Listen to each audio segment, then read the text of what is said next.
This is Audible. One Night with You, a Montgomery Inc. Legacy Series novel. Written by Carrie Ann Ryan. Narrated by Emma Wilder and Teddy Hamilton. Prologue. Claire. Dear Diary, I used to write about my hopes and dreams, about the crush I had on a friend of a friend. I used to write about the man I wanted to be mine, if he could only see me. I used to write about so many things. But now I only see the darkness, and I don't know what I'm supposed to do with that. I don't want to write anymore. I just want to live and find a way to be free. So that's why I walked away from the man I loved. Because it wasn't his fault he didn't see me. I want to find my own happiness. I want to find my own forever. I just want to be safe. Only I don't know how I can. Not anymore. Claire. Chapter 1. Kingston. There were some days when it felt as if you were on top of the world, where nothing you could do would be wrong. You hit every green light, you were always the first one at a four-way stop. If you needed to go by train or light rail, you would never miss a stop and would always find the best place to sit. You would get the most perfectly ripe pineapple at the grocery store, the ones that were perfectly sweet and yet not too soft. And then you could also get the avocado that was a little firm when you first got it that morning, but as soon as you needed it that evening, it was perfectly ripened. There were some days where your life just made sense and nothing could go wrong. And then there were days when you were knee-deep in what had to be some form of dog excrement, looking up at the gutters you had slightly fallen from, wondering exactly where life had gone wrong. "You okay down there, Kingston?" I glared up at my cousin Kane and wondered exactly when my life had taken just such a drastic turn. He was still safely on the ladder, while I knew I'd be covered in mud and whatever else for the rest of my life. There was no way I was going to get it out of every crevice it had seemed to sink into. Because it wasn't that I had just fallen off the ladder. No, I had been pushed. Not by my cousin, by the German shepherd that had been the previous security for this tenant. Apparently, he didn't like the fact that I was taking over his job. I owned Montgomery security with my family. We did numerous types of jobs around the city, whether it was bodyguard services, potential layouts for large corporations and security, or planning for those security systems. We did a little bit of everything, including adding security systems to homes. Like this home, which had used a German shepherd as its security for so long that apparently this four-legged, adorable doofus who could bite me at any minute didn't appreciate. Today, however, this lovely German shepherd named Bosley had decided my ladder needed to be taken down a peg. Or rather, I did. So now I was knee-deep in this mud pit after the lovely Colorado rain, staring at Bosley. Should I be looking him in the eyes? He is not a golden retriever, he's a German shepherd. He could bite my face off. "He's not going to bite your face off," Kane answered while clearly holding back a laugh as he slowly made his way down his ladder. Ford, our co-owner and my cousin-in-law, gave me a sigh as he walked around the building. What did I say about playing in the mud? It wasn't only mud, but I wasn't in the mood to explain that. That I should do it with more vigor? "Come on, Bosley, let's go for a walk." Bosley tilted his head as he stared at me, even though he seemed quite interested in Ford's words. "Walk," Ford repeated, and Bosley scampered off to go see his new best friend, while I tried to get out of the mud pit. "I just bought these jeans," I grumbled as I slid once again, slamming my knee into the ground. "Fuck," I muttered under my breath, grateful the owner wasn't here to witness this. Oh yes, top-notch security and professionalism. Me rolling around in damn mud because they had decided to leave their dog in the backyard rather in the house where they'd said they would. I liked dogs and wanted one of my own, but this one was a little rambunctious and didn't listen to all commands. Bosley was headed back to training so he could provide a sense of safety for others, but he was just a little young and a little wild as of yet, hence why he'd knocked me off my ladder. We were almost done with the installation, and now I needed a damn shower. "I've got a towel in the truck." I raised a brow at Kane. "Why do you have a towel in the truck?" "In case it rained," my best friend and cousin said as if it made all the difference. I just shook my head and toed off my boots so I wouldn't drag mud splotches all over the pavement and stone pathway the owners had put in. So now, in my socked feet, I tiptoed my way to the truck. Kane had gratefully unlocked it for me, and I found the towel on the back seat before trying to wipe off some of the mud. It became this cakey substance, and I definitely smelled dog shit. Great.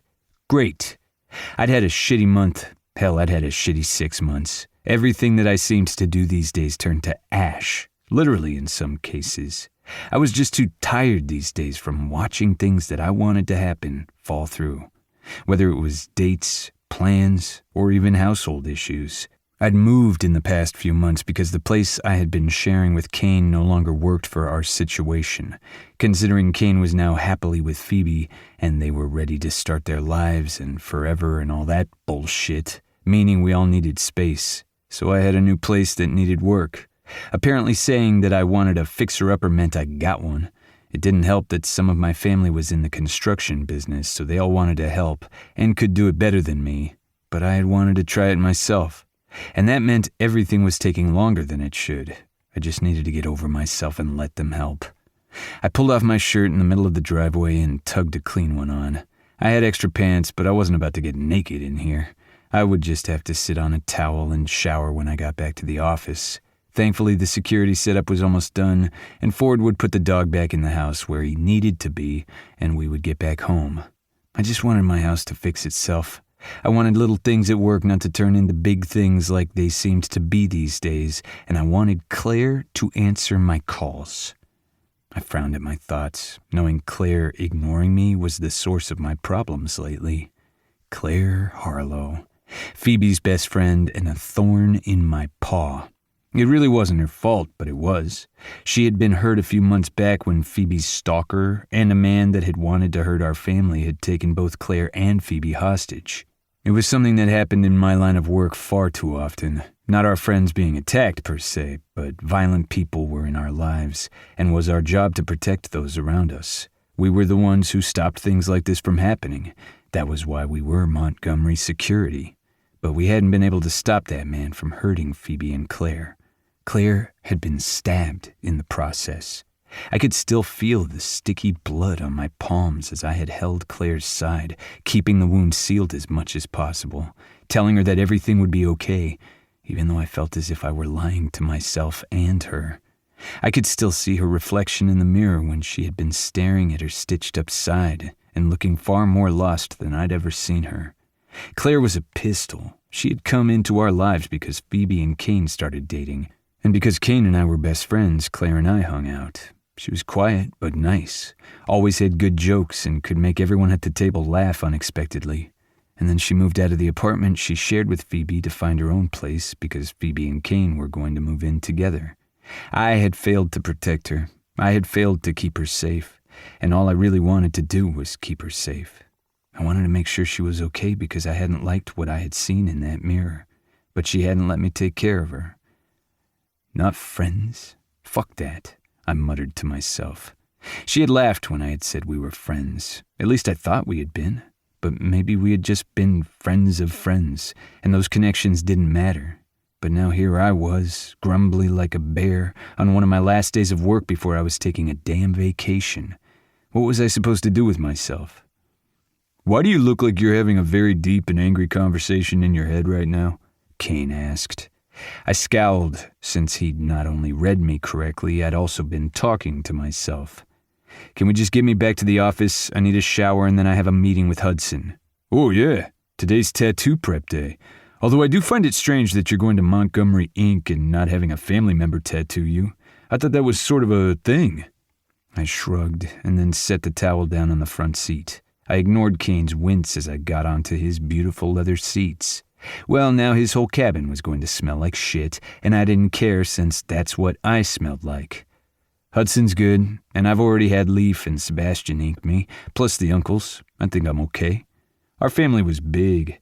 Okay, that was an understatement when it came to the Montgomerys. Some of the Montgomerys had founded Montgomery Inc. in downtown Denver years ago, before I'd even been born. Then they'd opened a second shop in Colorado Springs with a few of my aunts and uncles, and then a couple of my cousins had decided to open the next generation and call it Montgomery Inc. Legacy. It happened to be right next door to our shop. The Montgomery family itself owned the building, and we therefore owned the 4 offices within it, with Montgomery Security, Montgomery Legacy, a cafe and coffee shop, and an art studio and gallery. I didn't much go to the latter, but some of my cousins ran it, so it was all in the family. My cousin Leaf had done my first tattoo, and then my Uncle Austin had done another. My Aunt Maya had scooted in and done my third, and then Sebastian had done one more. I had another aunt and uncle as well as countless friends who could tattoo more as I thought of new things to get. But Hudson was the new tattoo artist at Montgomery Inc. The fact that he happened to be Claire's brother didn't make me a stalker. No, I just wanted to ensure I got the best and make sure that Hudson knew that we thought he was one of the best. He does great work and I want to encourage him. If a Montgomery lets him do work, that means he's aces. Plus, it's just a sketch today. It's going to be a big piece, so it'll take time. I'll get inked right after we get back from vacation. I see the rationalization, but are you just trying to tell Claire that you believe in her too and her family? Has she even answered Phoebe's calls? I asked, ignoring his question with one of my own. Yes, and they go out to lunch, and she even spent the night at our place when I was forced to sleep on the couch and watch movies myself. Apparently it was girl time. My lips twitched at that. Really? I could have gone to your place, but you were having the plumber issues. I winced. It's okay, I called the cousins and they fixed it. You should just have them do the whole house. You didn't need to buy some shoddy work and do it yourself. You work as many hours as any of us, and you're not a certified contractor like our cousins. Not quite sure what you're thinking. I'm thinking that I just want to figure things out. I'm sorry, I want to do things myself. Have it be my hands that fix it. Like the hands that kept you steady on that ladder when Bosley knocked you off it? Fuck you. Though I had to hold back a smile. No thanks. You're the one that smells like dog shit. I'm gonna go with a no on that. I hate you. Maybe. We pulled into the parking lot and I was grateful for the employee lot because the place was busy. Between the tattoo shop, our clients, the art studio, and the cafe, people were constantly in and out. It was good for business, bad for parking. Claire's fine. She's talking to people. She's working. And she sees Phoebe. I don't know why she's not answering your calls, but Phoebe's watching her, and so am I.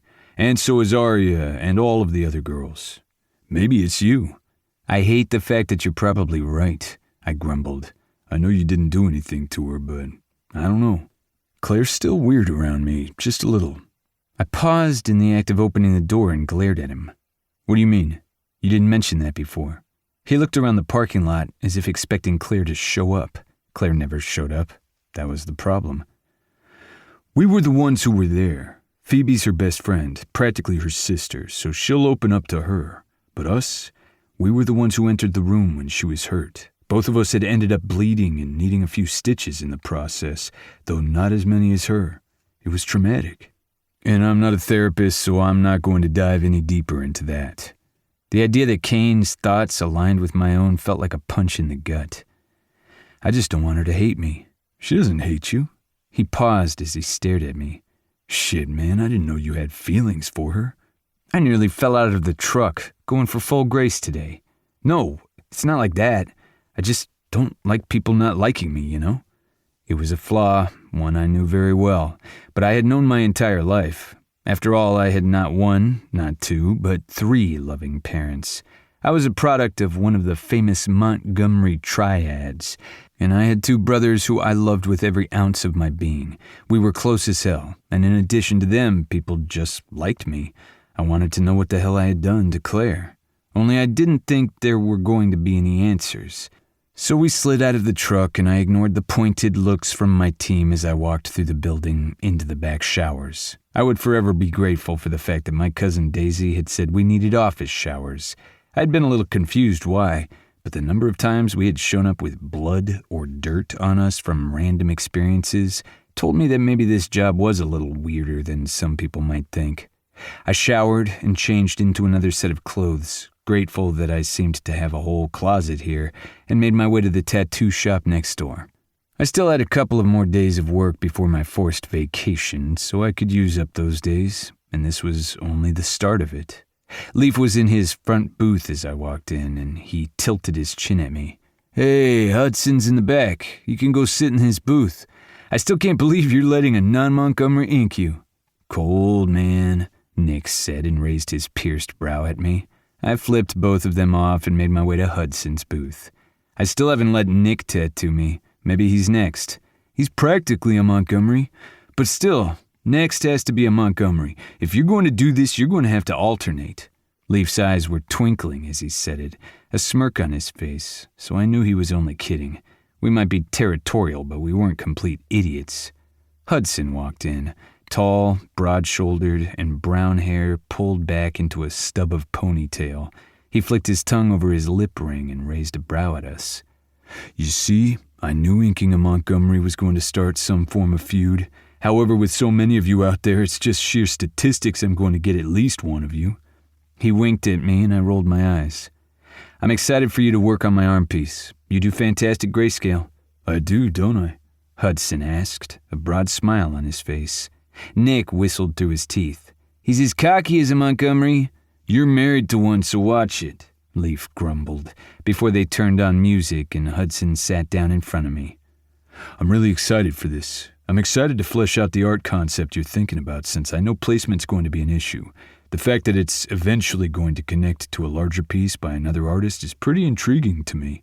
He frowned at me, gesturing to my wet hair. "You showered? Long day?" "I don't really want to talk about it, but I'm all clean, don't worry." "I feel like I should worry. That seems a little awkward." I laughed, and then we sat to go over the designs and placement, because I wanted the art to feel like it could move with the flow of my other work and how I moved my body. We had to work on stencils, too. It was a longer process than some of my other work, but since this was my first time working with Hudson, we wanted to make sure we got it right. I loved ink. I loved the art and the statements that it made.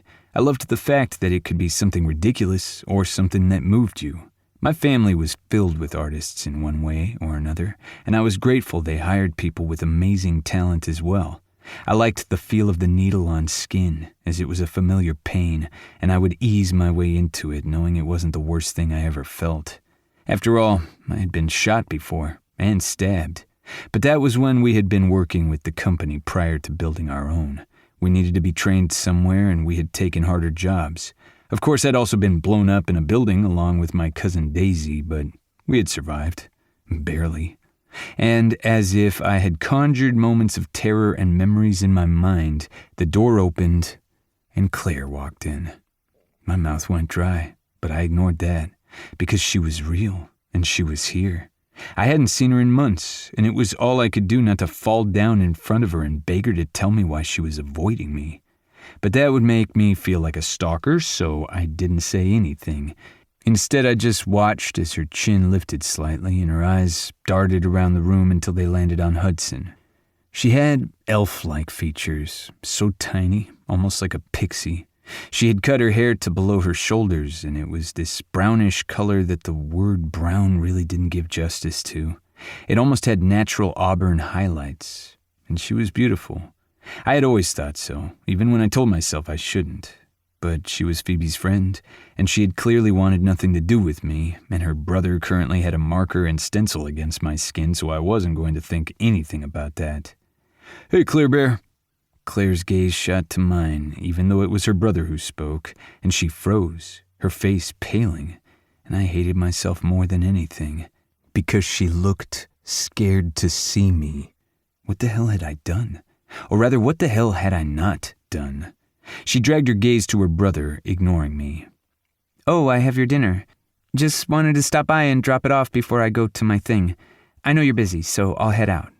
"You can come over," Hudson said, confusion etched on his face. "You know everybody here." "I'm going to be late, but I'll just leave it here on the counter. Love you." She darted out, and Hudson frowned again. "What the hell was that about?" he asked. "No clue." It was all I could do not to ask Hudson if she was okay, because she clearly wasn't, but I wasn't going to get anything from him. Instead, Hudson frowned harder, and then he went back to work, and I let the sound of the needle and the motor from surrounding artists filter out my thoughts. By the time we were settled into what we wanted, I smiled at the other man in the mirror's reflection.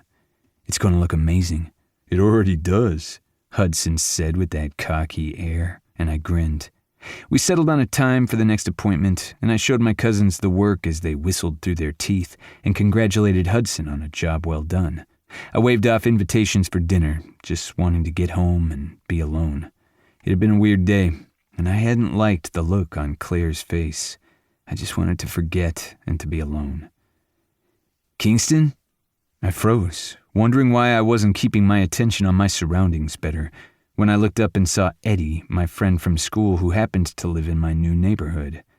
"Hey there, what are you guys doing here?" I asked as I waved at him and his wife Samantha.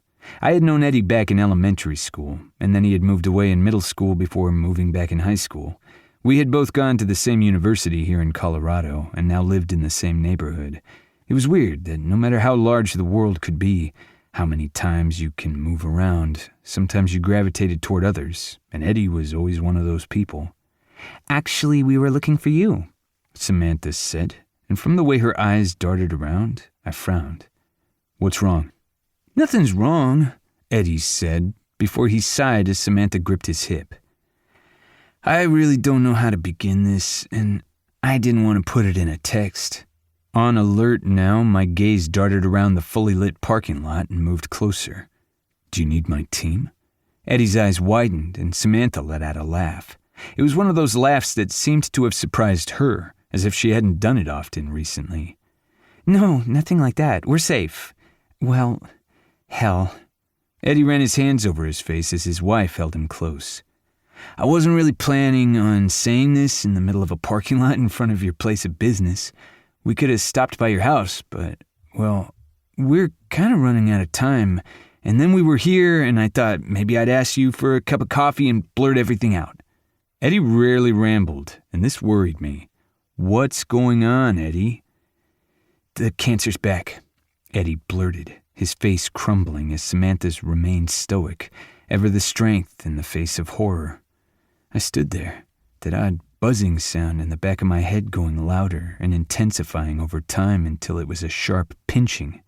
The pain from the tattoo was gone. All confusion from my day whispered away in that instance.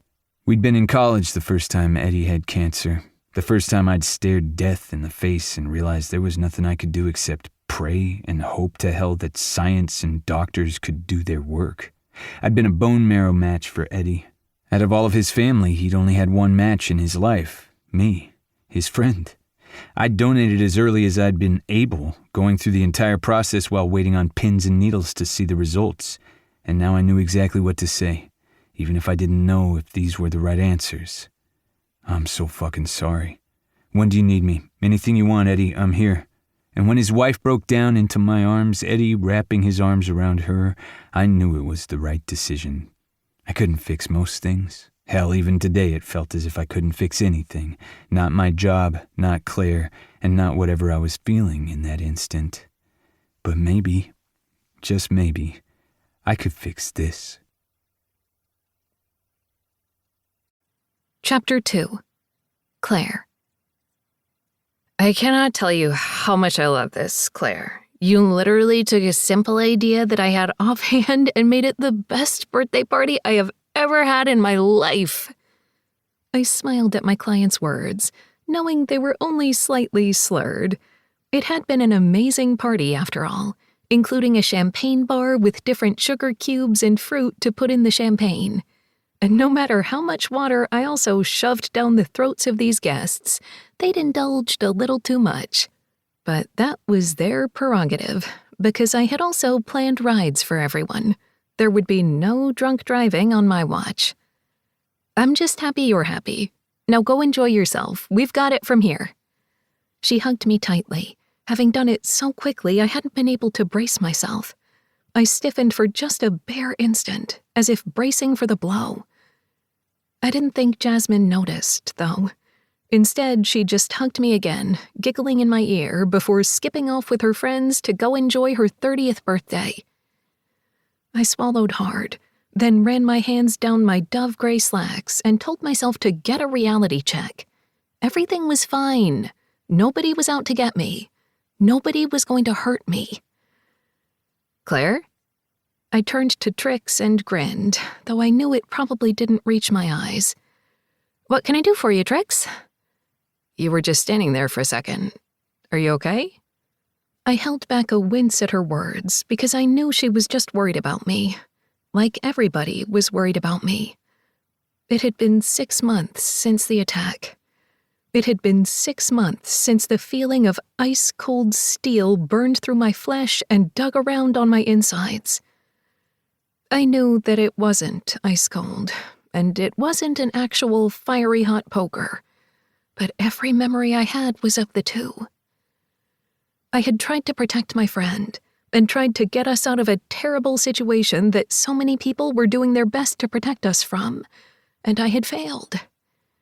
But I was fine. I no longer had phantom pain. The scar would one day be a memory, and when enough time passed, my brother would tattoo over it and I would never have to look at it again. So why did I flinch when someone hugged me? Claire? I shook my head, knowing that it was probably scaring my team members. The fact that I even had people that I hired to help with events and parties was insane to me. Trix was my right-hand woman. Well, and my left hand. She was my only person I hired with a regular paycheck, while everyone else was hired per diem based on what I needed for any given event. It was all I could do for now, but one day it would be more. At least I hoped so. Sorry, off in my own world. Long hours. Not quite a lie.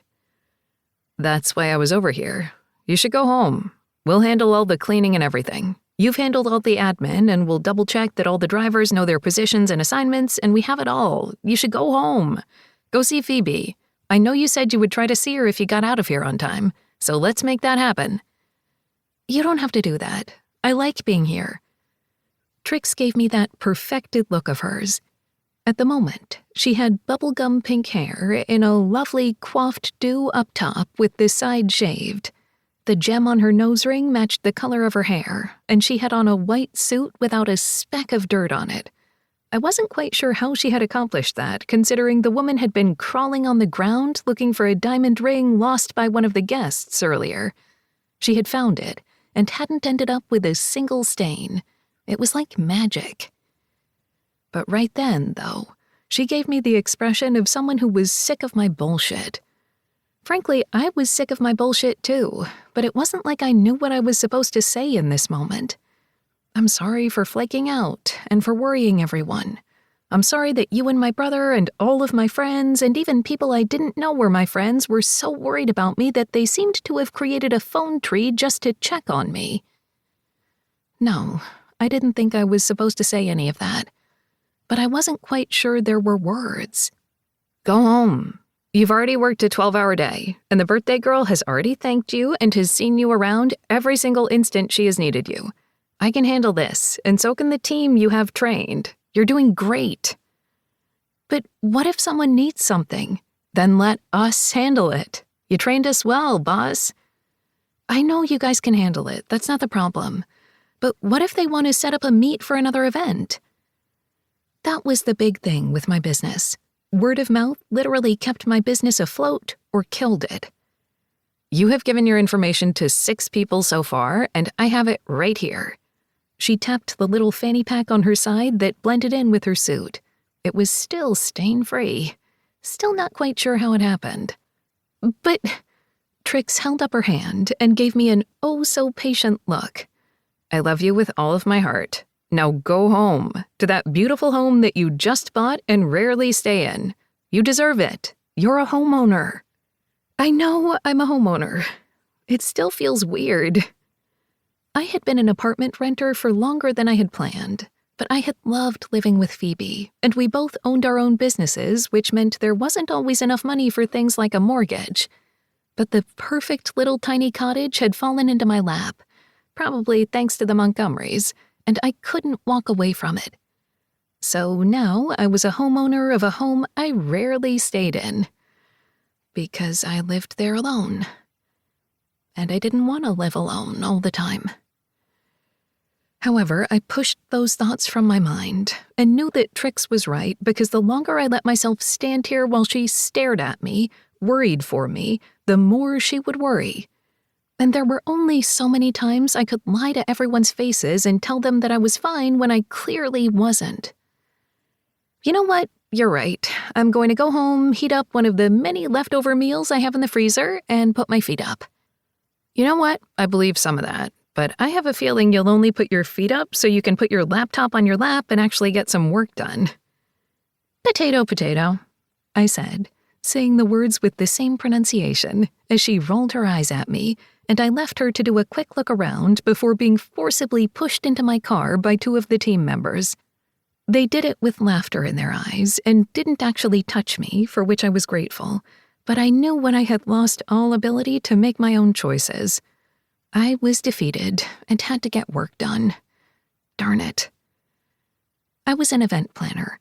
I not only planned birthday parties like this extravagant affair that I put nearly too many working hours in to plan, I planned weddings, retirement parties, anniversaries, reunions, and just parties for the sake of parties.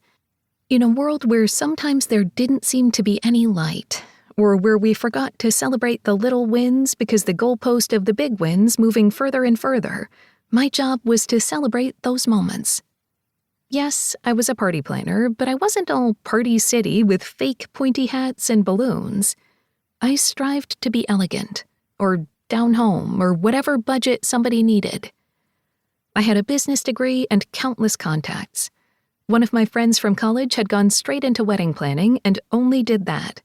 And you could have a fulfilling and very full career in my business doing just that. But as someone who had maintained a crush for far too long without any reciprocated feelings, looking into happy ever afters every day probably wasn't good for my health. So I planned all parties, including divorce parties, funerals, and breakup girl time parties. Those weren't celebrations in some cases, no. Those were moments in time when you needed your circle to remind you that you were okay. I pulled into my driveway and looked at this small cottage that was just mine and smiled. It was my home, just mine, and nobody could take that away from me. A shiver slid down my back, but I ignored it. Nobody was watching me. Nobody cared what I was doing. Nobody noticed me. All that was for the best. I wasn't the one in trouble, nor was I the one in pain anymore. Just as I was closing the garage door, still inside my car, I noticed headlights. My pulse raced and I gripped my steering wheel, that flight response hitting hard, until I realized who was behind the wheel. Phoebe waved before the garage closed fully, and I realized that Trix must have called her. Because of course she would have. I wasn't sure I would have even contacted Phoebe at all without her reaching out first. What kind of friend did that make me? I let out a breath and knew that tonight would be good for me, even if I wasn't quite sure I believed it myself. As soon as I got inside, there was a knock at the door, and I went to it and undid the 2 deadbolts and the safety chain. You can never be too safe. I also tapped the security panel that Kane and the Montgomerys had installed at the cottage for me. They were the top firms in the business, and I had done my best not to feel poorly for running away and looking busy with work when Kane had been in the house to help set it up. He was always checking on me like I was his kid sister, even though I had never thought of him in a brotherly way. No, it was another Montgomery that plagued my mind for far different reasons. I opened the door, and it wasn't just Phoebe there, but Aria as well. A true smile slid over my face, and I stepped back as they walked inside. I quickly closed the door behind them, locking it quickly and setting the alarm again. I tried to be as casual as possible, but I knew they saw. They always did. But they didn't say anything or give each other sly looks. After all, Aria worked with Montgomery security before she had moved to work on her true passion, and Phoebe had been in the same room as I had, both of us screaming for help. I knew she and Kane had just as many locks. So let me guess, either you've tracked me with some form of GPS I'm unaware that I have on my person, or Trix called you? Why can't it be both? Aria asked as she held up 2 bags of takeout. We brought Indian food as well. That way you can save your leftovers for another night. I smiled and kissed Aria's cheek. I like my leftovers, but I like takeout Indian food more. Same, Phoebe said before she kissed my cheek, and we headed to the kitchen. I'm glad you're both here, I said, realizing that it was true. Where else would we be? Aria asked. There was something in my friend's tone that I couldn't quite catch, but then she just smiled at me, and I realized maybe I was the one trying to see things that weren't there. Okay, so how was the birthday party? Phoebe asked as she made herself at home in my kitchen and pulled out plates. I smiled at the thought and went to her side to pull out glasses. Phoebe and I had been roommates in college and afterward. It was odd to think that she wasn't either across the living room in common areas or not in the room next door. In fact, she lived a good 10 minutes away thanks to traffic. I couldn't just blink and she would be at my side anymore. I hated it, but I loved the fact she was so happy. She deserved it, especially with everything that had happened with her family recently. It went really well. I'm surprised Trix didn't tell you. I said the last part a little sarcastically, and Aria snorted. Don't be mad at her. I'm glad she called Phoebe, and I happened to be there annoying her. Aria winced. I know I wasn't technically invited, but I'm here, so you have to deal with me too. And I'm grateful you're here, I said, meaning it. And I wasn't invited either, but we're here, and she's just going to have to get over it. So how's life? Phoebe asked as we plated up our dinner. Normal, just busy, tons of work, and I'm still trying to figure out paint colors. I looked around the taupe-colored room, but didn't wince. It wasn't exactly my shade, nor was the house decorated or upgraded the way I wanted. I planned to keep the cottage feel, but upgrade some of the appliances when I had money. I also wanted to finish unpacking, something I hadn't done, but they didn't need to look into my spare room. No, I didn't even want to look in there. So really, what happened at the birthday party? Did she have a huge cake or go the cupcake route? Aria asked. I don't really care about the difference between cakes and cupcakes other than I want both. We really should have stopped at a bakery. I made some cookies last night when I was thinking. Red velvet with cream cheese frosting. I love you, Aria raptured as she bit into her chicken korma. Phoebe winked at me. And that's why I didn't pick up dessert, because you always have some baked good here when you're stressed or trying to think. I've missed them so much since we moved. I smiled, ignoring the little pain at the fact we were no longer roommates. I'll make sure you have some to take home. I still bake for 40, but the party was nice. I might want to do something like that for my 30th. You have a couple of years until that happens, Phoebe teased. I don't know. I like birthday parties. I just like parties. Aria laughed. Well, it's good that you're a party planner, then. I actually almost called you, I said, pointing my fork at her. Oh? Aria asked. My photographer almost flaked, but she showed up in the last moment, and I realized that you're not an event photographer and purposely not a wedding photographer, but I was desperate and was about to have to use my phone. Aria shuddered. No, I'm not an event photographer, but I would help you out in an instant if you needed it. Please don't use your phone. I've got you. That's good to know, but I don't want to have to rely on my friends for every emergency. We don't mind, Phoebe said as she squeezed my arm before giving herself a whole-body shake. I had to fire a client today, Phoebe muttered. So I'm glad you had a good day. What happened? I asked, an odd sense of alarm slamming into me, and I had no idea where it came from. Or rather, I did, and I didn't want to worry about it. Oh, just late payments and being an absolute mess. And then they wanted to practically steal a design from another designer, and I didn't want anything to do with it. So I fired them, but thankfully I have a backup plan for this month's income. It's just a pain in the ass. I'm sorry, I said. Aria nodded. People suck, but we're here and we don't suck. That's really what we should put on our matching t-shirts. Of course, we'll have to change Phoebe's up a bit because I know Kane wouldn't appreciate it.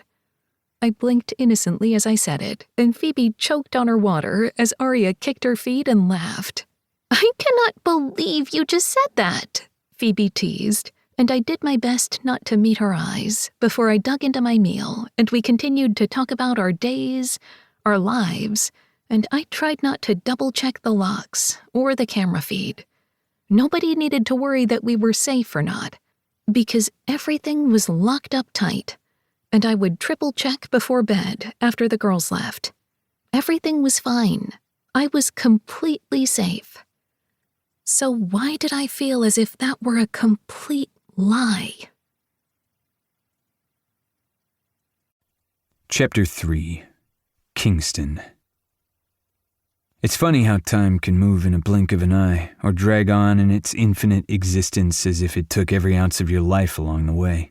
That's how I felt as I sat in the doctor's office for yet another consultation, going over everything that needed to happen. Once Eddie and Samantha had dried their tears and sucked in breaths, we had gone into Latte on the Rocks, the cafe in our building. We had sat down so that they could get some tea, and frankly, I just needed the coffee.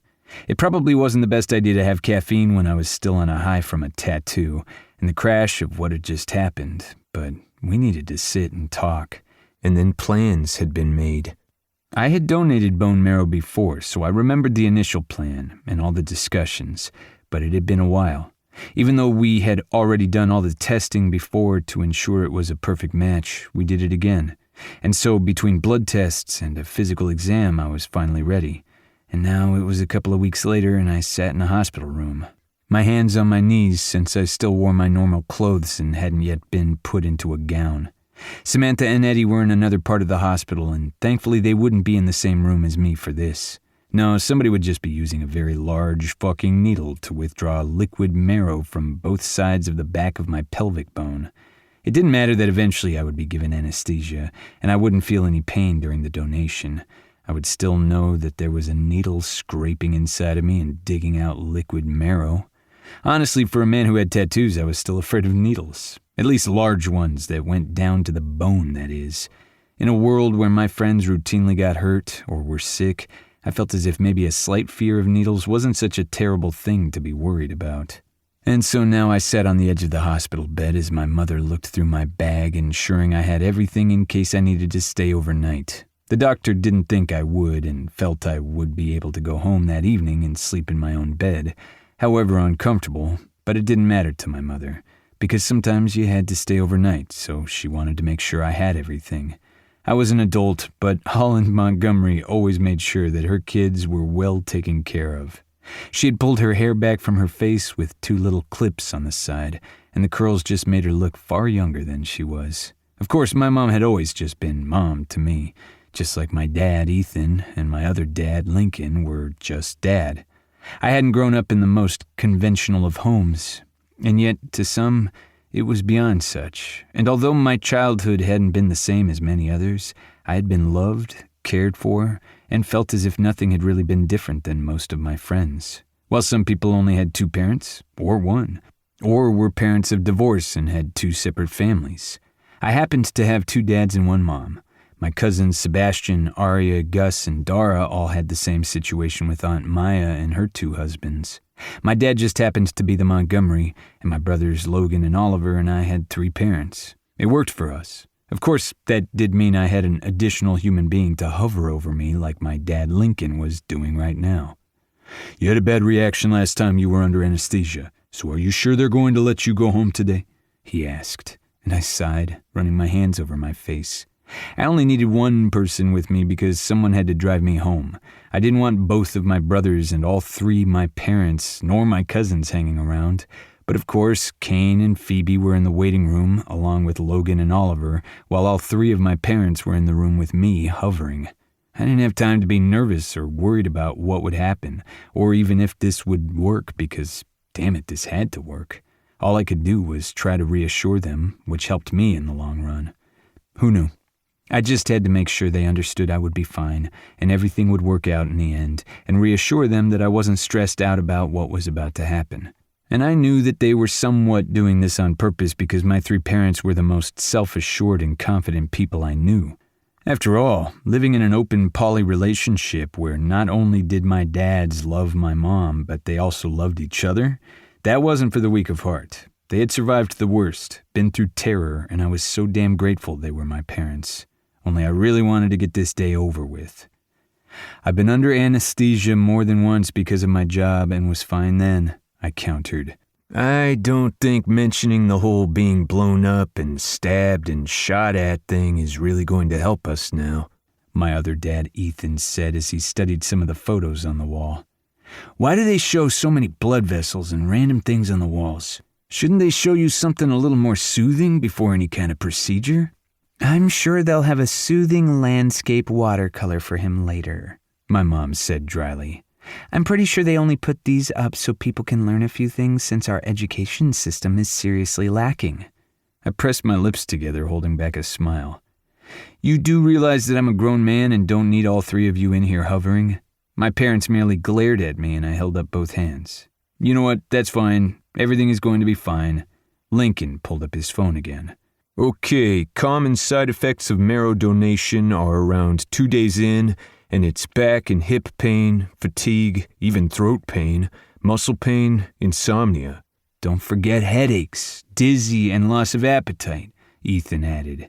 Some people can recover in 2 days or a week. Other times it can take a whole month or a year, Mom put in. Did you guys memorize that one website? I asked. We looked at multiple websites, my mom said before she moved forward and cupped my cheeks. It scared me so much when you were sick the first time, but you were going to help your friend and I love you with all my heart. You care about so many people, my Kingston, and I'm honored to be your mother. She leaned forward and kissed the tip of my nose. I swallowed the lump in my throat and reached up to grip her wrists and squeezed. I'll be okay. Eddie needs me. I know, baby, I know. We all tested to see if we were a match the first time, Ethan said as he cleared his throat. And we would all do this, but you're doing it for a second time, and I so love you for it. I'll be okay, you guys, I whispered. And then she kissed my forehead and let me go before each of my dads hugged me tight. As soon as they moved back, the nurses came in, and then it was time to prepare. The procedure was very similar to the first, with no pain, just an uncomfortable sensation. And this time, I didn't react to the anesthesia adversely, so I was able to go home after they checked my vitals and they waited for any reaction. I wouldn't hear from Samantha or Eddie for a bit, and that was fine. We needed to make sure that Eddie's body didn't reject the donation, and everything was grafted the way that it should. It had worked before, and it would again. And while I knew that having already donated twice in my life was a rarity, if I somehow matched again to someone else, or if Eddie needed a third, I would do it. Although I knew I probably needed to recover. They could take what they need just to keep him safe. I was strong enough. I had to be. By the time I got home, the family had left me alone. Instead, the parents were cooking in the kitchen, making sure that I had plenty of things to heat up. The fact that they had made sure that the pans they put in the freezer weren't too heavy so I wouldn't have to lift anything was ridiculous, but caring. They understood me, and they were damn good at it. So, your ass hurt? Oliver, my youngest brother, asked. It didn't matter that we were all in our 20s and I was approaching 30. Oliver was still my baby brother. Emphasis on baby. Really? That's where you're going with this? I know it's all about your hips. Wasn't there that old song about your hips not lying or something? He asked. I cannot believe you just called it an old song, Mom called from the kitchen, and I held back a chuckle. Laughing too hard didn't feel quite great. While everything was still numb and I didn't have too much discomfort, it was going to hit me soon. I was tired, and while I liked having my family, and including Kane and Phoebe here, I really just wanted some peace and quiet. You guys don't need to stay all day, I promise I'm okay. One of us is going to stay with you all night, just in case. We're here for you, and you're just going to have to deal with it, Mom said firmly. I smiled and settled deeper into the couch. I lay back and watched my family eat as the nausea had hit me, and I wasn't sure if it was from the anesthesia or the donation itself, so did my best to get comfortable with some saltines and ginger ale. Kane and Phoebe, who had arrived for dinner, left first, and I knew they did because they wanted to set the tone, and then my parents finally left, leaving just my brothers. When they flipped a coin, I wasn't quite sure if it was who wanted to stay with me or who wanted to leave, but then Oliver was the only one left, and he pulled out his book and settled in the chair in front of the TV. "Are you just going to read all night in the chair, in your clothes, and not do anything else? I figured I'd go take your bed later and sleep since you're going to be out here." "You're so giving," I said dryly, while Oliver winked in reply. We looked just alike. Dark hair, blue eyes, with that strong jaw that came from both of my fathers. At the moment, Oliver was still in school, and I knew he was figuring out what he wanted to do with the rest of his life. He was completing his gen eds and finding his path, and that's what I liked about our family. There was no pressure to figure out what you wanted to be when you grew up, when you were only 16 or 17. You had time to make it work. The fact that Oliver could ace all of his exams and his gen eds meant that he had many paths he could choose. He just needed to do it. And we Montgomerys would be his net in case he wanted to fly and didn't make it the first round. I'd gotten lucky by finding what I wanted. I had thought about joining the military, maybe even trying for the Air Force Academy, but in the end I had gone for business with a few other specialties. We had worked for other security companies, ones that had ended up not being a great fit for us, mostly because a few of the guys had been former mercenaries and that hadn't been the path we wanted. Our Uncle Border had built a company from scratch, and so we had relied on him to help determine our paths, and I would be forever grateful we were never alone in any of this. I loved my job, even the danger that came with it. I liked the adrenaline. I just hated failing. There was a soft rap at the door, and I rolled my eyes. "Will you make sure that whichever family member is there knows that I'm fine and I'll see them tomorrow?" Oliver grunted and went to answer the door. I didn't even bother looking at the camera, considering I had some of the best security out there. Oliver would deal with it and had already looked at the screen. When he winked over his shoulder at me, I was confused as to who it could be on the other side of that door. "Well, hello there," Oliver said as he drawled out the words and leaned against the doorway. He did that pose we had all seen once in a movie, and I knew for a fact that Oliver practiced in the mirror. Who the hell was on the other side of that door? "Oh, you're Logan, right?" A very familiar, very sultry voice asked, and I sat up too quickly, letting out a harsh groan. The pain came out of nowhere because I was an idiot for moving like I had, so I couldn't even relish in the fact that she had gotten the wrong brother's name. "I'm actually Oliver. Come on in." "Oh, I just wanted to drop this off." "No, you should totally come in," he said, and as the stars finally faded from my vision, I looked up to see Claire standing there, a tin container in hand and worry on her face. She was so fucking beautiful, and that was something I needed to stop thinking. "Are you in pain? Oh my God, are you hurting?" she asked, and I shook my head. "No, I just sat up too fast. I'm glad my brother let you in." "Well, since I see you're in good hands, I'm going to head over to the bedroom, just to read or something. Have a good night." And then Oliver grabbed his book and ran away. Very subtle, my little brother. "Hi," Claire said, and I swallowed hard again. "Hi." I just stared at her face, those beautiful cheekbones, those long lashes, and I wasn't quite sure what I was supposed to say. Claire was in my house. The person that had been avoiding me for weeks, months, was in my house. And I was sitting here on the couch with my ginger ale and crackers, not feeling like the normal guy I should be. "Thanks for coming.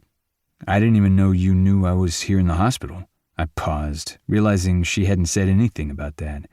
"Unless you're just here for something else?" She shook her head, then held out the tin awkwardly.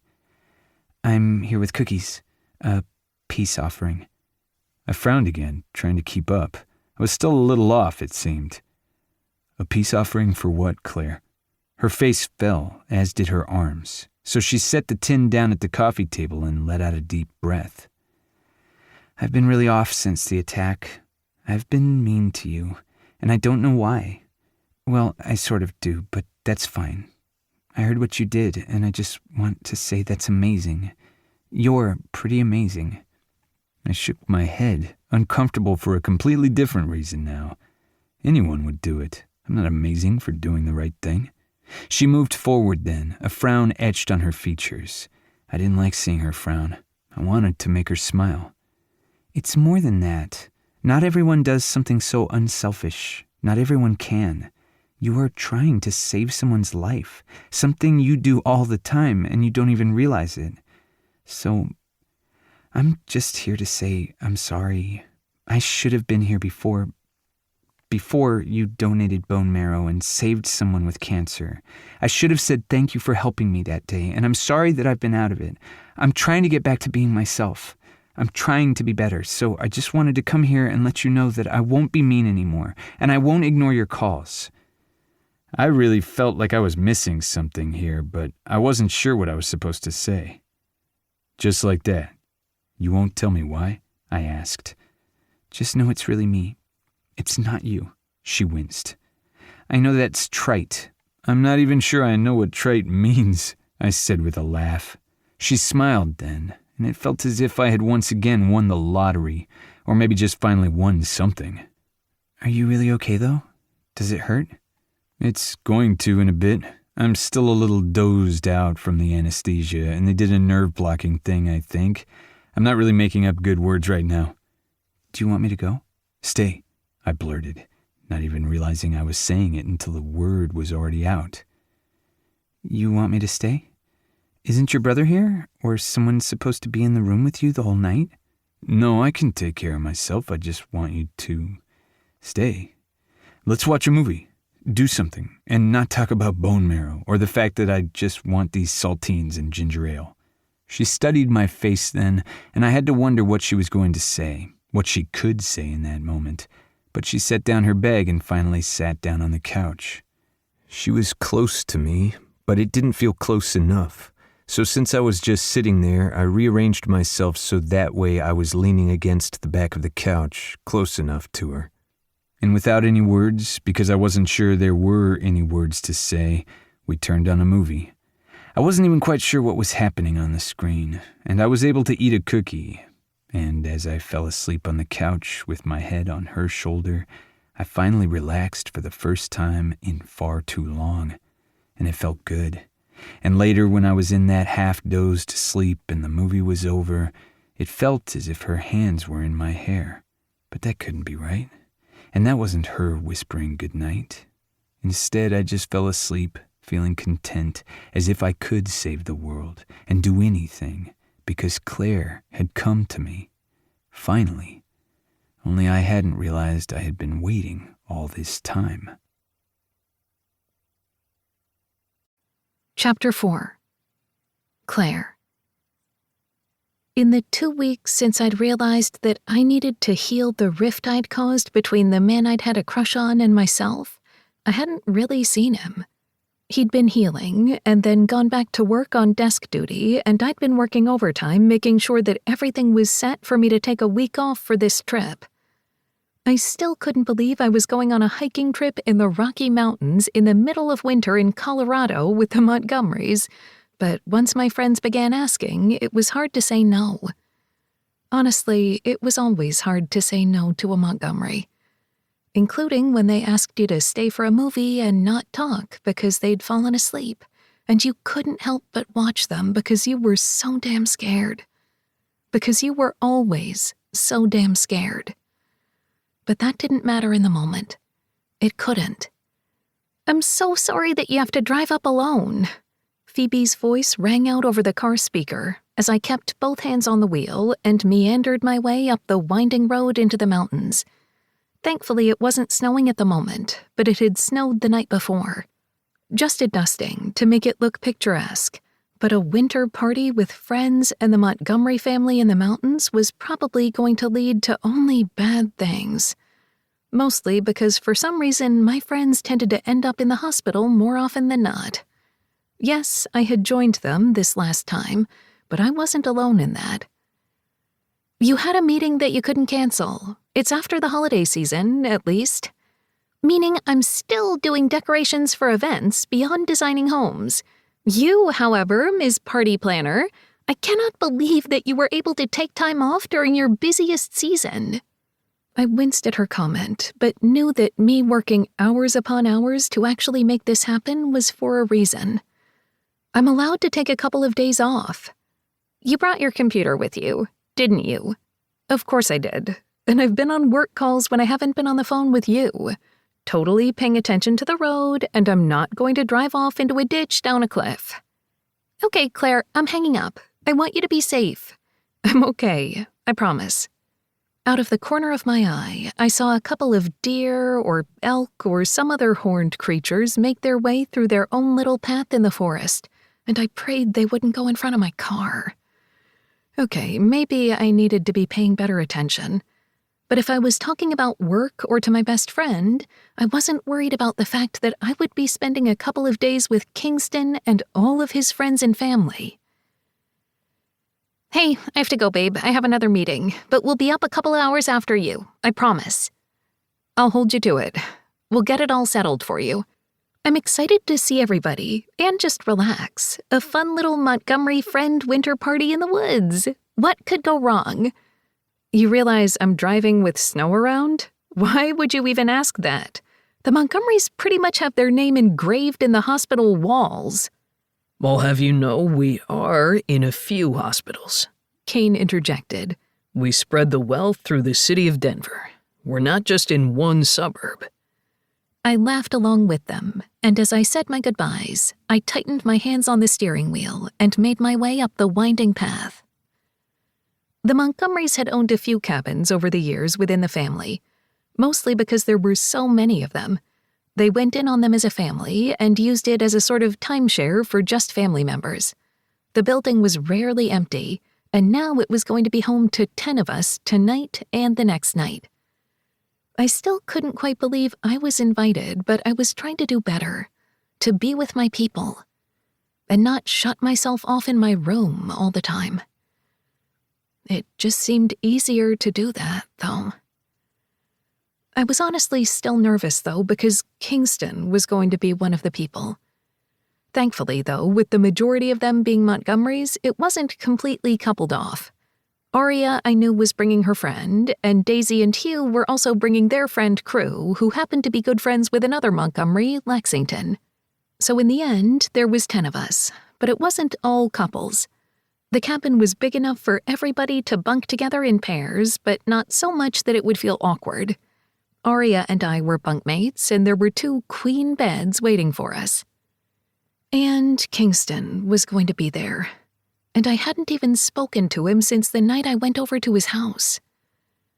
I had been working on stepping out of my comfort zone, about getting out of my house, about speaking to people. When I had heard that he had gone in for a painful and life-changing procedure for someone else, I hadn't been able to stay away. And then I stayed there. For hours. It wasn't until Oliver had come out from the bedroom, looking sleepy-eyed, that I finally got up and tucked Kingston in on the couch. Oliver didn't say anything, though I knew he had questions in his eyes. I didn't have answers for anyone. Instead, I had gone home and hadn't spoken to Kingston since. Only when he had texted me and thanked me for staying the night and for the cookies, I had given it a heart emoji instead of a thumbs-up emoji, or instead of ignoring him. It was progress. Somewhat. I pulled up to the cabin, expecting to be one of the first people there, mostly because I was early to everything. I knew Daisy and Hugh were going to be a little bit later because they had to drop off their daughter at her grandparents', but everyone else should have been arriving around the same time I was. Kane and Phoebe would be the latest ones because of Phoebe's meeting. I got out of the car and inhaled the sweet mountain air. It was so crisp, clean, and it felt as if my entire world had shifted. I was alone in this moment and the vastness of this earth, surrounded by mountains and tall trees, with the snow from earlier still on the ends of the branches, slowly falling down onto the patches beneath. It was going to snow again later today, but not too much. Just enough so we would have a little bit of a photo op and be able to have the fire going full blast, and then we would sleep, eat, and just enjoy ourselves. I had pulled up next to Kingston's car, and in that moment realized that no one else was there. Well then. When Kingston opened the door and walked down the steps of the 2-story log cabin, I swallowed hard and tried not to stare at the way that his thighs filled out those jeans, or how he had pulled the sleeves of his heather gray Henley up over his forearms. He had pushed his hair back from his face and had on a gold bracelet that I knew his mother had given him one year for Christmas. He didn't wear it often, but he sometimes did with a leather beaded bracelet or his watch. I hated the fact that I noticed all of these little things about him. That's what happened when you had a crush on a man who hadn't even realized you were alive. I hadn't meant to feel this way toward him. Not now, and surely not when we had first met. Phoebe and Kane had been going strong, sweet at first, innocent, and I had met Kingston on that same mountain. A bear had scared us all, or at least me and Phoebe, and the experience had gotten us all together, and we had laughed and became friends. Phoebe and Kane had clicked, and I had gotten all warm and tingly inside when I looked at Kingston. And he had seen me as the little friend, maybe even a little sister. And hadn't that been demoralizing? Hey, you're here. He smiled, that half smile of his that popped out that dimple. He was too handsome for his own good. I nearly tripped over my feet, just standing there. I had no idea how it happened, but he did that to me. It tugged up my scar slightly, and I winced, pressing my hand to the side. I was fully healed, but every once in a while I got a twinge. Kingston's eyes widened, and he nearly ran to me. Claire, are you okay? Embarrassed, I let my hand drop, and I nodded. Oh, I'm fine.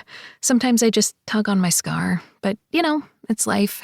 You have scars too, that we don't need to talk about. I knew I was just blurting words at this point, so I had to make a full sentence. How are you feeling? He studied my face, as if searching for far more answers than I had to give, before he gave me a nod, as if he were reaffirming that I was fine. Such a big brother attitude. I'm good. Thankfully, the nausea went away that evening, and I'm going to say it was thanks to your cookies. I rolled my eyes. Yes, because the intake of sugar was probably good for you. You never know, but I'm doing fine. No soreness at all, thank God. That's good. He cleared his throat as I just stared at him and realized that I wasn't sure what we were supposed to say. We used to be good at speaking to one another, having full conversations and talking about our days. Even when I'd been hopelessly attracted to him and everything about him, we'd been able to talk. Then the attack happened, and nothing made sense anymore. And I'd finally come to the terms with the fact that I had fallen for Kingston Montgomery, and he was never going to fall for me. So figuring that out had taken enough out of me that I had hidden. But I didn't want to hide anymore, even if that meant knowing nothing would happen with him again, ever. Anyway, we're just waiting to hear from the doctors how the bone marrow transplant went, but I feel good about it. And so does my friend. I just got off a phone call with him, and he's in bright spirits. Crossing all the things, Oh, I'm glad to hear that he's feeling better. Hopefully everything grafts on and he's out of the woods soon. You did such an amazing thing, Kingston. He immediately shook his head and frowned. I wondered what that was about. It's what anyone would have done. We both know that's not the case. Well, it's something that I've done, and I'd do it again. Although I know this second time isn't going to be a sure thing, because the first one wasn't. But I'm still in the registry. If they need me, I'm there. I swallowed hard, telling myself I was not supposed to fall for this man again. Phoebe and I added ourselves to the registry, went through the whole process. I know it's a very minuscule chance that we'll ever match with someone, but we're there. That's really cool, Claire. I continued on as if I wasn't rambling in stress and anxiety, my two true best friends. Before all this happened, actually, I was thinking about looking into being a living donor, or doing something. Just because there's so much pain out there in the world, you might be able to fix something. And you know that firsthand. But after the attack when it nicked my spleen, I'm not a good candidate for many things like that anymore. His face fell, and I could have kicked myself for even saying anything. I'm sorry, Claire. There really isn't anything to be sorry about, I whispered before clearing my throat. There's nothing we can do, but I give blood when I can, and you give bone marrow. It's what we can do. Yes, so many bodily fluids. He seemed to realize what he just said, and I burst out laughing, grateful that things sounded normal. Okay then, and on that note, I'm going to go get my things out of my car and go see which room is mine.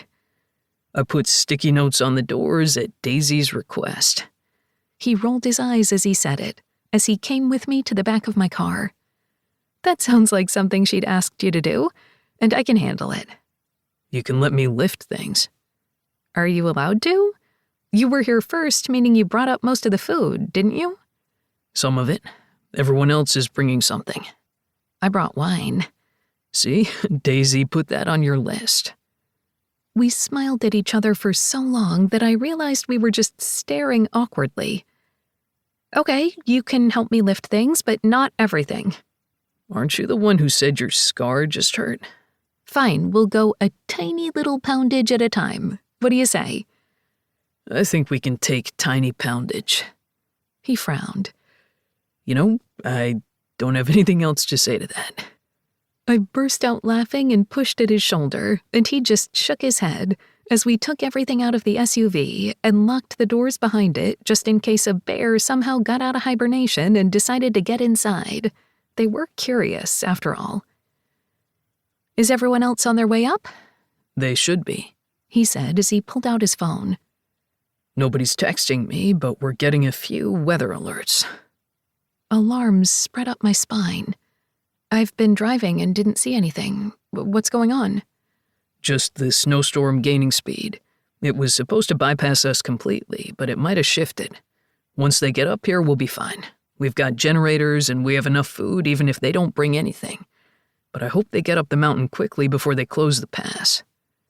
Oh, hell. I didn't even think about that. It'll be fine. It's always going to be an issue when you take trips out here, but we've done it before. And the alerts aren't that bad. His phone buzzed again, and I nearly jumped in my skin before his jaw went tense. What's wrong? Did they close the pass? No. Maybe. No, it's just Eddie. My heart raced. Oh, do you want privacy? He shook his head as he answered, putting the phone on speakerphone. I stood there, not knowing what to do with my hands or anything else. Hey, Kingston said, his face full of smiles, brightness, and not a lick of worry. He was so damn good at that, hiding his own worry to help others. He had been like that with me, except once, when he had looked at me in the mirror, and I had seen worry etched on his face. And that was when I knew I had to let him go, at least the thought of him. Hey there, we have good news, Eddie said, and when Kingston nearly staggered, I put my hand on the small of his back, keeping him steady. I hadn't meant to, hadn't even thought about it, but then the heat of him was against my skin and I couldn't let go. Really? Yeah, things seem to be looking up. You have no idea what you've done. It was nothing. It was something. I don't have words. You keep giving, and I'm so damn grateful for you in my life. I'm so damn grateful too, Eddie's wife called from the other side of the phone, and though I couldn't see them, I saw the way that Kingston's shoulders relaxed, and his eyes went a bit glassy. They spoke for a few minutes more, and I could see the adoration in that man's face. When they hung up, Kingston just beamed at me. He's still in the hospital, but he's doing better. Fuck, he's doing better. He set the phone down, and before I knew what was happening, he was taking me by the hips and spinning me around the kitchen. I put my arms on his shoulders, laughing with him as we danced to music nobody could hear, and he just grinned. So, he's doing great. Everything's fine. Oh, thank God. I'm so happy for you. Kingston hugged me tightly then, resting his chin on top of my head as he let out a deep, relieved sigh, and I held him close, feeling his heartbeat rapidly against my ear. We stood there for a moment in silence, but awkwardness hadn't settled in. Instead, it felt normal. What the hell was wrong with me? When his phone buzzed again, we broke apart quickly, and then my phone buzzed in my back pocket. I pulled it out and looked at the mess of text messages in the group chat. Oh my God, I muttered. Fuck. Kingston snapped. Crew. Well, I'm in a car with Arya and Travis, and we're stuck at the pass. Arya. It looks like we're going to be turned around soon. Are you guys up there? Kane. No, we're still at home. Phoebe's on a call. Daisy. We're just now heading up the highway. It took a while to get Nora to settle down. Hugh. Does that mean we need to turn around? Crew. They're waving us around, so I need to get off the phone. Arya. Is anybody up there yet? I looked at Kingston, an odd sensation settling my stomach as he sighed and began to type. Kingston. Claire and I are up here. We've got enough food and alcohol to last the night. Hopefully we can head back down in the morning. But it looks like we're stranded up here. My phone buzzed, but this time it wasn't the group chat, and Kingston raised a brow, but instead went back to look at the group chat that was now buzzing along with more messages. People saying they were sorry and figuring out when they were going to plan something else. Others making sure that we were safe and had enough supplies in case the storm got bad. But I looked down at the text that was solely for me. Phoebe. Are you going to be okay alone with him? Had she known? All this time, had my best friend known? What an idiotic question. Of course Phoebe knew. Me. We'll be fine. We have provisions and separate bedrooms. I tacked that one on, grateful Kingston couldn't see me typing. Phoebe. Well, you know what they say. You may have more than one bed, but you might get cold at night. Me. I have blankets. I'll be warm enough. Phoebe. Just be careful. And have fun. I ignored the extra emojis that I wasn't even going to name as I set the phone down. Well, this isn't how we planned this weekend. I wasn't sure what else I was supposed to say. Pretty much. But we have entertainment, food, lots of wine, and I brought the good bourbon. I grinned. Bourbon? I'll make some old fashions, after we make sure the house is safe. Looks like it's going to be a long night. And as he moved away to check whatever needed to be checked, I sighed. Oh, a long night wasn't even going to be the half of it. Chapter 5. Kingston. This wasn't exactly how I had planned to spend my evening, nor my vacation. However, in the end, it could have been worse. Snow began to accumulate on the windowsill and the trees as well as on top of our cars, but it wasn't too cold outside, meaning we weren't going to end up with heavy ice on branches or other issues that would require power loss, or us having to deal with things we rather wouldn't. So I was grateful for that at least. And it was damn beautiful out, even with the wind and snow, and I didn't mind the view. Of course, I wasn't exactly only looking out the window. I had a very strong old-fashioned in my hand, and Claire stood in the kitchen, bright smile on her face as she added a whiskey cherry to hers. "These are potent," she said, her hips moving to the music as she moved around the room. I adjusted myself in my jeans, a little worried about the fact that I got so hard when she was around. That wasn't exactly what I had been planning on showcasing, but it wasn't as if I could change that. I couldn't control what my body did when it came to seeing her. Then again, that happened often. That first time we had seen each other in the forest, I had sucked in a sharp breath and been enraptured by her face. Yes, she had been a little fierce, a little manic since a bear had walked past the park restroom where she had been hiding, but she had been so full of energy, I couldn't help but laugh right along with her. And then we saw the instant connection between Kane and Phoebe, and I had taken a step back. Frankly, Claire was good as my friend, and I liked that. I liked the fact that it was easy around her, or at least it had been, before everything had changed and she had been hurt. But Claire and I had just been friendly. Yes, I had found her attractive. Just because I never allowed myself to see Claire in that way didn't mean that somewhere deep down it hadn't been there, waiting, lurking, especially for the most inopportune time. Like when we were alone in a cabin in the woods in a snowstorm where she needed to be able to trust me and I needed to not be the asshole who got a hard-on whenever she was around. But those hips kept moving. They were intoxicating, as if they were calling to me. Maybe I should switch to water. But then Claire moved forward and clinked her drink to mine and grinned. At least we're having fun, right? I'm sad the others aren't here. She tossed back half her old-fashioned, and I winced and realized maybe we both needed water. But then I had another drink and realized maybe it was okay that we didn't. Maybe it was okay that we just enjoyed ourselves. There had been enough stress and heartache going on around us, so I was just going to let the bourbon do the talking and thinking for us all. These are really strong, Claire said as she sank into the cushions of the couch next to me and let out a deep breath. But it's good that they're strong, because then it lets me forget about the fact our best friends are stuck back at home or at the bottom of the mountain because they can't get up here.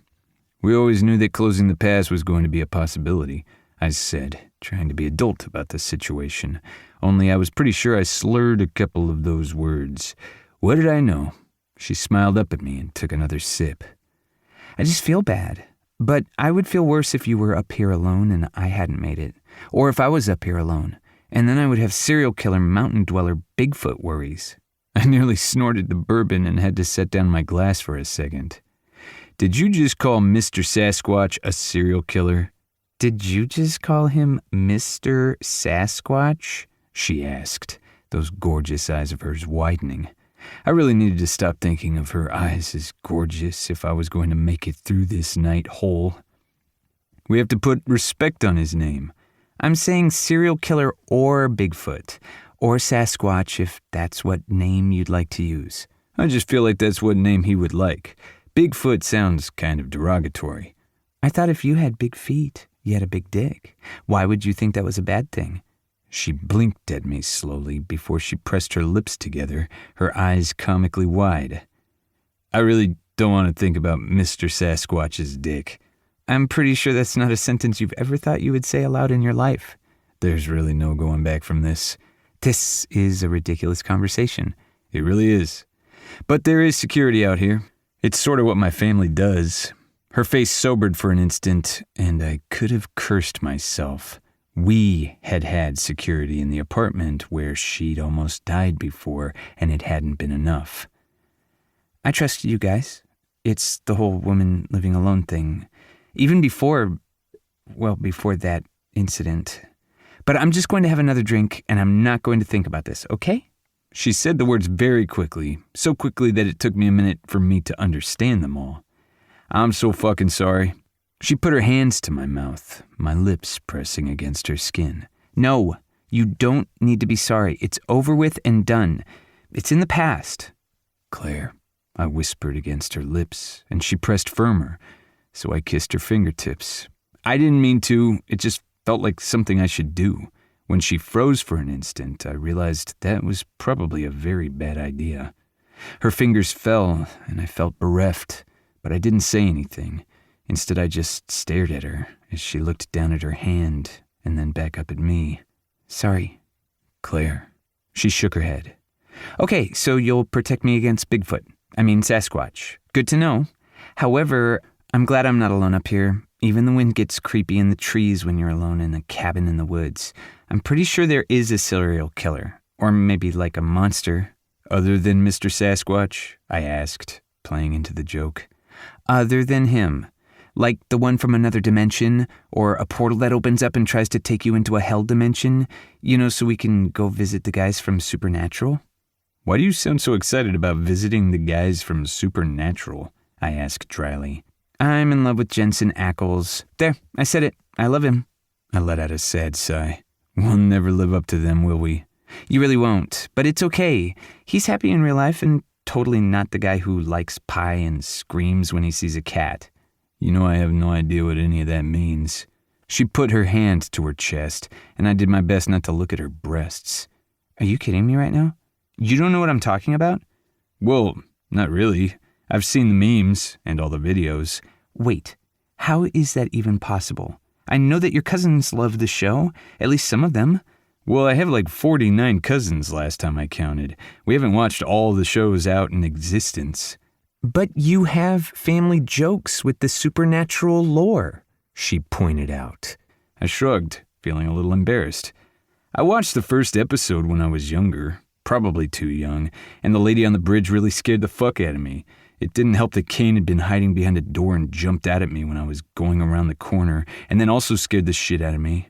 And I did scream, much like Jensen Ackles in that meme. Oh my God. Well, we're going to have to watch it. I'm really sorry, but I'll hold your hand if you get scared.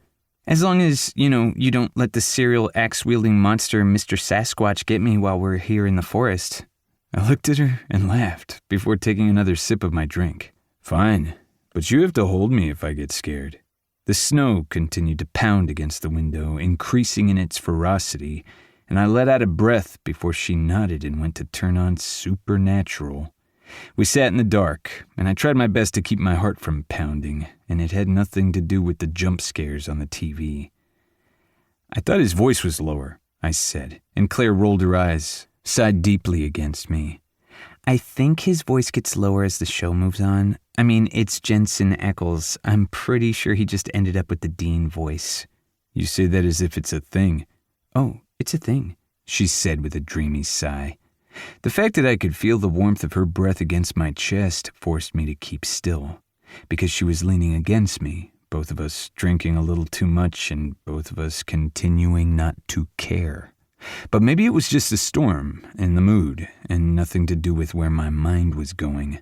When the first episode ended and the boys got into that ridiculous car of theirs that had to eat up a tank of gas every 10 minutes, she let out a happy sigh and sat up. I ignored the fact that I missed the feel of her body against mine instantly. Ready for round 2? She asked, and I nodded. Yeah, let me get a snack or something. Another drink? I asked, knowing we both should probably stick to water. But then she nodded, and I licked my lips.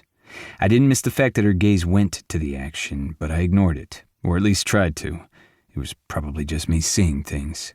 I went to make some popcorn, and on my way back in, Claire was standing and stretching.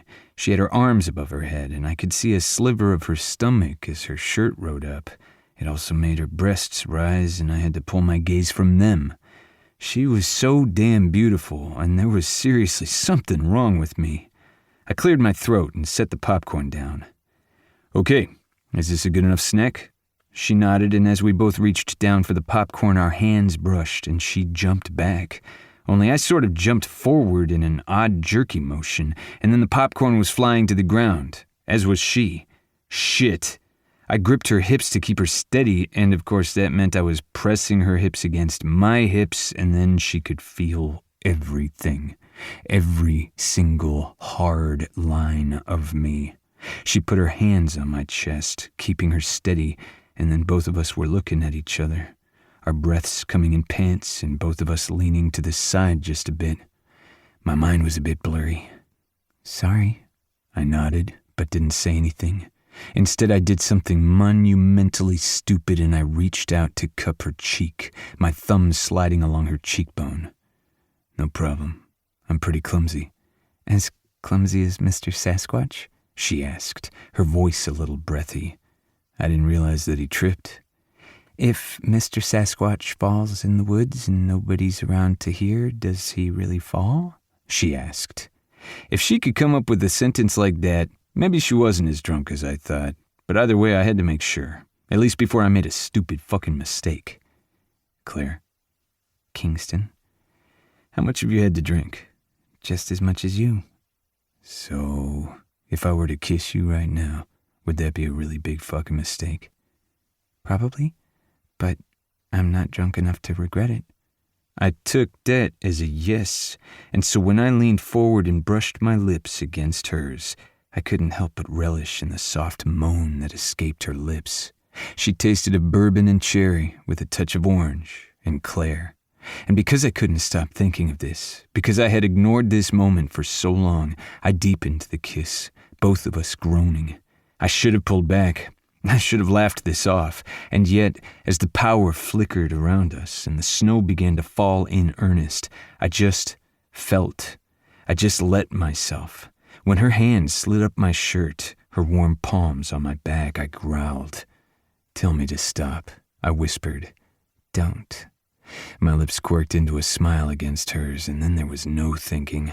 I tugged her shirt off her, one quick motion that surprised us both, and then my thumbs were playing over the swell of her breasts, sliding between them to undo the front clasp. Her eyes darkened, her pupils dilating as I met her gaze and undid the snap. Her breasts fell heavy into my palms, and she threw her bra to the side as I leaned down to take one puckered nipple into my mouth and then moved to the next. Her hand tightened in my hair as I continued to feast on her breasts.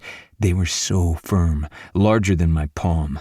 I knew that one day I would want to fuck those tits, to suck on them until her nipples were hard cherries and her flesh was covered in my marks. But not then. No, I needed all of her. I let her tug off my shirt, and I tossed it over my head as she raked her nails down my back, over my chest, as we continued to explore each other. I pulled down her leggings and knelt in front of her, loving the way that her whole body blushed at the sight. We hadn't bothered to turn on the lights, so only the few candles and light from the TV shone on us, and maybe this was good. Maybe that was best for both of us. That meant I couldn't quite see in detail the scar that had changed everything. And I didn't want to think about that because I knew she didn't want to think about it either. I kissed down her stomach, over her panties, and nuzzled her pussy. She let out a shocked gasp, her body shaking. Mine. I didn't say it. I wanted to. But damn it, she was everything in this moment. I breathed hot air over her dampening panties before slowly, oh so slowly, sliding them over her hips. She was bare before me, a little triangle of hair on her mound, and it was all I could do not to bury my face between her legs and feast on the glorious cunt before me. When I licked my lips and let her panties reach the floor, she kicked them to the side. Then I found myself kneeling in front of her, both of our breaths coming in pants. We should probably stop. Honestly, with her naked before me and my dick so hard I could barely see straight, there was no going back. Tell me to stop. I'll stop right now. Tell me to stop. I didn't know if I was begging her to stop or to continue. In answer, she nodded at me, and for an instant I thought it was a disappointment before she slid her hands through my hair again. Don't stop. As a man on a mission, I let out a feral snarl and feasted. I latched my mouth on her cunt, her sweet and tart juices coating my tongue. She let out little whimpers as I ate my fill, sucking on her clit and using my tongue to dive deeper into that pussy of hers. Her lips were swollen, her whole body shaking, so I kept one hand on her ass, keeping her steady as I pressed her to my face and let her roll her hips to ride me. I knew she came when her whole body shook and my mouth flooded with her arousal. I lapped up every single morsel as she panted my name, and then I was standing, crushing my mouth to hers. I needed her to taste herself on me, to need every ounce of me. I slid my jean-covered thigh between her legs and she rode me, rubbing her clit on my thigh, leaving evidence of her wetness down my denim. It was the single hottest fucking thing I had ever seen, and then we were shoving off my jeans and I sat down on the couch. Ride me. Let me taste those tits as you ride me. Her eyes widened as she looked down at my cock, and I put one hand at the base and gently slid it up to the tip, rolled my thumb over the pre-cum there and slid it back down. You can take me. I'm not quite sure I can take all of you, she said a little dryly, her lips swollen, her body red. I just smiled like a man in fucking heaven. Way to feed a man's ego. You're welcome. She froze, her body shaking. I'm on birth control, but It's not perfect, she whispered, and I cursed under my breath. Shit. I can't believe I forgot. I've got a condom in my wallet. She raised a brow. It's always a smart thing. I have one in my purse, even though I'd never planned on using it. And at that moment, there were far too many words between us, so I stood up, my dick pressed against her stomach, and kissed her again, needing her. We had moved so fast, but this pause seemed to slow everything down. So instead I continued to kiss her, running my hands over her body, cupping her breasts, and when we slid the condom on, I let her do it, pumping me a few times before she squeezed the base of my dick. I nearly saw stars, and then I was sitting with her hovering above me. Take me. Take all of me. Her eyes widened, but she nodded. I knew the drink was still buzzing between us and whatever else was going on, but I knew we wouldn't forget this in the morning. I just didn't know why we were doing this and why it had taken so long. In that moment when she slid down on my dick, her sweet pussy clamping down around my cock, I knew I didn't need any answers in the moment. Everything else could wait. Instead, she slowly, painstakingly sat down on me, her body stretching to fit me. Are you okay? I asked, my hand on the back of her neck. If I'm hurting you, let me know. She shook her head, those beautiful eyes wide. No, you're just really big. Thank you, baby. And I kissed her again as she rolled her hips. That action pulled moans out of both of us, so I used one hand to slide my thumb over her clit as she rolled her hips and rode me. I kept my other hand on the back of her neck, my hands making a fist in her hair. She was so fucking beautiful. An empress. My empress. And when she came again, clamping around my cock, I followed her into that temptation, into that bliss with no ending. I lowered her to me, keeping my mouth on hers, afraid of what words would come. There were none, just feelings, just us, and there was nothing else to say. Just this moment, just this promise. I just held Claire and hoped the drink would be enough for us to breathe again, and we wouldn't run once morning came. Chapter 6. Claire. Phoebe's voice echoed in my ears. Get out! Get help! I needed to push Tim out of the way, to stop him from holding my best friend by the neck and threatening us. Everything moved as if I were locked in ice, my feet stuck in cement as I continued to put one step after the other, and yet I couldn't move forward. There was a hollowness in me as I continued to reach toward the door, to leave my best friend behind and run for help, because none of the fighting and plans we had made had worked until now at this point. There was nothing for us. My apartment began to grow in size, the feet between Phoebe and I growing immensely until I could no longer see her. And then she was right next to me again, our fingertips brushing as she was screaming at me to get help. Tim didn't have a face, just a darkness as he squeezed my best friend's neck and shook her, that silent predator who told me that what was to come would break us. I tried to open my mouth and scream, to beg the gods for help, and yet nothing came. It felt as if wet paper were in my mouth, and I tried to pull it out, globs at a time, and yet there was nothing. I couldn't breathe. I couldn't move. And then my toes were barely touching the ground, and it felt like I were flying, my back hitting the ceiling as I tried to swim through the air to get to help. I was out of Tim's reach. I would be safe, and I would save Phoebe. I swam through the air, doing my best to make it out. But then Tim was there, and Phoebe was on the ground, and though I couldn't see Tim's face, I could see his smile. The Cheshire Cat grinned at me, eyes red slits as they glared, and then white-hot pain. That odd sucking sound of a knife sliding into flesh once, twice. The blade cut deep, damaging something, and the warmth of blood slid down my side and through my fingers. And I fell backward, falling, until there was nothing left, just screams and echoes. Were they my screams or were they Phoebe's? I wasn't sure. Because in the end, I tried to run for safety for us. Because no matter how many times I had hit back, no matter how many times I had pushed and begged, there was nothing. Claire, wake up. My eyes shot open at Kingston's voice, and I realized that he was holding me, squeezing my arms to wake me up. The echoes of my screams reverberated in my ears, and I realized I had been screaming. My throat was raw, and I swallowed hard, looking up at him. "I screamed in your face," I muttered, my voice breaking. It's okay. I probably deserved it. "I screamed in your face," I repeated, this time my voice slightly lower. Kingston stared at me for an instant before giving me a slight nod and pushing my hair back from my face. Everything felt sticky, as if I were covered in sweat, but I couldn't breathe, couldn't think. Not with the memory of those dreams still flowing through my veins, and not with Kingston holding me. You're okay now. I've got you, Claire.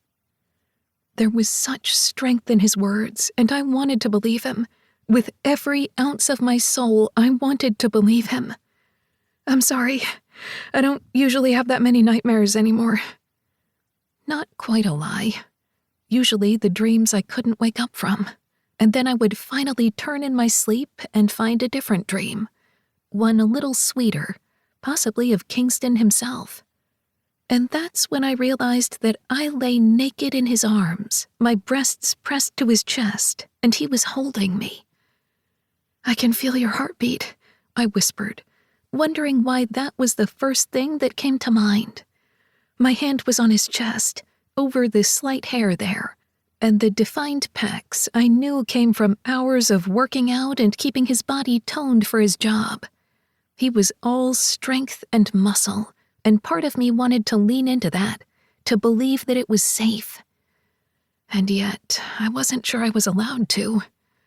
I could not believe that I'd slept with Kingston Montgomery. And now he was holding me, both of us naked, and I'd had a bad dream in front of him. How often do you have these nightmares? He asked, still playing with my hair. I didn't move my hand, the other one off to the side so I wouldn't be tempted to touch him. At some point during the night, Kingston had moved us to his bed. Not mine, not to another bed, but his. We had fallen asleep on top of each other on the couch after we had had the hottest sex of my life. My thighs were still sore from the way he had held on to me, pounding into me from below me. It had been the single most erotic moment of my life, and I knew that no matter how many nightmares I had, perhaps just that moment with him would be enough to push some of those nights away. Not all of them, as was evident by my nightmare, but some. And that had to be enough. Do you want to talk about it? Kingston asked, and I pulled myself from staring at his square jawline and back up to those dark blue eyes of his. I could only see the shadows of them because of the skylight that was now illuminated thanks to the moon bouncing off the fallen snow. He was far too beautiful for his own good. "You know what it was about. You were there." He closed his eyes and pressed his forehead to mine. For a moment, shame coated me, because he had been there. He had held my body as I was bleeding out and pressed onto my wound so sharp pain had stuck its jagged claws through me. And I had survived, wondering if his gaze would be the last thing I saw. So I looked into those eyes again and reminded myself I was here. I wish we had been there sooner. I hated that we weren't. And that's such a paltry thing to say. In that instant, I realized I wasn't the only one holding shame here. Perhaps it was because we were already bearing it all. I felt the courage to reach out and slide my hand through his hair. "You came. There was nothing you could have done." You can say that after the fact, but not so much during. It's not about me, anyway. This is about you. Kingston sat up then, and I felt the loss of his touch, his heat. But then he did the most interesting thing and pulled me onto his lap. his very hard and thick cock pressed against my backside, but we were both determined to ignore it in that instant. I hadn't even realized I was still shaking from the dreams, and he held me close, running his hands up and down my sides. When I didn't say anything, he let out a low breath. I remember running up the stairs, trying my best to get there in time. I've never actually seen Kane run that fast. He ran for Phoebe. It wasn't a complaint. In fact, it brought warmth to my heart that Phoebe was so loved, so cared for. Yeah, he did. I didn't ask who Kingston ran for. Just because I was sitting naked on his lap in this instant didn't make me that person. But it did remind me that he had done what he could for us. I just hated the fact I couldn't do anything. I tried to push at him to get out of that situation, and there was nothing I could do. We had all the security set up, and in the end, I stood there like a deer in the headlights for too long, and then when I did fight back, it wasn't enough. I couldn't believe I was saying these words at this moment, but with the sound of the cool wind through the trees as the snowstorm had finally ended, I felt as if I could just breathe. Because we were slightly in the dark, and it was Kingston. You did everything right. You were smart. You were careful. He bypassed our security in a way that we didn't even think was possible. Because he killed our neighbor. My voice broke at the words, and he held me close, running his hands down my side. And because he crossed that line, and because he cut the power, he got in. We should have found a way to make sure that hadn't happened. It wasn't your fault. You protected us. Throughout all those weeks while we were waiting to see what would happen, you helped. And I couldn't even fight back. I can teach you some self-defense if you want. Crew's better at it because he does that on the side, but all of us are trained. If you'd rather Daisy or Jennifer so you have a woman, they can help, especially with some of the center of mass issues. But I'll show you a few things. I don't want to say for next time because there's not going to be a next time. But I can help. I looked up at him then and swallowed hard. Really? I should have mentioned it before, but both of us were very good about not talking about any of this. And then there was the whole avoiding you thing. He frowned at me. You ever going to tell me why? Not exactly, but I didn't say that out loud. I needed to find my footing. He played with the end of my hair, his fingers brushing my bare shoulder. And did you figure that out? I shook my head. No, but I'm still here. His cock twitched against my backside, and I swallowed hard, with reality finally settled in. We were both naked in his bed, all alone in a snowstorm, and I was sitting on his lap. I was wondering when you were going to realize exactly where you were sitting. Oh, I knew. And I felt. So you just weren't going to say anything? You were just going to sit on my lap for the rest of the night? You're the one who put me there, I whispered. Kingston grinned then, his eyes brightening. I loved when his eyes brightened. Okay, I can push you somewhere else. And then I was on my back, and my thighs were on his shoulders as he spread me before him. So soft and pink. Kingston, I whispered. You tell me when to stop. Never. I hadn't meant to say that word. A truth so rich in secrets I knew it would break me. But when he met my gaze, his face between my thighs, his tongue so close to my pussy, and there was nothing else I could say. In answer, he hummed against me as he began to lick and suck at my clit. My toes curled, and I gripped the bedsheets, arching my back as he continued to eat me out. His tongue laved at me, and then he speared me with one finger, two, stretching me until I knew I wouldn't be able to last much longer. When he curled his fingers and rubbed against that little bundle of nerves, I lost it. My hands going to my breasts to pinch my nipples as I came, riding his face in all abandon. He went to hover over me, but then I shook my head, twisting, so I pushed him down on his back. He let out a little grunt. As I laughed, I went to kneel between his legs. Well, I see you have an agenda, he asked as he put his hands behind his head. I'm just saying, I didn't get to do this last time. We'll take your fill until it's my turn again. I gripped the base of his cock, my fingers not touching, and licked my lips. He groaned, and I leaned down over him, my hair covering my face, as I licked the tip of his cock. Salty pre-cum settled over my tongue before I opened my mouth and took the head of his cock in. His whole body shuddered, one hand going to my hair, the other reaching down to play with my nipple. He must have levered himself up somewhat on the pillow, but I let him touch me, because I needed him to touch me. I bobbed my head, flattening my tongue as I let him fully into my mouth, pressing the back of my throat. And when I swallowed, letting him further back, he moaned. Dear God. I didn't smile or say anything, mostly because his cock was in my mouth and I knew if I pulled back he would probably pounce on me. And while I liked the thought of that, I wanted to give him something more. So I rolled his balls in one hand and continued to bob over him, letting him go past the back of my throat and deeper, taking him all the way in. My nose nuzzled the coarse hair at the base of his cock, and I hummed against him. His whole body shook as he tried his best to stay still, his breaths coming in pants as I did my best to breathe through my nose.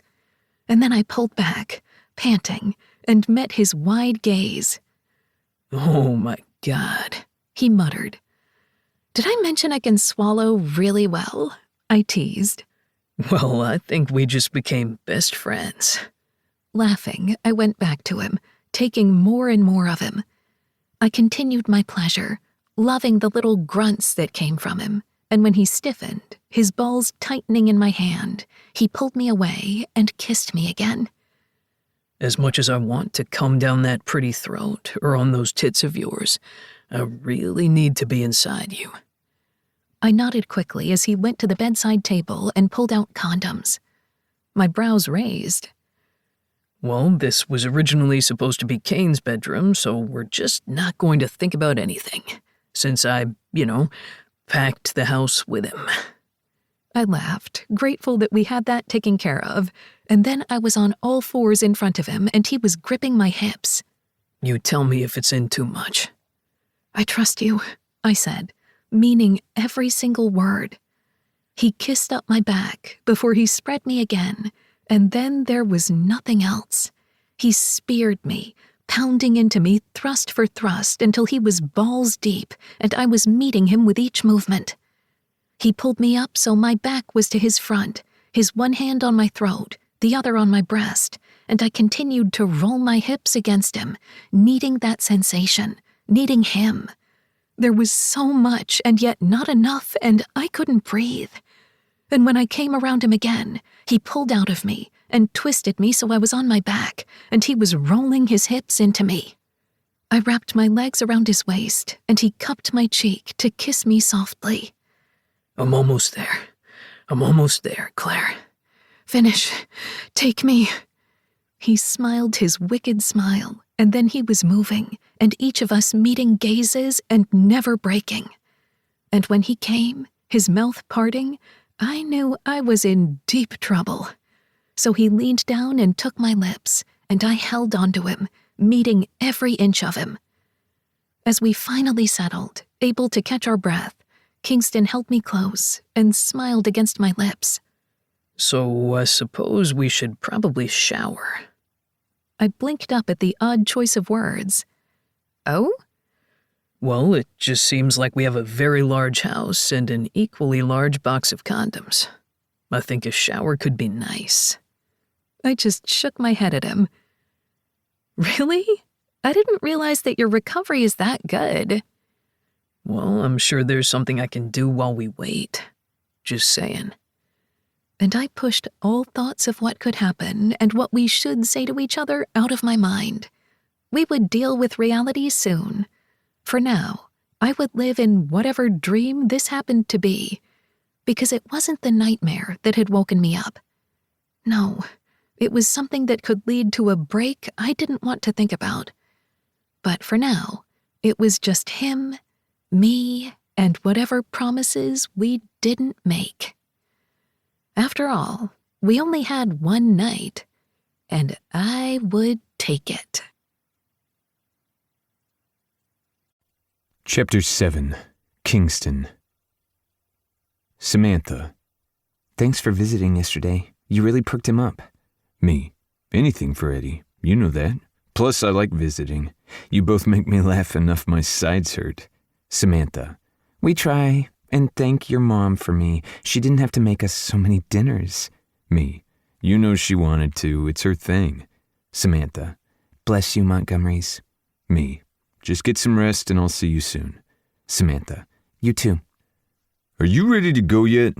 Lex asked from my side, and I glared at my cousin as I put my phone on my dresser. I stood there in my towel after getting out of the shower and already wanted to be finished with this family event. Why do you say that as if you've been waiting for me for an hour? You're the one who got here 10 minutes early. And you know the rules. Being on time is late. Being 10 to 15 minutes early is on time. Honestly, you're early to my house so we could get to the course even earlier? The math ain't mathing. Just finish packing up your things. How hard can it be to figure out which polo shirt you want to wear? I glared at my cousin. Lex, a.k.a. Lexington Montgomery, was the son of my Uncle Beckett and Aunt Eliza. He'd been adopted into the family a couple of months after I was born, and we were the same age. We'd grown up together in the ways that cousins tended to, though we didn't attend the same school since I was in Boulder for most of my childhood, and then down in Denver when we'd moved down for my dad's art. Lexington had lived up in Fort Collins his entire life, but the thing with Colorado was that even though we lived in different cities, it all felt the same. Driving an hour up north to Fort Collins wasn't anything. We would do it weekly, if not more. The I-25 corridor was great for that, and getting to Boulder was a snap. That's why, even though all of my cousins had been spread out over the suburbs of Denver and each of the major cities surrounding it, we all were thick as thieves and close as ever.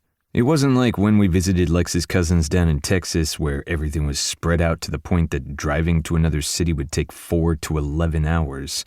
No, we were lucky that way. Hence why people would joke that the Montgomerys were taking over the world. We happened to have a higher percentage of people in this state than one would think. When did you ever see a Montgomery in a polo shirt? I asked, annoyed. Hey, huge football players and celebrities go golfing all the time. They wear polos. We all can't be Adam Sandler in a t-shirt and large athletic shorts. I snorted, shaking my head at Lex. Maybe I should go dress as Adam Sandler. Or you could just put on a polo and some khakis and pretend like you know what you're doing. I flipped the other man off and walked in a towel toward my closet. I had khakis and a polo for instances like this, or for events where I needed to blend in with the clientele, but it wasn't usually my favorite thing. Give me jeans, gray sweatpants, and a Henley, I was fine. How much ink do you think is going to be on our course today? I asked with a laugh. Enough that will scare the locals. I'm going to really enjoy it, especially when Crew comes around with all his piercings. The Montgomerys and friends were headed toward the golf course today, and I wasn't quite sure why I had agreed to it, but they wanted to go, so we were going to figure out how to be adults, apparently. We needed activities to do as friends and family that didn't involve throwing axes or playing video games, apparently. At least that's what my mother had said jokingly over dinner one day, and now here we are. Lex continued to talk behind me as I found a polo shirt that I didn't mind wearing, this one charcoal gray. I would just have to wear some form of cream or white pants. I thought I had some at least. I still didn't know why we were going golfing, but I was just going to roll with it. Plus, doing something out of the ordinary seemed to be what I was good at recently, considering that I had slept with Claire. And it hadn't been just one time. It had been numerous times over the night. We hadn't slept at all, except for a few dozing naps with each other, and there was no going back.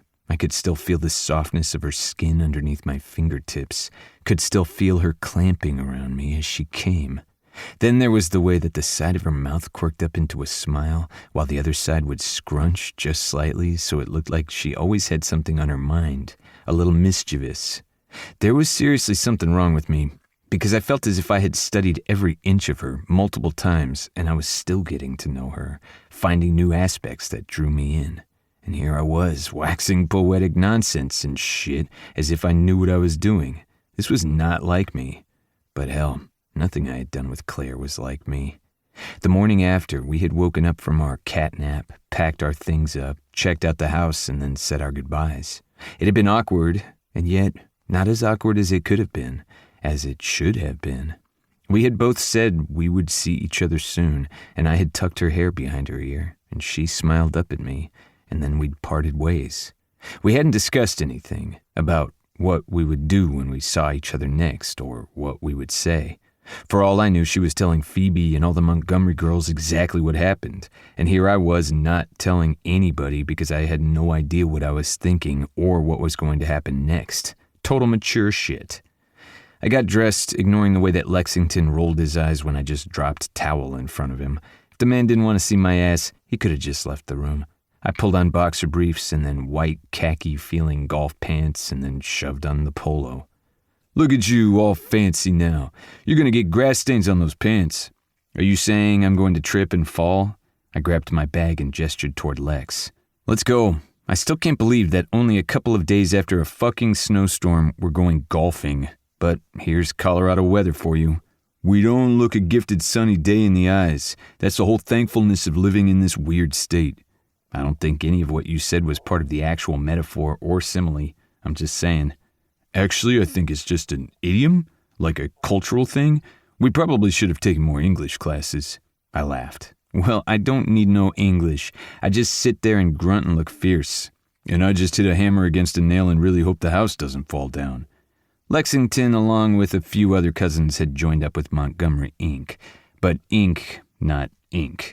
They had eventually broken off into a subsidiary called Montgomery, Inc. 2. They still were under the major family umbrella like all of us were, but instead of working on all the same projects with their parents and uncles and aunts, much like the tattoo shops, they had branched off into their own. I liked the fact that there were so many handy people in my family. Sure, I could do a few things on my own, but not everything, and while we didn't take freebies and handouts, we did trade and barter our services, meaning any home improvement projects I wanted done at my house, I could get at cost, or for just helpful hints when it came to security and installation. It all worked out in the end. So, did you have fun up in the lodge with Claire? Lex asked as I got into the passenger seat and we made our way toward the course. I tried my best not to look as if I were guilty, because there was nothing to be guilty about. We hadn't done anything wrong. It was just I had no idea what we had done in terms of labels and the grand scheme of things, and I didn't want to talk about it. Part of me wanted to shout from the rooftops, but that sounded like a bad idea, so I wouldn't. I would just pretend nothing had happened. And I had been silent for a little too long. It snowed worse down at the base where they closed the pass than it did up where we were. It was weird, but I guess we were on the opposite end of the storm, so we got some snow, but then the roads were fine by the time we drove the next morning. What did you guys do? Play video games or something? Yeah, a little bit. Watched a movie, drank too many old fashions, had hot sex multiple times throughout the cabin. I love that she loves bourbon. My lips quirked into a smile. She makes a better old fashioned than I do. I had to steal a recipe. Oh, I want it too, Lex said as he pulled off the highway. She learned it at a mixology class, actually. She learned a few things. You can take classes for that? Lex asked and then shook his head. Of course you can. People need to learn to be bartenders rather than watching somebody make Jack and Cokes. That is the max ability of some of our family members, though, I said with a laugh. And she needed to learn it for some party or something. I don't really remember. Of course I remembered. I remembered everything about Claire, but that made me sound stalkerish, and this wasn't like me. That's cool. I forget that she plans parties. Big ones or just like kids' birthday parties? Big ones. Although I know she does some parties that are birthday-like, and even weddings. She's growing leaps and bounds. She and Phoebe are both amazing when it comes to their businesses. I'm glad that Kane hooked up with Phoebe. I like them. Oh? I asked, noticing the slight tick of jealousy I needed to get rid of. Yeah, Claire's fun. I'm glad that she's around more since I know she's sort of hid away after everything that happened. I grit my teeth and let out a deep breath. Yeah, but she's back. That's good. Maybe I'll see what she's up to. Oh? I asked, and Lex just snorted and shook his head. There's a spot over there, I said, pointing to a very obvious parking spot and trying to deflect the fact that I was not hiding my feelings and jealousy well. Well, shit. Thankfully, Lexington didn't ask any more questions, probably because he got all the answers he needed, and I hated myself a little bit. We got our clubs out of the back of the SUV, although I was borrowing one of my dad's set because I didn't actually own any, and we made our way toward the rest of the group. Leaf and Nick would be partners while Lex and Sebastian worked together. Noah and Ford were partners, of course, and that left me with Crew, who was technically the only non-Montgomery of the bunch. But as he'd once dated Daisy and was now all of our friends, it all made sense that he would be with us. In fact, Crew and Lexington hung out more often than not. They were always by each other's sides and credited Daisy for that fact. And that's why the two of them weren't allowed to play together, because they could kick all of our asses. So I had the pierced and tattooed man in a similar outfit to mine, who just raised that pierced brow. So, how was your weekend? I shrugged, trying my best and failing to act nonchalant. Snowy? I ignored his pointed cough as we set out to playing. I wasn't very good, but I was getting better. Thankfully, I could mimic what Crew was doing, so it wasn't that bad. Halfway through, Crew gave me a once-over and smiled. Well. I looked over my shoulder and realized that the rest were paying attention to something else, and no one was looking at us. I leaned over and whispered fiercely, "How did you know?" Crew just beamed and wiped his hand on his shirt. "I just know things." Then he gave me a look, raising that pierced brow. "So what are you going to do about it?" I have no fucking clue. It was the most honest thing I could have said in that situation because I wasn't sure what I was supposed to do. I had always put Claire in a box, a friend of a friend, someone that I couldn't get near because if I fucked it up, it would hurt Phoebe and that would hurt Kane. The fact that Kane wasn't here today was helpful because he could read me like no other. Yes, Crew and Lex seemed to have read me just fine, but Kane, he would know. And then I would have to figure out what I was supposed to say, and yet here I was, trying to do the same. "Well, shit," Crew mumbled. "Claire's a nice girl." "Woman," I corrected, and Crew nodded. "Woman. She's nice. She's been through shit, but then again, so have you. Mister, I got blown up in a warehouse and nobody likes to talk about it." I winced. Daisy was in the warehouse. I was just near it and got blown off my feet. We're both fine. I could still remember the heat of it, the impact as I fell. Daisy had been hurt significantly more than I had, but was back to her normal. I had been through another bomb and a few knife wounds and a bullet graze, all because I was in the job of protecting people. It wasn't safe, not always, but it was my job to make it safe.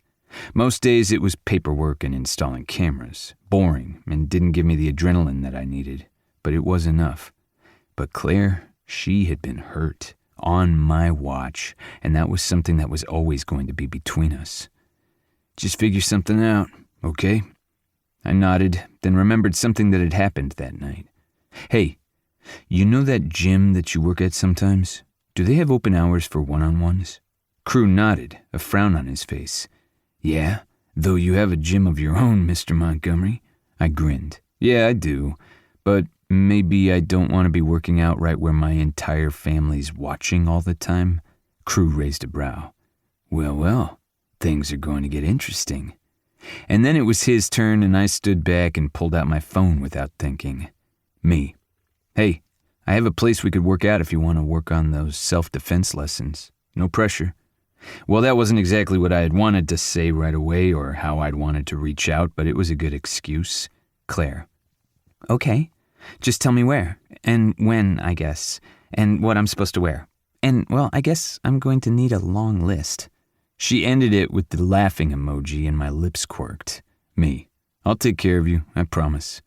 Before she could say anything to that, or I could think too hard, I texted again. Me. "How are you?" 3 little dots appeared quickly, then went away, then came back. Well, hell, maybe on a golf course surrounded by family wasn't the best place to have this conversation over text. Claire. "Is this where we talk about the thing we're not talking about?" I threw my head back and laughed and ignored everyone staring at me for answers. Leif came over to read over my shoulder and I pulled the phone away before he could see who it was. "Oh, I want to know." "Privacy, just a little bit."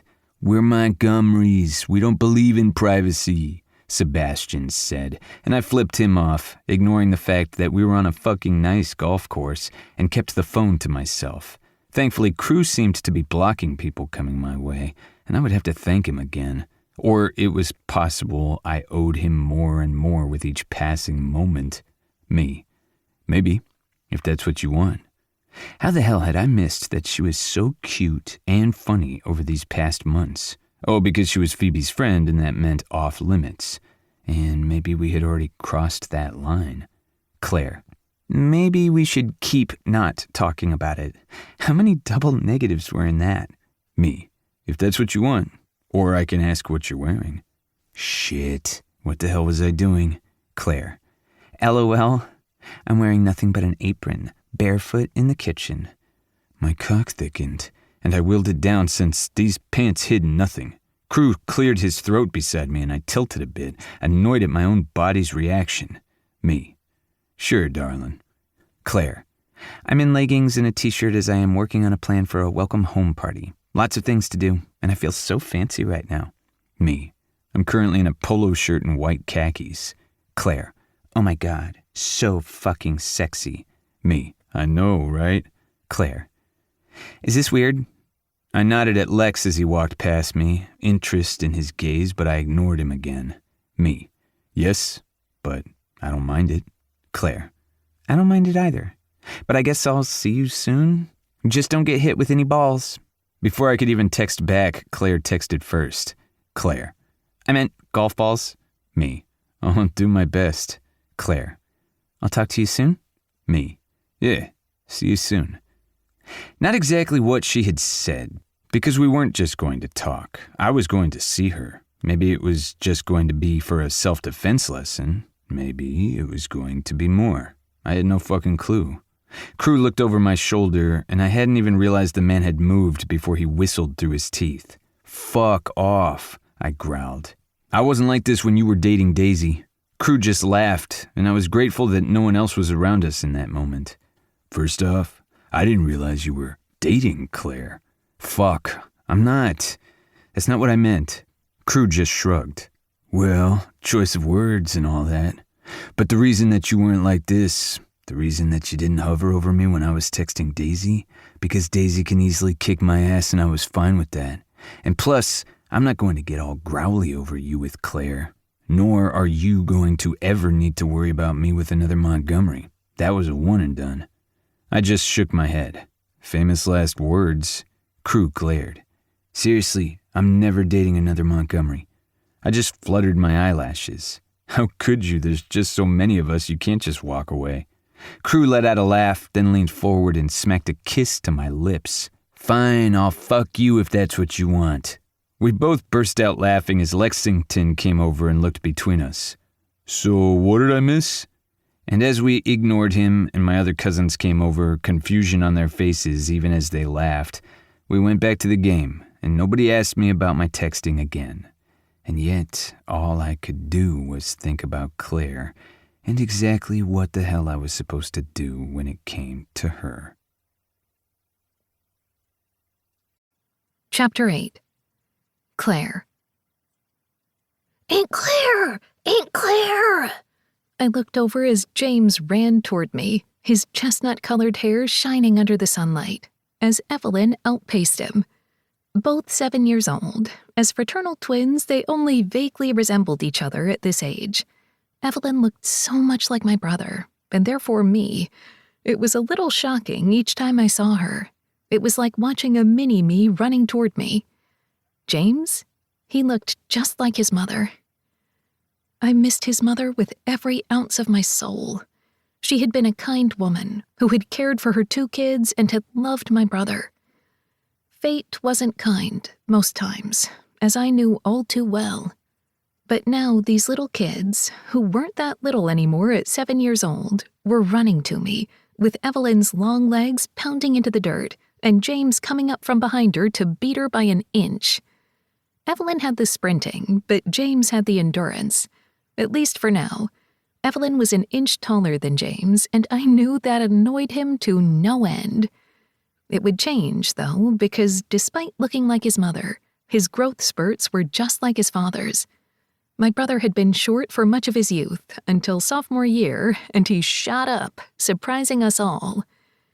Now he was a 6'3" behemoth of a man covered in tattoos and a full beard. In other words, he fit in with his new bosses, the Montgomerys, just fine. I thought it a little weird that he had decided to work with the family that I had become friends with for so long, but in the end, the Montgomerys were the best in the business, and my brother wanted to work with the best. Aunt Claire, tell him that he's wrong. I raised my brow at my niece, then looked over at my nephew. What are you wrong about? I teased, and he gave me a put-upon sigh, which meant I said the right thing.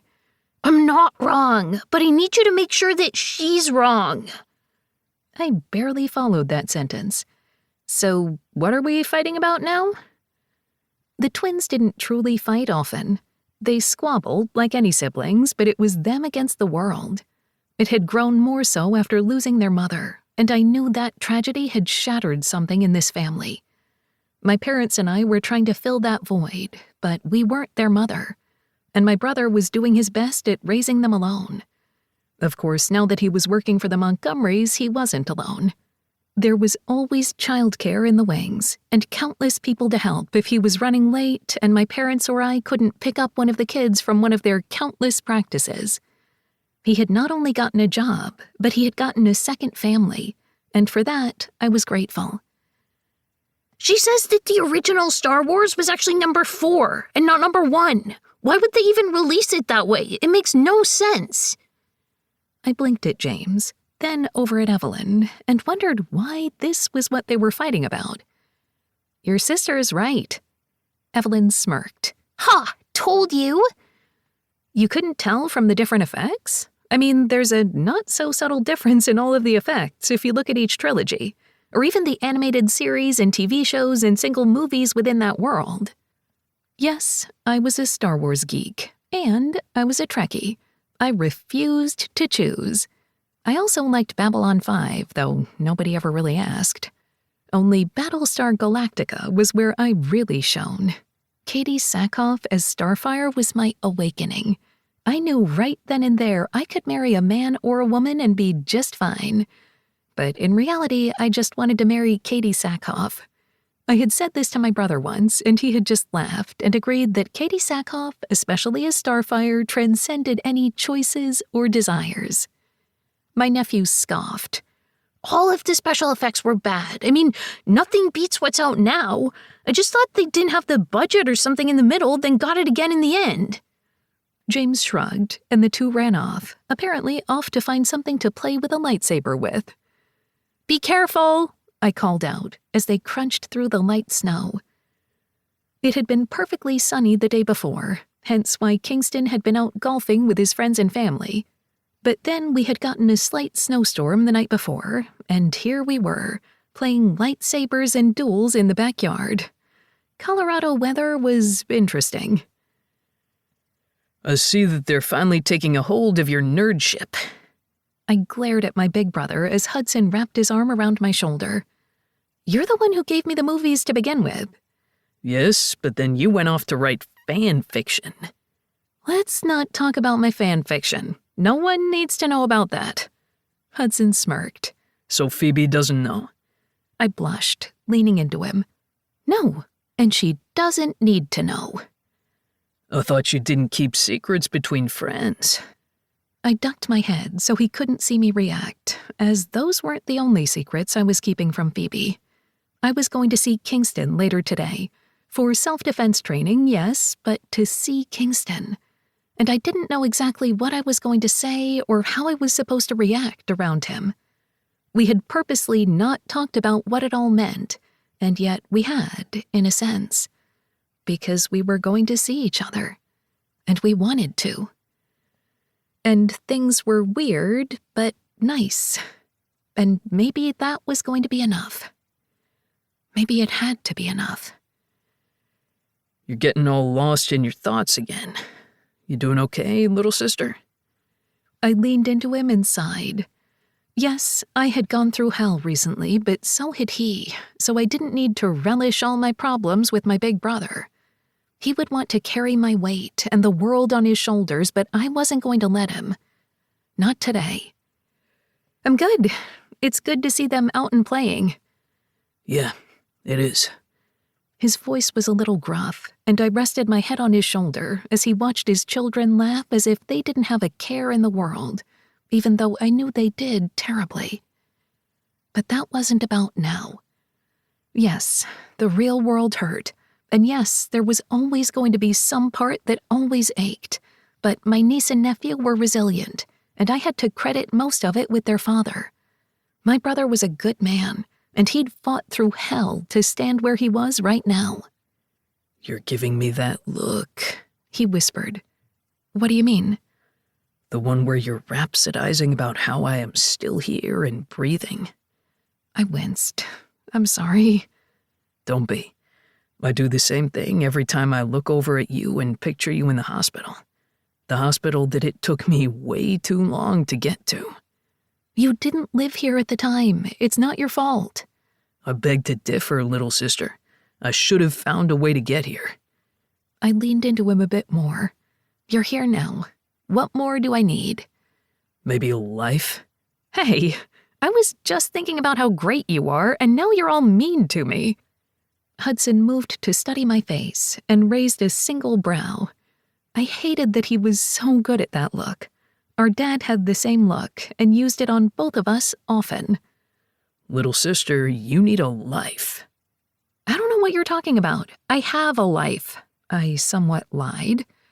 You say that as if it's the truth, but I don't believe you. Let me be, okay? I'm fine. You know what fine stands for? That you just need to leave me alone and let me wallow? I asked. Wallow in what? Life and the lack of good coffee sometimes unless I go to my favorite cafe. Hudson smiled, though I knew he was placating me. I really do like that cafe. I laughed, knowing it's what he wanted and honestly what I felt. It helps that you work right next to it. I have to drive to it. Oh, God forbid you come and visit me. We both know I'm visiting the coffee. He kissed the top of my head, then ran off to go chase his kids, and I just sighed and watched them giggle and move around. I was so grateful for them, even if it sometimes felt I was the one on the outside looking in. But sometimes I just wanted this for myself, just a little bit. I said my goodbyes and hugged the kids as they decided which fake lightsaber they wanted to use and made my way to a gym about 20 minutes from my house. It wasn't too far, and I knew that while it wasn't necessarily owned by Crew, he went there often. At least that's what Kingston had mentioned. I also knew that the Montgomery security had its own private gym, but we weren't going there. I was oddly grateful. Even if it felt a little bit like hiding, I didn't want anyone else to see. And not just because this was with Kingston. Okay, most of it was because it was with Kingston. But I also didn't want them watching me do this, and failing. I was probably going to fail spectacularly. I pulled out my gym bag, complete with towel and water, and hoped that what I was wearing was enough. After all, I had been wearing comfy clothes when I had been attacked before, and that hadn't helped. So maybe I should have worn, like, a dress or something. So I wasn't wearing leggings and a sports bra with a tank top and jacket over it. That wasn't the sexiest thing. Of course, Kingston had seen me naked, so perhaps it didn't matter what I wore. Why was I overthinking this so much? There was a knock at my window, and the scream that reverberated inside the cabin of my car could have split an eardrum, namely mine. Kingston held up both hands, and I was grateful that he was the calm one in this situation, because this was probably not the best way to start a day of self-defense. As in, I was so zoned out sitting here that I hadn't even realized a man had come to my window. I opened the door when he stepped back and could feel the flames licking at my face. "You didn't hear that, did you?" I asked, my voice slightly high-pitched. Or are you asking if your car is soundproof? No. But I liked that you didn't panic. He pressed his lips together, holding back a laugh. I rolled my eyes, and then froze as he leaned down and pressed a kiss to my lips. It seemed so natural, as if we had done it 100 times, and as he pulled back, he had a questioning look in his eyes. Okay. I pressed my fingers to my lips, and then looked up at him and nodded. Yes. Okay. Good. I'm already fucking awkward, with the whole making you scream thing. He paused and gave me a devilish look. Except for that one time. Or 7 times. You counted? I asked as I closed the door behind me. As if you didn't. I blushed and hip-checked him. Of course, I just bounced right off him, and he reached out to catch me. Careful there. I have no idea if this whole you teaching me how to defend myself is going to work, considering you're just so... I waved at him with my free hand. Big. Seriously, you're going to have to stop with the compliments. I wasn't talking about your dick. At his wide gaze, I continued quickly. Not that your dick isn't big, because, oh my god, so sore still. Well, I was for a while. However, I'm just going to stop talking right now because I'm talking really quickly, and I feel like if I don't take a breath right now, I might just run into that wall and just let what happens happen. I love when you get flustered because you don't think about anything else. No stress, no worry about what's to come. I'm going to have to fluster you more often. Really? Really? We entered a gym that felt like one of those old-school ones, with a boxing ring in the corner, a few bags around, and other equipment I couldn't name. It didn't smell like feet, though, so I counted that as a win. We entered a side room as we passed a few people who were working out, and I was grateful that this one seemed to be private. This is all ours, and it's going to be locked. That way nobody can see what we're doing unless we want them to, but there's no cameras in here because it's Crew's personal one. So you're safe from peeping Toms, but you are alone with me. So is that going to be okay? It's okay as in I feel completely safe with you. Probably not okay because we should most likely discuss at least something. What do you want out of this? My eyes widened as my thoughts went directly to what this could mean. Us? Life? Today? Kingston winced. I meant this lesson. I totally knew that. When he reached out and pushed my hair behind my ear again, I shivered. You should stop doing that if we're going to focus. We can do that. Now let's talk about it. I just want to make sure that what happened never happens again. I promise you I'm going to do all in my power to make that a reality. I swallowed hard and nodded, knowing he was as serious as he could be, because he still blamed himself, just like I blamed myself for trying to get help and leaving Phoebe behind. Guilt was an enigma that wrapped around you and never let you go, even when you thought you were finally free from it. But it continued to drown you, pound you against the rocks, and make you believe that you are worthless. The first thing you need to understand is it's not your fault. It was as if he read my mind, and I shook my head. Just like it wasn't your fault. He cleared his throat and took a step back, and I tried not to think of that as rejection, but just us focusing on matters at hand. Situational awareness is key to everything. And while what happened to you isn't exactly the same thing, being aware of your surroundings at all times is the first step. And I like to daydream. Well, when you're walking with me, I'll be the one on alert. That has to be exhausting. He shook his head. No, it's just what my brain does. It's why I'm good at my job. But if you're walking by yourself, make sure you're aware of your surroundings. Don't walk with your headphones on, staring at your phone, not paying attention to the rest of the world.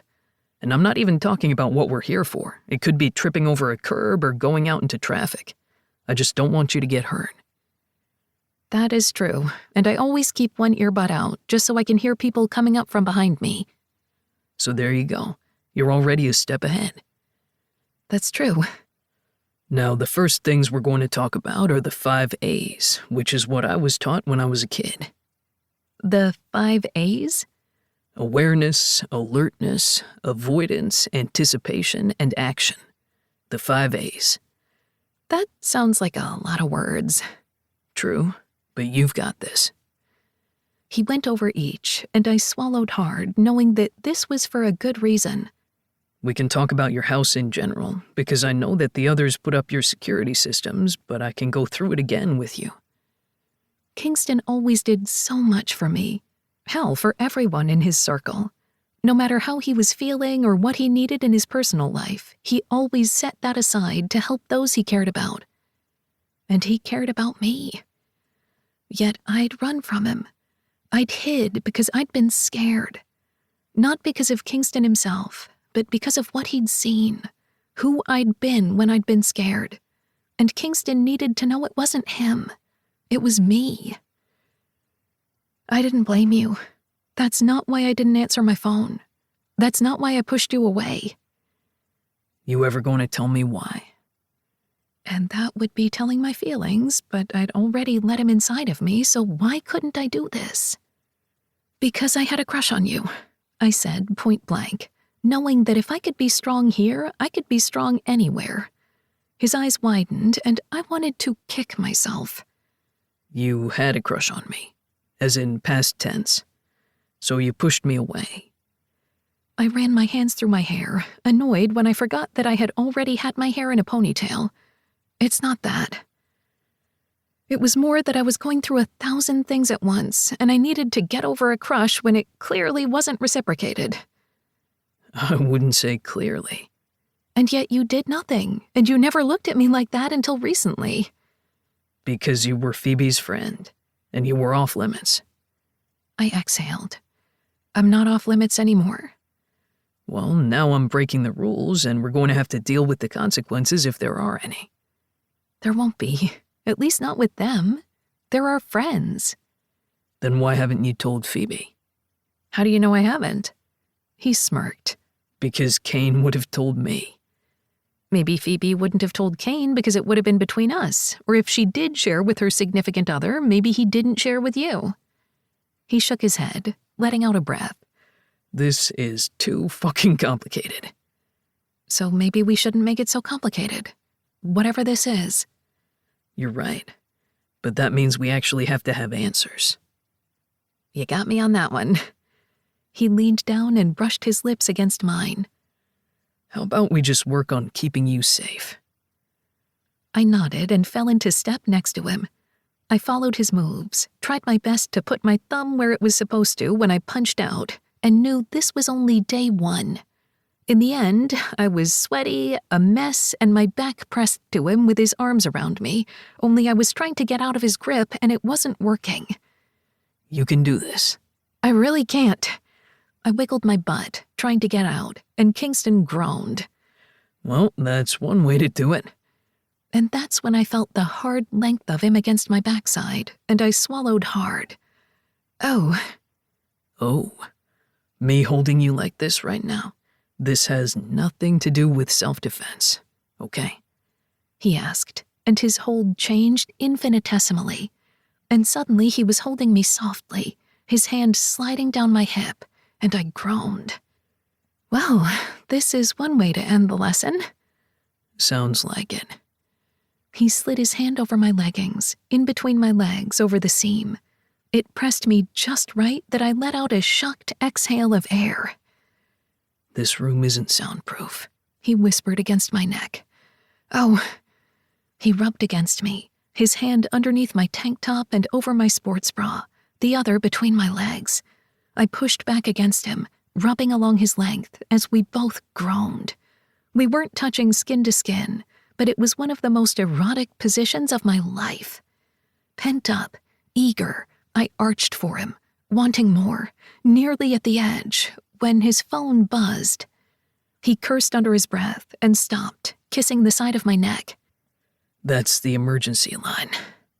Still thrumming, my heart racing, I nodded and pulled back, bending over to take gulps of air. Kingston's gray sweatpants were tented in the front, the lead pipe between his legs swinging to and fro. I really wanted to know why the man wasn't wearing underwear, but then again, I did not need to think about that. Kingston frowned when he read the readout, his face graying a bit as he answered. Samantha, is everything okay? It would make sense that Samantha would be one of the ringtones that got through for emergencies. As we were still waiting on the final results for the bone marrow transplant, we were all on edge. I was already moving toward him as his face fell, and he kept nodding even though I knew Samantha couldn't see. When? A clipped word, and yet it spoke of so much. My heart shattered, the world feeling as if it screeched to a stop as Kingston stood there, his face stoic, his jaw tight. Thank you for letting me know. I'm so sorry, Samantha. Yes, I'll be there. I'll get all the information. The team will be there too. You won't be alone. Is your family with you? Good. They'll handle things too. Sit down, Samantha. Drink some water. I'm so sorry. He ended the call and stared at me, his eyes wide, bleak. Eddie died.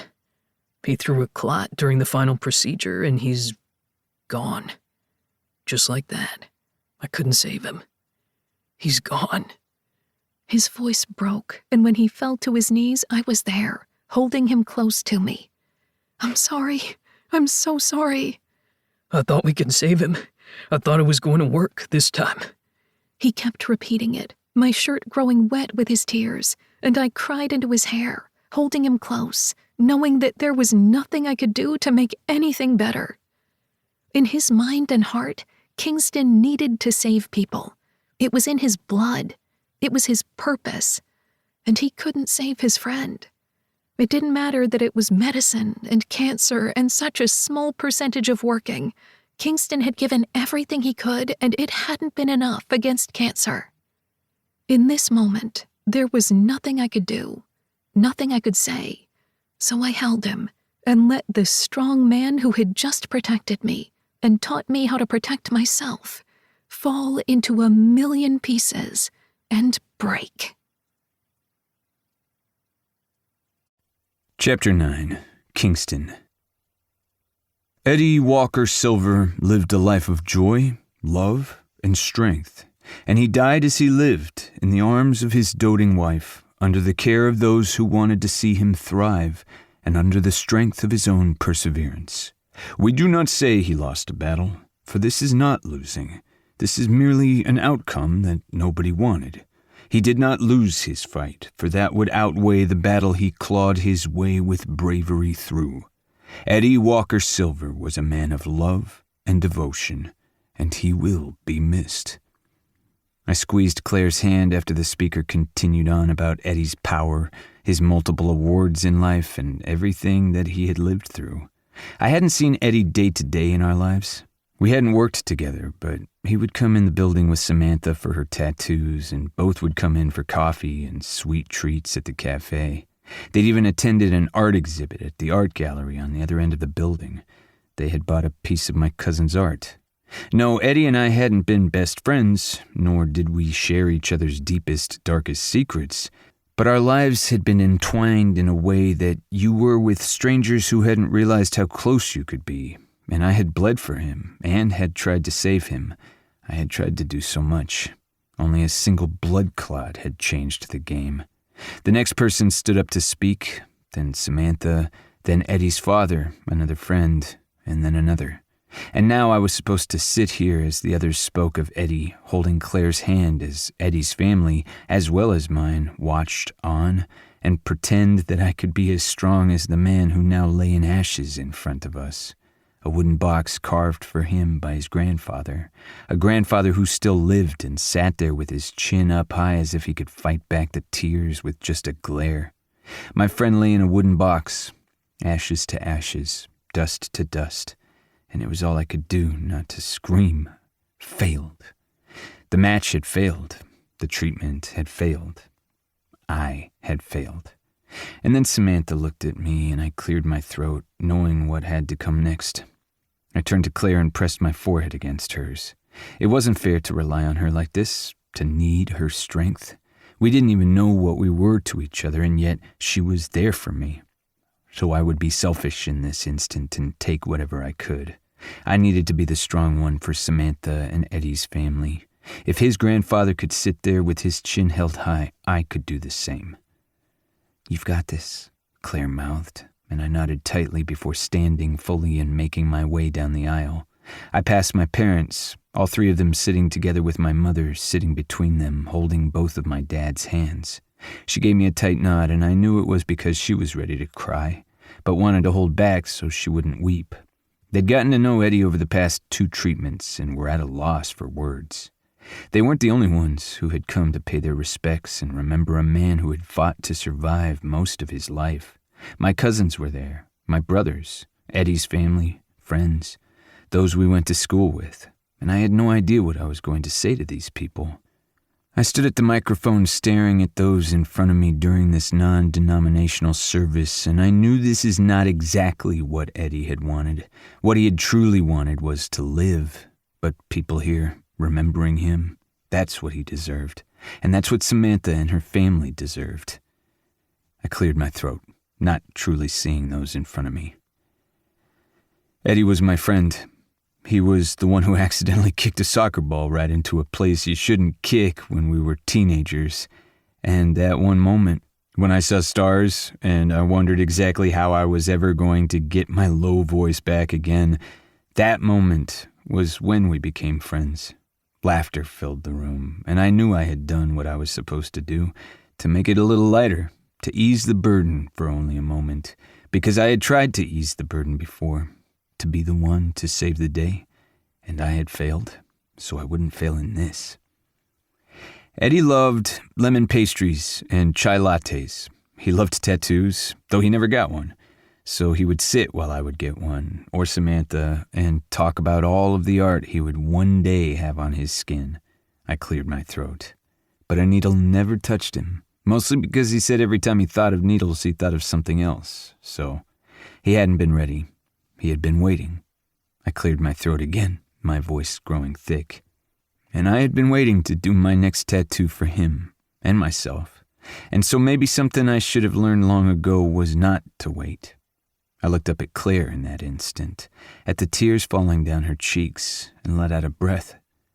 I pulled my gaze from her because I couldn't look at her when I said this. I didn't want her to be my strength. I couldn't put so much onto her when whatever we had was so fragile. So new.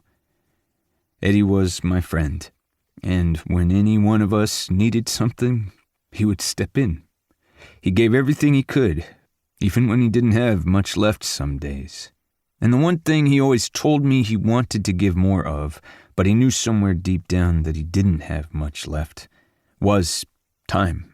He gave his time to us, however short it was by this cruel trick of fate. He gave us himself and his time. And whatever lessons can be learned from something so devastating is that we need to treasure those moments. Time hits you like a bullet train. It hits you fast and slides through your fingers before you have a moment to breathe. Eddie was my friend, I repeated. He was joyous, he was powerful, and he ran out of time. And I am going to hate the concept and reality of that until the end of my days. But I'll always remember the time we had. And with that, I cleared my throat again and made my way back to sit next to Claire. She leaned her head against my shoulder, crying in deep sobs. I handed her a tissue as everyone else began to whisper through jagged breaths, and Samantha went up to speak again. She wasn't crying, however. She had that shell-shocked look about her, that look of someone who didn't really understand how this was reality. I could truly understand that feeling. Eddie had been turning around. He was supposed to live. It was only supposed to be one little procedure, one more thing until he could go home. And it had killed him. By the time she was finished speaking, telling jokes for all of our sakes so we could laugh with her, I was ready to get out of the suit and just get home. When we finished with the service and headed toward a restaurant to eat, my family and I didn't stay long. Everyone else had stories about his childhood and wanted to laugh, and I didn't feel like it was my place to stay. I had tried to give him part of me, my actual, literal cells, and yet those were gone. It hadn't worked again. and I wasn't sure I could stay and watch the outcome. So I said my goodbyes, made sure that Samantha and the rest of their family, including Eddie's grandfather, knew I was here if they needed me, but I knew they wouldn't ask. They had taken what they needed from me before, what I had freely given, and it hadn't worked. It hadn't been enough. "Come to the house, baby," my mom said as she cupped my cheeks. "I just want to go home." "No." I looked down at her, confused. I hadn't heard that biting tone of strength in a long time. Mostly it was only when I was in trouble. "Mom, I'm an adult, and you're still my baby, Kingston Montgomery, just like Logan and Oliver are. You're going to get in that car, you're going to have Claire drive you, and you're going to come home. You're going to come home to your family, and we're going to have tea or beer, whatever you need, but you are not going to your home alone. And I'm sure that you and Claire can also be there for each other, but I'm going to be the mean mom and make you come home so I can watch you, just for a little bit. Let me be selfish." I knew this wasn't for her, this was for me. She was saying she could be selfish, so I would blame her if I got angry, because she was good at knowing what I needed even though I didn't want it. "I could get angry, you know," I muttered. "You won't, because you want to come over too. I made pie." I smiled at that, surprising myself that I could smile, and I went over to Claire's side. "Mom wants us to go over there. She said both of us," I warned. "Your dad already warned me. Are you sure it's okay? I mean, I know your family because I'm friends with your family, but I don't want things to get complicated for you." I pulled her close to me in a hug and sighed. "We sort of blew through those barn doors already. No use trying to close them." Lovely imagery, but true. "But okay, let's go get pie." Mom makes a damn good pie. We ended up at my parents' home soon after. It wasn't the home we grew up in, as once the kids had moved out, they had decided to find a place a little further out near the mountains, and where they wouldn't have to worry too much about getting kids to school and all of the events and sports that we had. Though ever the artist my father was, Lincoln had made sure to take out the door frame that had our heights on them and made an art piece from it that lay in Mom's library. And then, of course, one of my uncles who happened to build houses for a living had built a new door frame. "This piece is amazing," Claire whispered under her breath as she stared at one of my dad's latest creations currently taking space in the living room. I smiled down at her. "It really is." "You don't take it for granted who your parents are?" I shrugged. "They're mom and dads. I think what I really took for granted was the fact that I grew up in a family with 2 dads and a mom, who all loved each other, who had 1 bedroom and an extra-large custom-made king." I paused and looked at her. "I'm not really sure where they found the person to make that mattress, but it works apparently." I paused, letting out a deep breath. "I meant that it works for the room. I'm just going to shut up right now." Claire's eyes filled with laughter and she pushed at my hip. "Whoever did the metal and woodwork, though, should probably talk to your cousin Noah. I'm sure that they're going to need that big of a bed." "Oh, I'm pretty sure that Noah's parents, also a throuple, already gave them the information. It probably should concern me that there's so many thruples in my family, but no, it's just life. I like that it's normal." "Of course it's normal. It's love. Did you ever think that you would end up in one?" she asked, and I didn't hear worry in her tone, considering we were sleeping together and spending time together, just curiosity. I held back a laugh at her question, surprising myself. No, I never wanted to share. It was the honest truth, and I liked the way she blushed at my words. "I've always wanted a real painting, one that isn't a print. Maybe one day I can afford one of your dad's. Like a small one to fit in my wallet." "I can try to get you a discount, though I don't really get the family discount." "As you shouldn't. The family would go broke if we kept allowing that," Lincoln said as he came forward and squeezed my shoulder before giving Claire a hug. "And thank you for liking my work. Sometimes I'm afraid in my old age that I'm forgetting how to work with oils." "Really? You're going to call yourself old?" Ethan said as he came forward, 2 glasses of sparkling cider in hand. He handed them both to Claire and we took them in thanks. "Considering we're the same age, dear, don't call us old." Ethan winked and Lincoln just shrugged. "It's my prerogative." Claire smiled at their banter. I've been to your mom's shop too. Seriously, your family's so talented. And I'm just a chemist, Ethan said with such a put-on sigh it made me smile, once again surprising myself. Oh yes, please tell me more, Mr. Award-winning and grant-winning chemist, about how tough your life is. My dad's bickered in humor, trying to lighten the tension in the room, and my brothers came forward, both of them flirting with Claire and trying to keep me smiling. Only the more they tried, the more I wanted to sink into myself. So, Claire, I know this isn't exactly how the whole meet the parents things work, but should I ask how long you two have been together? My mom asked, and as Claire's eyes widened, I scowled at my mom.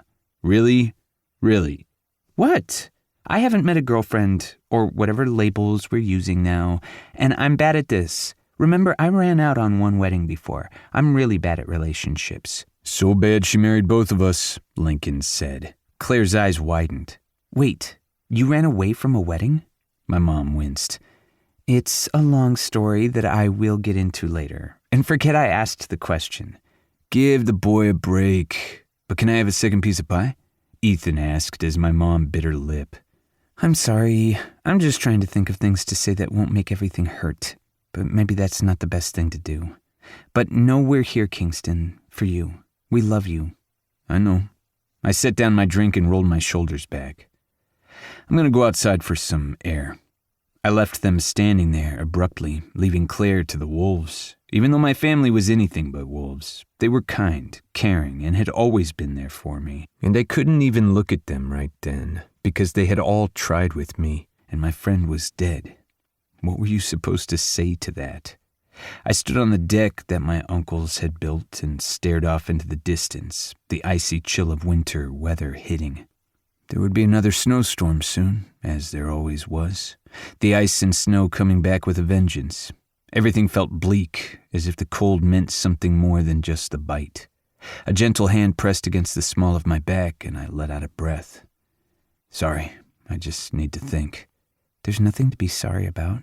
We're all awkward saying the wrong things because we don't know how to help you. What you said today was beautiful, though. About time. I hardly even knew Eddie, and I cried for him because of your words. I ran a fist over my chest, trying to ignore the ache. I didn't mean to make you cry. I was trying to lighten the mood, and it turned into tears. Didn't mean to fuck up.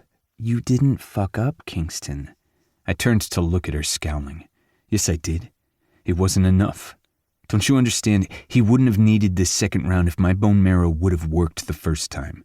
Instead, the cancer came back, and I couldn't even do it right this time. I'm still on that donor list, so even if they want to come to me, I won't do it, because nothing I have will be enough. They'll just die. They'll all have hope, and then they'll die. That's what I give them, false hope. I failed him just like I failed you. I wasn't shouting the words, but I bit them out with every single ounce of hatred for myself that I had. And I was putting this all on Claire, the one person who didn't need it. Stop. I swallowed hard. Claire, no. Don't think you failed me. I was stabbed and almost died, and yet I knew someone was coming. I might have tried to go for help, but I knew you would be there. You and Kane. I knew how to fight, even if I knew I wasn't strong enough, because I know you would come.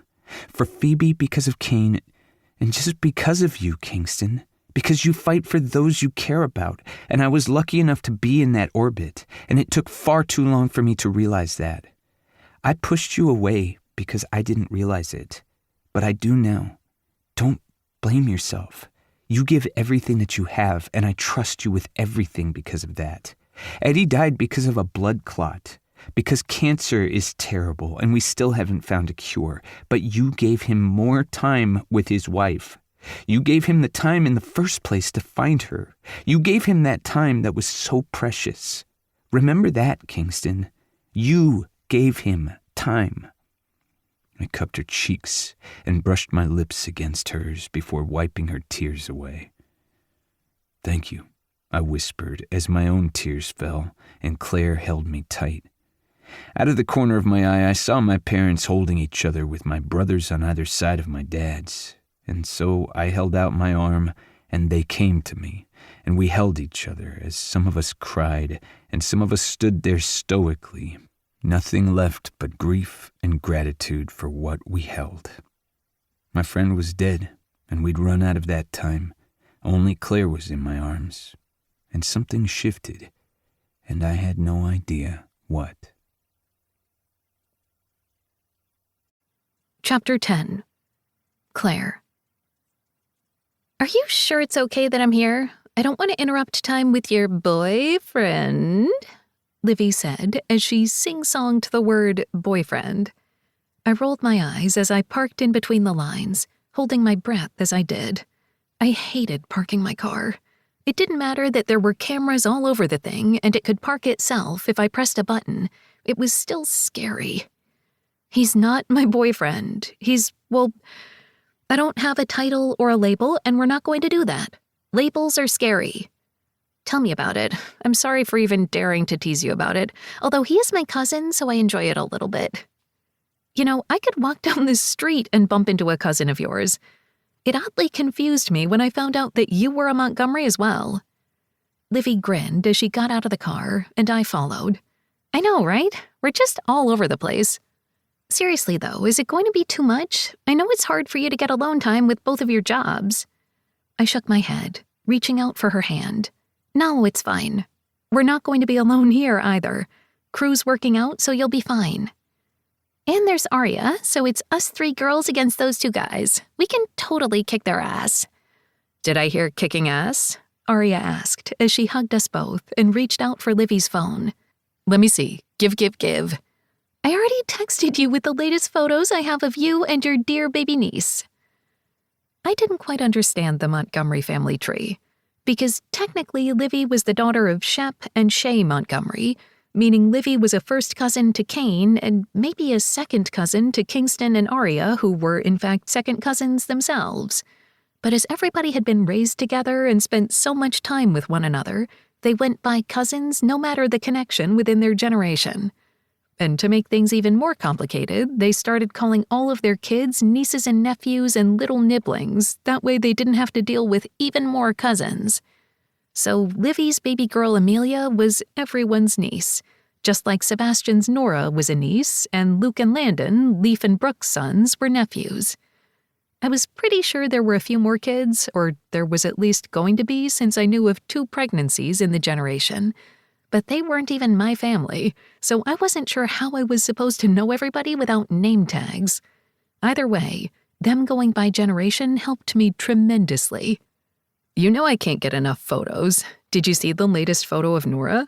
Arya asked, speaking of her actual niece. As she was a little twin to Sebastian, Sebastian's daughter was her niece by blood. However, I didn't really think titles mattered just then. Which led me back to Kingston, and the fact that, yes, we had something important, but I wasn't going to call him my boyfriend or lover. He was just Kingston, and that was good enough for me. And why I was suddenly all stressed out. She's seriously adorable. I love my niece. Any news? Arya asked, and my gaze shot up to Livy. Livy pressed her lips together in a thin line and shook her head. No news, but it's fine. We can't find him to sign over parental rights, and the private detective and the authorities are working on it. But he ran out so quickly that he covered all paths behind him. I just hate the fact that I thought I loved him. Arya winced. You sometimes can't help who you fall in love with, even if it's toxic for you. My gaze shot to Arya, but she didn't continue and looked relieved when both Crew and Kingston showed up, pulling into the parking lot. Hey there, Kingston said as he put his arm around my waist and kissed me softly. That answered that burning question. I guess we were truly not hiding who we were to each other, whatever that was. Hi, I said, ducking my head, my cheeks blushing. For somebody who could talk dirty right back to Kingston, I was sure blushing a lot in front of him in public. Hold on, I need my phone. Where's my phone? Arya said, and Crew sighed. So nosy. Then I heard the click of a shutter on his phone and laughed over at him. You purposely took your phone off of silent in order to do that, didn't you? I asked. Of course I did. Now smile. This is going in the family newsletter. You're not even a Montgomery, Livy put in. No, but I figured I can send it to one of the numerous group chats I have with you lot, and it'll all work out in the end. It's actually a little frightening how many Montgomery group chats you end up in, I said to my ally in this Montgomery group. Crew just gave that bright smile of his and winked. You don't know the half of it. Come on, non-Montgomery darling, save me. Kingston's hold on my hips tightened. I don't think so, Crew. Go take your pick with one of my cousins. Did you just sell us off to Crew so that you could make out with your girlfriend in private? Arya asked. Damn straight. I met Livy's gaze, and she gave me a discreet thumbs up. It seemed the title question was now settled, considering he hadn't balked at the word girlfriend. How the hell had that happened? As lovely as this is, I can't leave Amelia with my mom for too long. Not that my mom isn't amazing, she said quickly, hands up, but mostly she's a lot for a 3-year-old, and I miss her. She shook her head. Why do I always have mom guilt? Arya shook her head. My mom said it was because it comes ingrained. Sorry, she still gets mom guilt, and the 4 of us are grown. Livy winced. I still can't believe your mom had 4 of you. With just me and John, the house was loud enough. Kingston cleared his throat. At least it was you guys sprinkled in girls. We were 3 boys. We were loud as hell. I gave him a look, then steered my gaze over to Arya and Livy as we burst out laughing. Oh, yes, because girls are so quiet and calm and totally little princesses, never a hair out of place. I feel as though I've fallen into a trap, Kingston said softly. Oh, you're already sunk, but it's okay. I'm still not going to save you. However, Livy's right. Someone's booked the gym after us because apparently we like to make money in this business. So let's go. Does he own the place? I asked, curious. Kingston shrugged. I have no idea. He likes to be mysterious. Crew smirked. Keeps me in chicks. Oh, yes, let me fall at your feet. Woe is me without thy charm. You know it, Crew said as he wrapped his arm around Arya's shoulder and she pushed him away, laughing. Livy just shook her head, walking on his other side, and I grinned. I leaned toward Kingston, keeping my voice low. Crew used to date Daisy, right? That's how he entered into this whole family group? I don't know if he dated Daisy or became best friends with Lexington first. He just showed up one day and never left. I laughed and Kingston winked. He's one of us now. And no, he's never going to date a Montgomery again. He's been quite clear on that. How do you know that's what I was thinking? I asked, liking the way that he slid his hand over mine, his thumb running circles over my palm. It's because I was thinking it too. The thing is, he said, his voice low as the 3 of them went into their part of the gym and we waited to enter. Livy is still hurting over her ex. I want to murder the man, but she won't let us look for him. My eyes widened. What? I thought she had a private investigator.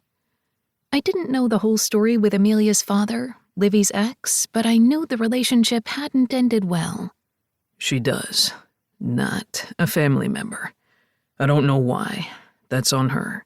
I'm pretty sure no one knows where the asshole is, or could type a few clicks on his fancy keyboard and find him. But he hasn't yet because Livy asked him not to. Because she wants to do this on her own and not rely on him. If Amelia was ever in danger, though, or if we needed the man right away, I'm sure she'd come to us. Because that's what family does. I sort of get her point, not wanting to be a burden. Livy is never a burden. Neither are you. But back to our point, I don't see her and Crew together. What about Arya? I teased. Arya is in love with someone else, he whispered, his voice low. There was only one man I could think of that turned Arya into knots, something no one really voiced aloud. Travis? I asked, speaking of Arya's friend who I didn't know well. In fact, I'd only met him a few times. He was the life of the party, but not always around for her. But I didn't know him well enough to know if he was good for Arya or not. Nor did I know his feelings about her. You got it in one. I've only met him a few times, and I wasn't really a fan. Does that make me a bad person? Kingston snorted. Not at all. I hate him. He was supposed to come up to that cabin, and while I'm forever grateful of that snowstorm because it was just you and me in the end, I'm doubly grateful that he wasn't there. It makes me the annoying big brother asshole, but I can't stand him. There's just something about him. Yep. And Arya might see it because she's brilliant, but she's either ignoring it or thinking she can fix him. You can never fix them. His brow raised, and I shrugged. I could have had stupid boyfriends in high school and college. Not mean ones, just stupid ones. Well, I'll try not to be a stupid one. My lips twitched, and then he leaned down and pressed his mouth to mine. Come on, let's go on to the next phase of self-defense before we have to deal with actual work. True, I'm overloaded at work right now, but my assistant Trix is on it today. I would think this time of year would be the hardest for you. So much so. Though wedding season in the spring isn't much better. But I don't mind it.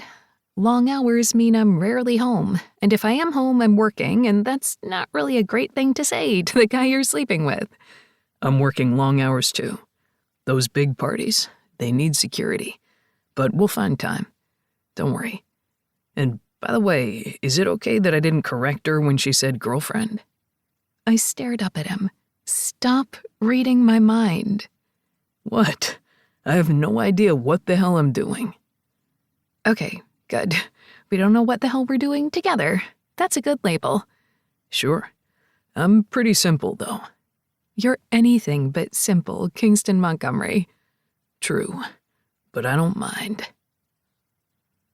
By the time we were done with training, I was sweaty, a little sore, and my phone was blowing up with work things. Crew ended up driving Arya and Livy back to their houses since he was heading that way, and since Kingston had driven here with Crew, we ended up back at my place, with him driving my car so I could work on my phone the whole time. I looked over at Kingston and winced. I'm sorry, things get a little busy. We get things done, though. Now get to work. Aye, aye, sir. You can call me sir anytime you want. I flipped him off, and he leaned forward and kissed my middle finger, making both of us laugh. Do you want to come in? I asked as we pulled into my driveway, and he turned off the car and nodded. Yeah, since we do have your car. I pressed my phone against my forehead and groaned. I really did not think of the logistics of this. It's fine. Kane can pick me up on the way to our night job, or I can hang out here with you for a bit. Just whatever you want. I forgot you have to work tonight. Yep, but it's fine. I don't mind. I know you have work to do too. Let me make you something quick to eat, and we can just hang out while we do some work. He wiggled his brows, and I rolled my eyes. I meant actual work, but, whatever. Naked work it is, he shouted, and I laughed, getting out of the car. I like your place, he said as I closed the security down and flipped the locks. It was so ingrained in that moment that I didn't even think about it, but I saw him notice. Only I had done it out of habit, not out of fear, and not even because Kingston was here with me. I didn't think that a couple of lessons in self-defense was really going to save the day or keep me any steadier, but maybe, just maybe, I was figuring out how to be okay. Or maybe I was just making a big deal out of everything.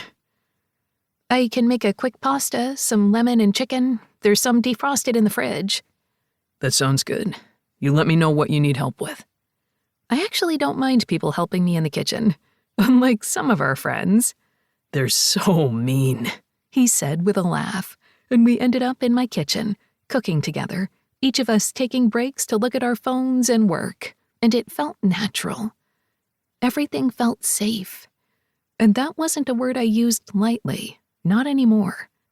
Okay, you have to tell me exactly how you made that sauce, he said as we finished our dinner and rinsed off our plates before putting them in the dishwasher. I literally just added some wine and lemons and hoped for the best. That's how my dad Lincoln cooks, and my dad Ethan is way more analytical. I wouldn't have imagined that, I said sarcastically. I know, right? Considering his job. I almost want to ask how it was like living with 2 dads and a mom, but then I saw the way that they were with you and it just felt right. Like you just had somebody else there in your life that loved you. You nailed it on the head. It was always a little awkward at soccer games or PTA meetings, but people got used to us, and poly relationships that create families are becoming more mainstream now. There's even TV shows with those kinds of relationships that are canon. I know, you're so blasé now, no longer pushing the envelope. Don't worry, I'm pretty sure the Montgomerys will find a way to make a polycube or something. I am 100% sure I could not handle that. Way too many limbs. And I don't like to share, he whispered before leaning down and pressing his lips to mine. I shut the water off and groaned, moving so he could cage me against the counter. I should have felt worried, should have wanted to push him away, but I didn't. Instead, I moaned into him, sliding my hands up the back of his shirt. When do you have to go to work? Kane will be here in an hour, he said as he nibbled at my jaw. That should be enough time. We'll see. I still need to finish eating. And when he went to his knees and shoved down my sweats, I groaned. Okay, I panted, and then my panties were pulled to the side, and his mouth was on me. I loved Kingston's tongue. He could flatten it just right to cover my entrance before curling it right at my clit.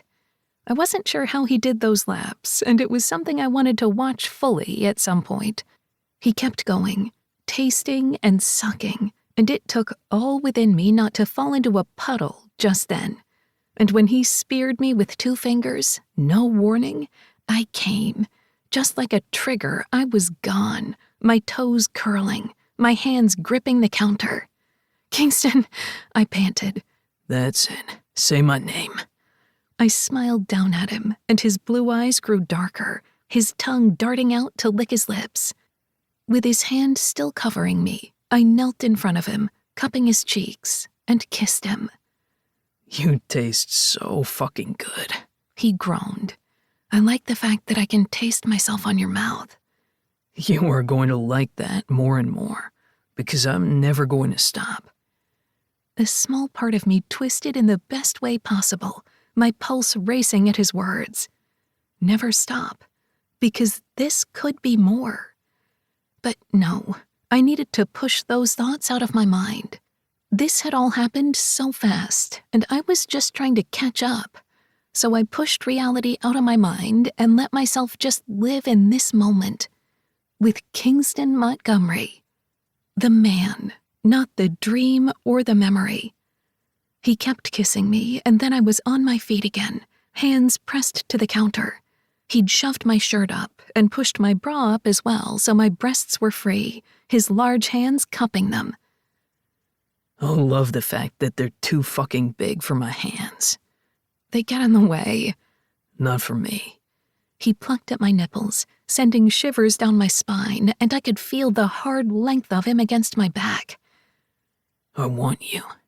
Then take me. I heard him reach into his pocket, the crinkle of a condom, and I was grateful. I only had them in my bedroom, and apparently I was supposed to sprinkle them all over the house. I would. Next time. And then he was pressing against me, and I went on my tiptoes, both of us groaning as he slid deep inside me. He held onto my hips, and then pulled out, before achingly pushing into me inch by inch. It was hard and fast, and I could barely count my breaths before I was coming again, and he was following me. He leaned over me, both of us sprawled over my counter, shaking. I don't think I've ever had sex in a kitchen before. I looked up at the cameras that I had positioned around my house for security and winced. And I'm pretty sure that was just recorded. He kissed the back of my neck and then my shoulder and smiled against me. I'll take care of the feed. Don't worry, no one else can see. You're safe. I know, I whispered, knowing it for the truth. I was safe. With him. Wasn't that a scary thought? He pulled out of me, and I immediately felt the ache between my legs. We cleaned up and then sanitized the kitchen, laughing together before we went back to work. His phone buzzed again, and he frowned at the readout. "What's wrong?" I don't recognize the number, but it's not spam. He answered, his face going gray as the other person spoke. I set down my phone and moved to sit right next to him, thigh to thigh, so I could put my hand on his. Yes. Yes, tomorrow works. Thank you. Yeah, no problem. I'll be there. He ended the call and then sat there for a full 30 seconds without speaking, his heartbeat racing from the way that his pulse beat on his neck. "Kingston?" I whispered. That was the testing center. They found another match. My eyes widened, and I turned to look at him fully. Another match for his bone marrow. I knew it was incredibly rare and almost never happened, but from what I'd read, it could. But for it to happen so soon after losing Eddie? My heart broke, only fastened together knowing that it needed to be the strong one here for him. "Can you donate so quickly?" It's been a few weeks now, so yeah, I think. They said it averages out around 20 days. I don't really know the logistics of it, but they want me to come in and do testing, just to make sure that it can. I held his hand, my heart racing. Did they tell you anything else? And how were you feeling? No, they didn't tell me anything about them or timing other than getting in for testing. It can be anonymous or they can meet me. I don't know really what would be best, but it's up to them, right? If they want to meet me, I'll be there, if that's what they need. I knew I was going to probably say the wrong thing, but Kingston never thought of himself, even if it broke me to do so. You can protect yourself too by not knowing. Because there was no question in Kingston donating if he physically could. He'd give every ounce of himself without realizing he'd left nothing left for the man in the mirror. No, I'll meet them, if they want, because that's what they need. Needs and wants. He kept using those words, but he wasn't protecting himself. He had broken because his friend had died, because he thought he wasn't enough. And now he was going to do it again, only a few weeks later. Only he wouldn't do it alone. He was slowly teaching me how to find my own strength, to find my own safety. So I'd do the same for him, even if I didn't know what it would mean. Chapter 11. Kingston. Tension on the job could kill, at least on my job. However, thanks to a team who know what they were doing, I could at least try to lean into the chaotic thoughts that kept wrapping its way around me. Getting the call from the hospital with Claire by my side had once again changed everything. While part of me had wanted to jump off that couch and drive hell-bent to the hospital and do whatever I could for that person, that wasn't reality. Reality was the crushing sense of disappointment, knowing that I probably wasn't going to be able to do it. There were so many uncertainties when it came to what happened next. Maybe I didn't have enough bone marrow. Maybe I wasn't fully a match. There was more to do than just a simple blood test. There were countless other things. Maybe I would get a cold. Maybe I'd be on a job and fall off a fucking ladder because of a dog and hurt myself to the point that I couldn't do it. I could freeze to death in a snowstorm and not be able to do anything. Or maybe I could donate, bleed and be in pain and be sore and do everything that I possibly could and fail again. My job was to keep people safe, and I hadn't done it with Eddie. "What's going on, Kingston? Everything okay?" Daisy asked as she came toward me, speaking into her mic so her voice was louder in my earpiece and we weren't disrupting the activities around me. I shrugged, keeping my attention on the big wig we were guarding for the afternoon. This was a last-minute setup, the local billionaire needing additional security for a charity event. Ford and Noah had done most of the setup for it, and Daisy and I were coming in to pitch hit for additional security since the man had gotten a few death threats. Security details and bodyguard services were our normal job. This and countless other things, and I needed to get my head in the game. The fact that these death threats were because the man was donating hundreds of millions of dollars to different charities and organizations flabbergasted me. The man was in the middle of depleting his estate he'd made after building a company that had developed a life-changing scientific achievement. He'd made hundreds of millions in a few years and had become a billionaire because of it. Now he was in the midst of donating a majority of it to foundations to help others. Only not everyone was happy with how he spent it. No. From the way that the man kept being headline news, he was going to need us again. I pulled myself out of my thoughts on our client and focused on Daisy. I'm fine. Not quite a lie. Did you get contacted yet? My cousin asked, and I nodded. Prep work tomorrow, hopefully. A few more tests and discussions and a heartbreaking chance. You're a good man, Kingston. I sighed, not feeling it so much right now. It's a kid, Daisy. A kid. In the days since the call, the family of the young boy with leukemia had agreed to tell me a little more about their son in hope and appreciation.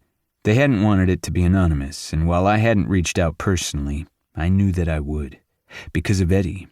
Because of a little kid who needed me. A little boy named Buckley. A 9-year-old who had fought to survive for over half of his life, and I was his last chance. Her eyes went somber, and she reached out, squeezing my arm in reassurance. With a tight nod, we went back to work, doing my best to keep all eyes on the exits. Today was pretty quiet, not that I ever say the Q word aloud. That was just asking for an issue. Hey, Kingston, Ford said as he came toward me, and I tilted my head, keeping my eye on our client. We good? We have a few more plans to deal with coming up. Depending on when you have to donate and how much time you have to take off, let us know. We have another client coming in. I frowned, darting my attention to him for a second before going back to work. Anyone I know from the books? They're filming a huge hopeful blockbuster out in Boulder later in January, and they need to beef up security for a couple of their A-listers. He rattled off a very familiar name, and I blinked. Really? Doesn't she have her own team? She's in between teams right now, and the studio wants to hire us. We will be stretched a bit thin because we have 2 other events that week. But I figured, if you're up for it. It depends on the hospital, I guess. I winked. I hate not knowing. I understand. We've got Hugh there too, and a couple of our backups. So don't worry, we'll handle it. But I want you on point if you can. No problem. And if I can't, then Hugh can do it, he's good. He said, speaking of our British hire who happened to be in love with Daisy. Sounds good. What time does this wrap up again? In about 10 minutes. You're off if you want. We've got the rest of this. I know you have family dinner tonight. I snorted. I swear. How do you know all these things?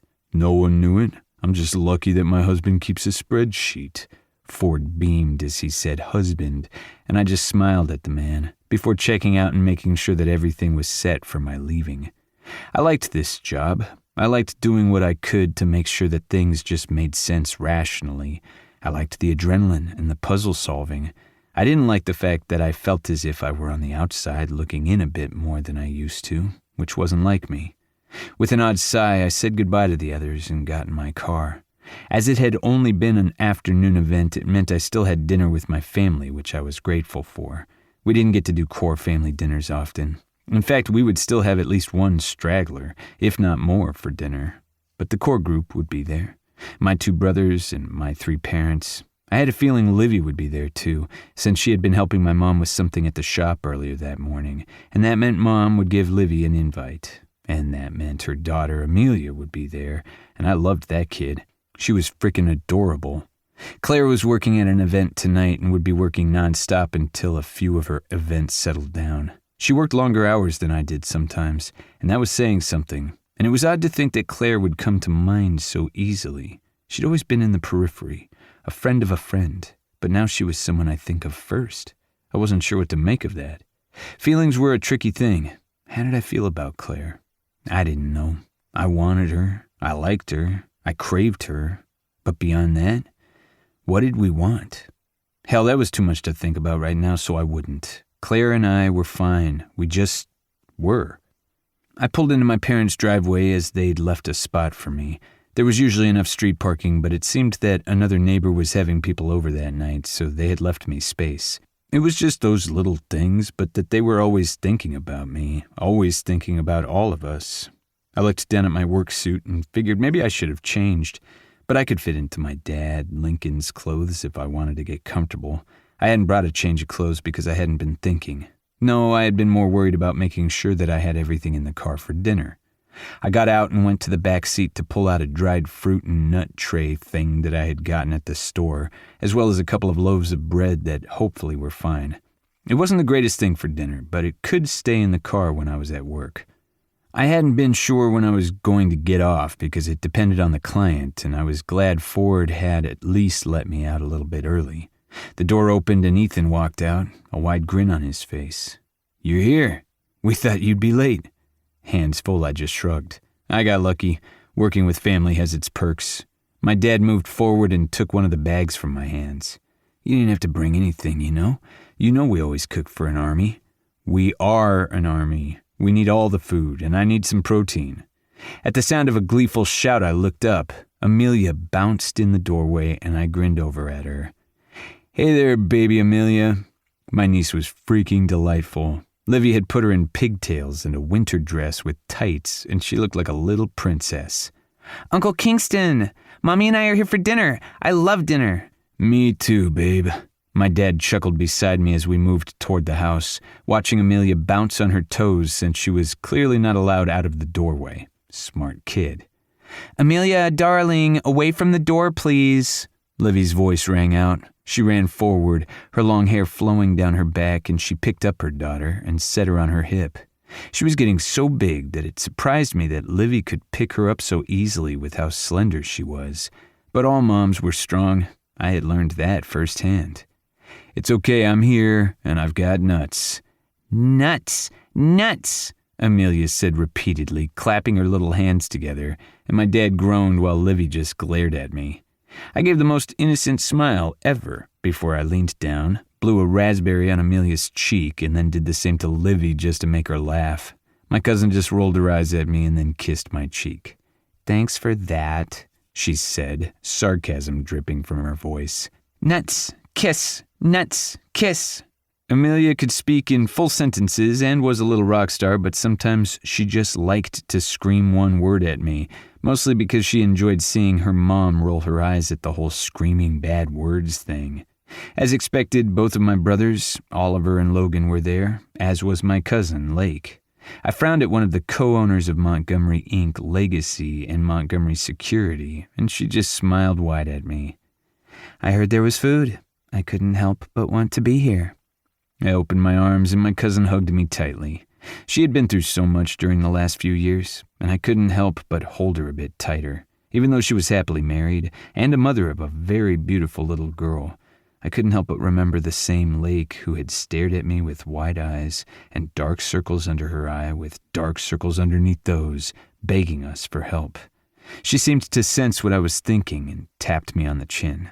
"Stop worrying about me, Kingston. I'm doing fantastic. I love Nick. He's an amazing husband who loves me, and I have a beautiful daughter who makes every day worth living beyond any measure. I'm not in that place anymore. We have other family members to worry about." She lifted a brow, and I sighed. Yeah. "Hey, you brought nuts," Oliver said, shaking the bag I'd brought.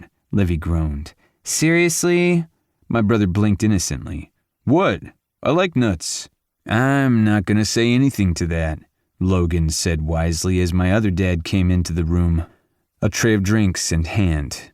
"Especially not in this house," Lincoln said, and I pinched the bridge of my nose as Livy just gave up and laughed as Amelia began to ask what was so funny. This was family.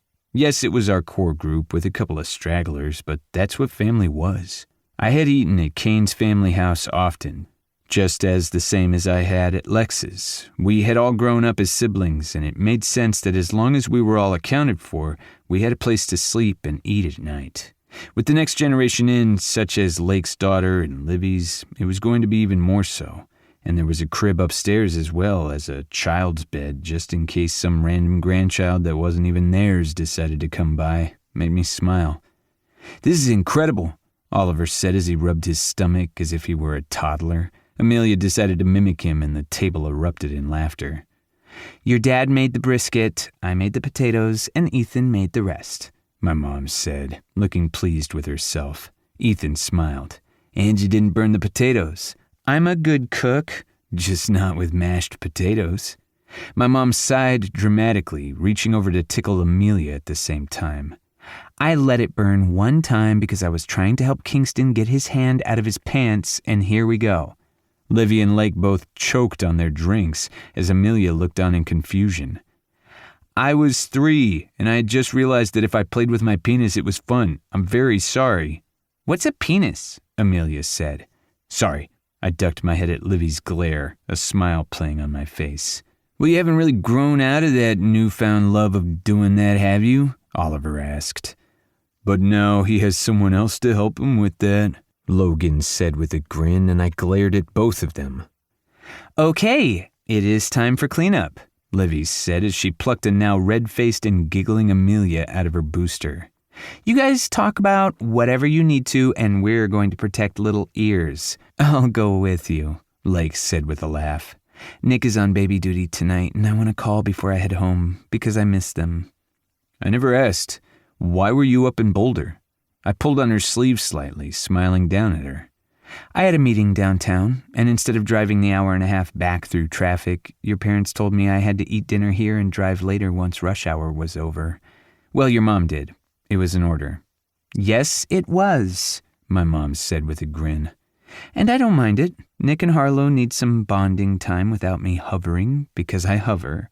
Only the best moms do, Livy said as the two went upstairs and my mother looked on with a happy smile. Then she turned her attention back to us.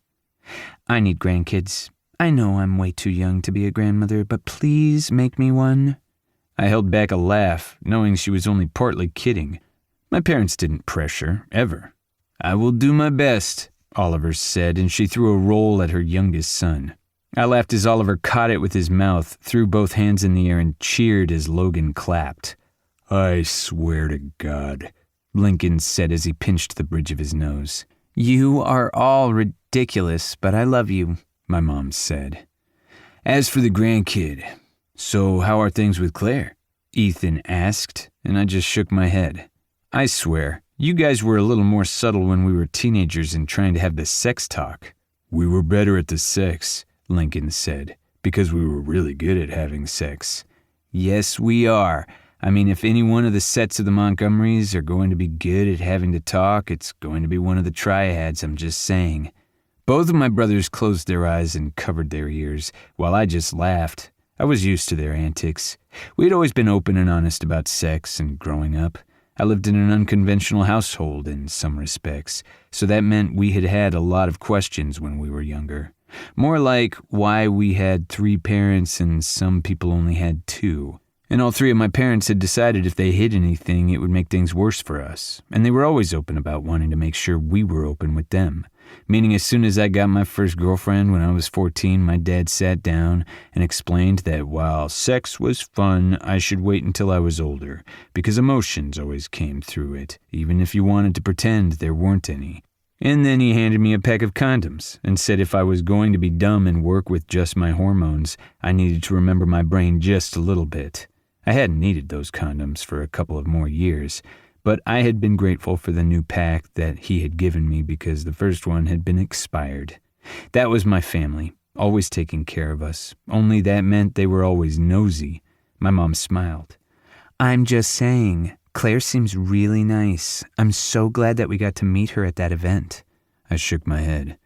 You've known Claire for a while now. She's Phoebe's best friend. And Phoebe and Kane are adorable. I know they're living together now. Do you know if Kane's planning on asking Phoebe to marry him?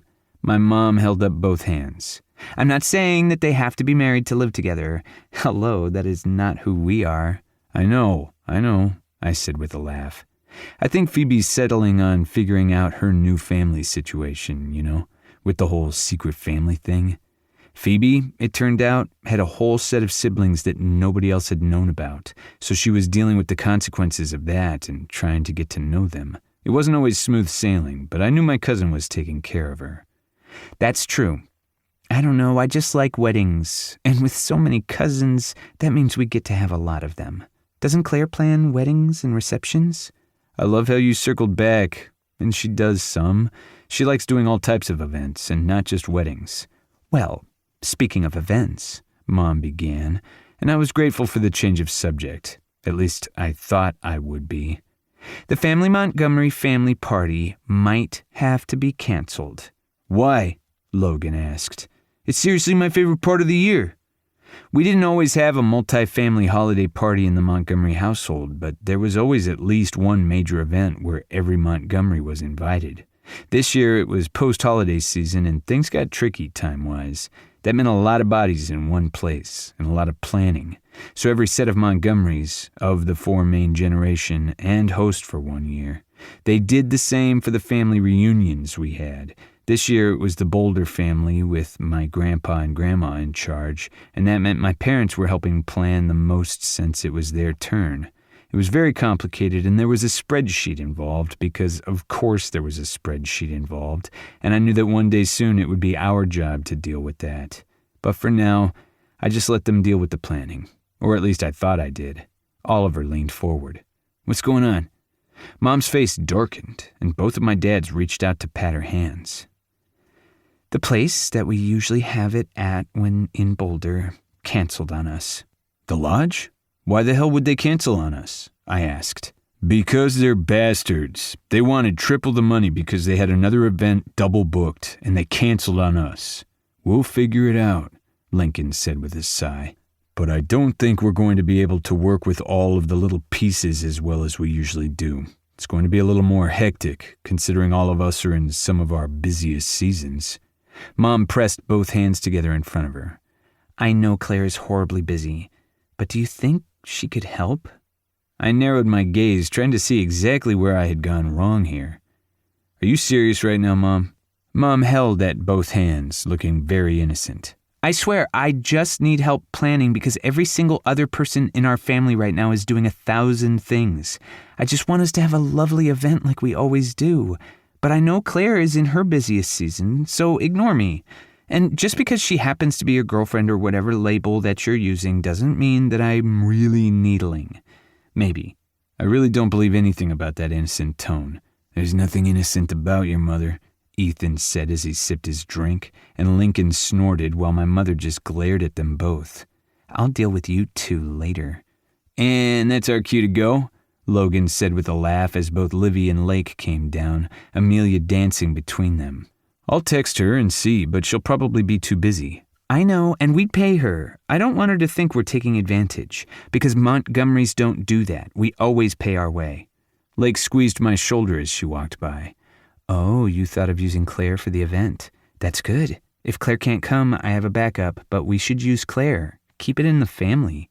Et tu, Brute, Lake? I asked.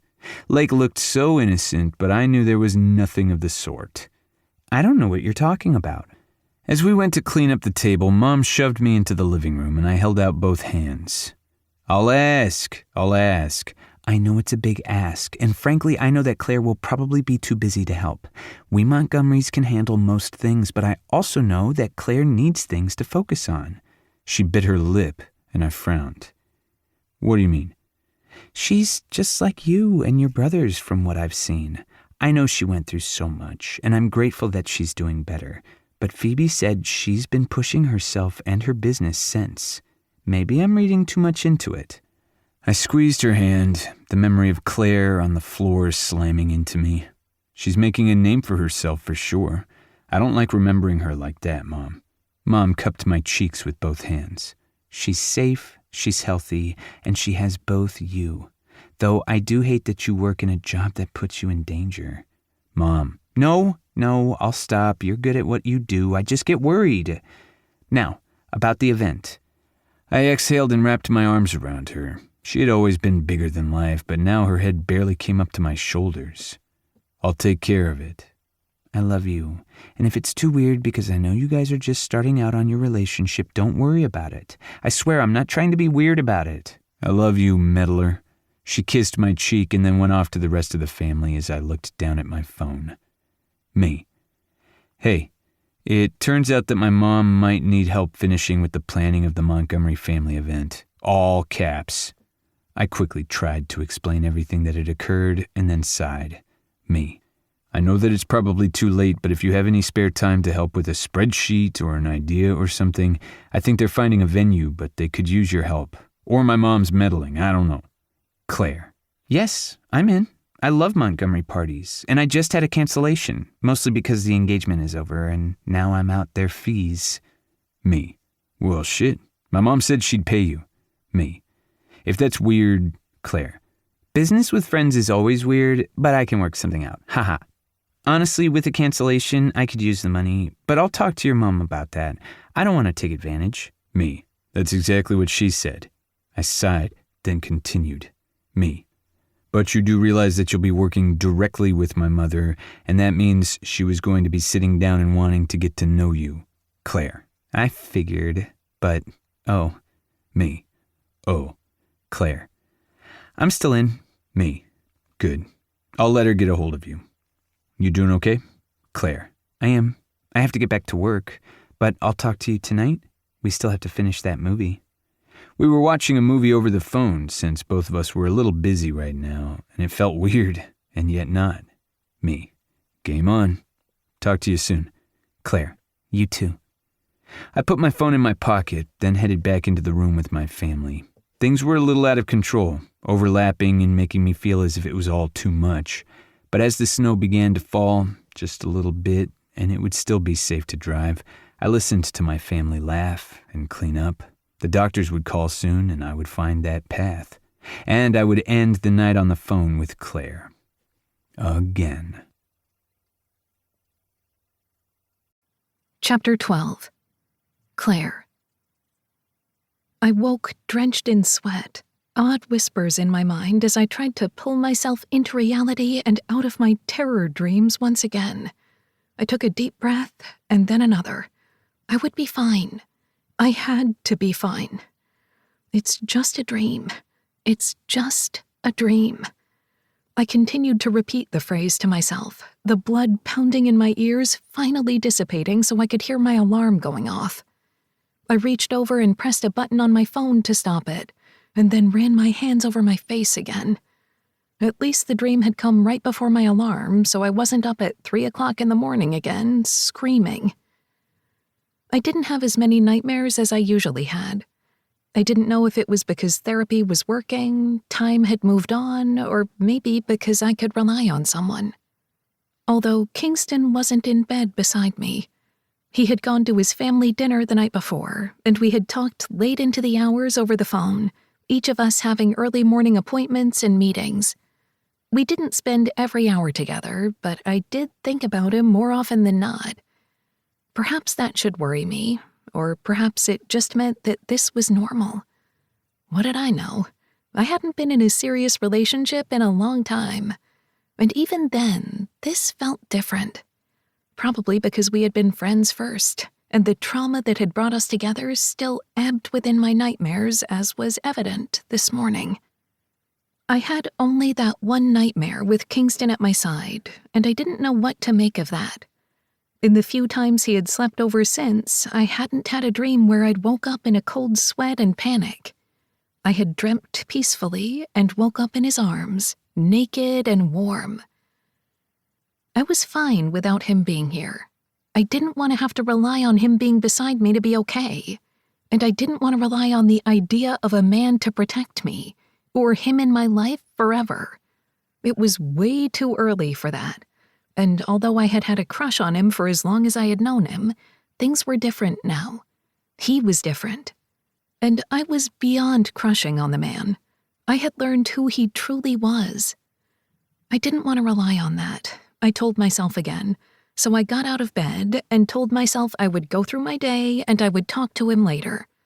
It was girls' night, something I didn't get to do often, but we were trying to be more social even during our busy season, and then afterward I would talk with Kingston.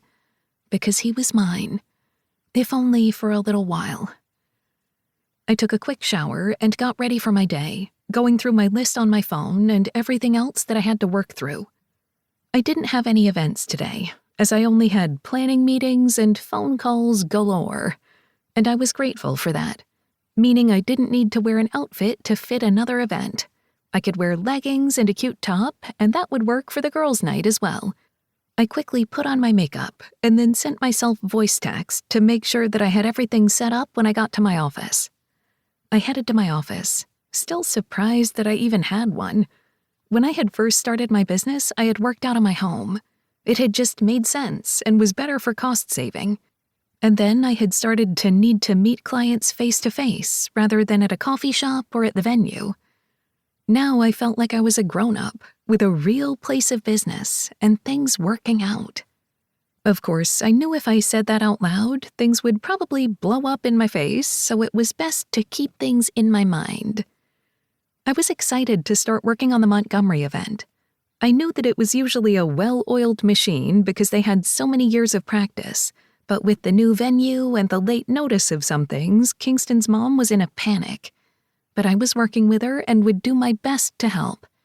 The fact that I had had a cancellation at all irked me and made me feel horrible for the couple, but maybe it was a good omen, because I got to work with the Montgomerys, and they always did a fantastic party. While part of me wondered if this was just a pity thing, the other part of me knew that everyone else had full-time jobs and they wanted to be able to relax. So I would help them have the best party ever, because while I wasn't a Montgomery, I was one of their friends, so that meant I had been trapped in the spider web long ago.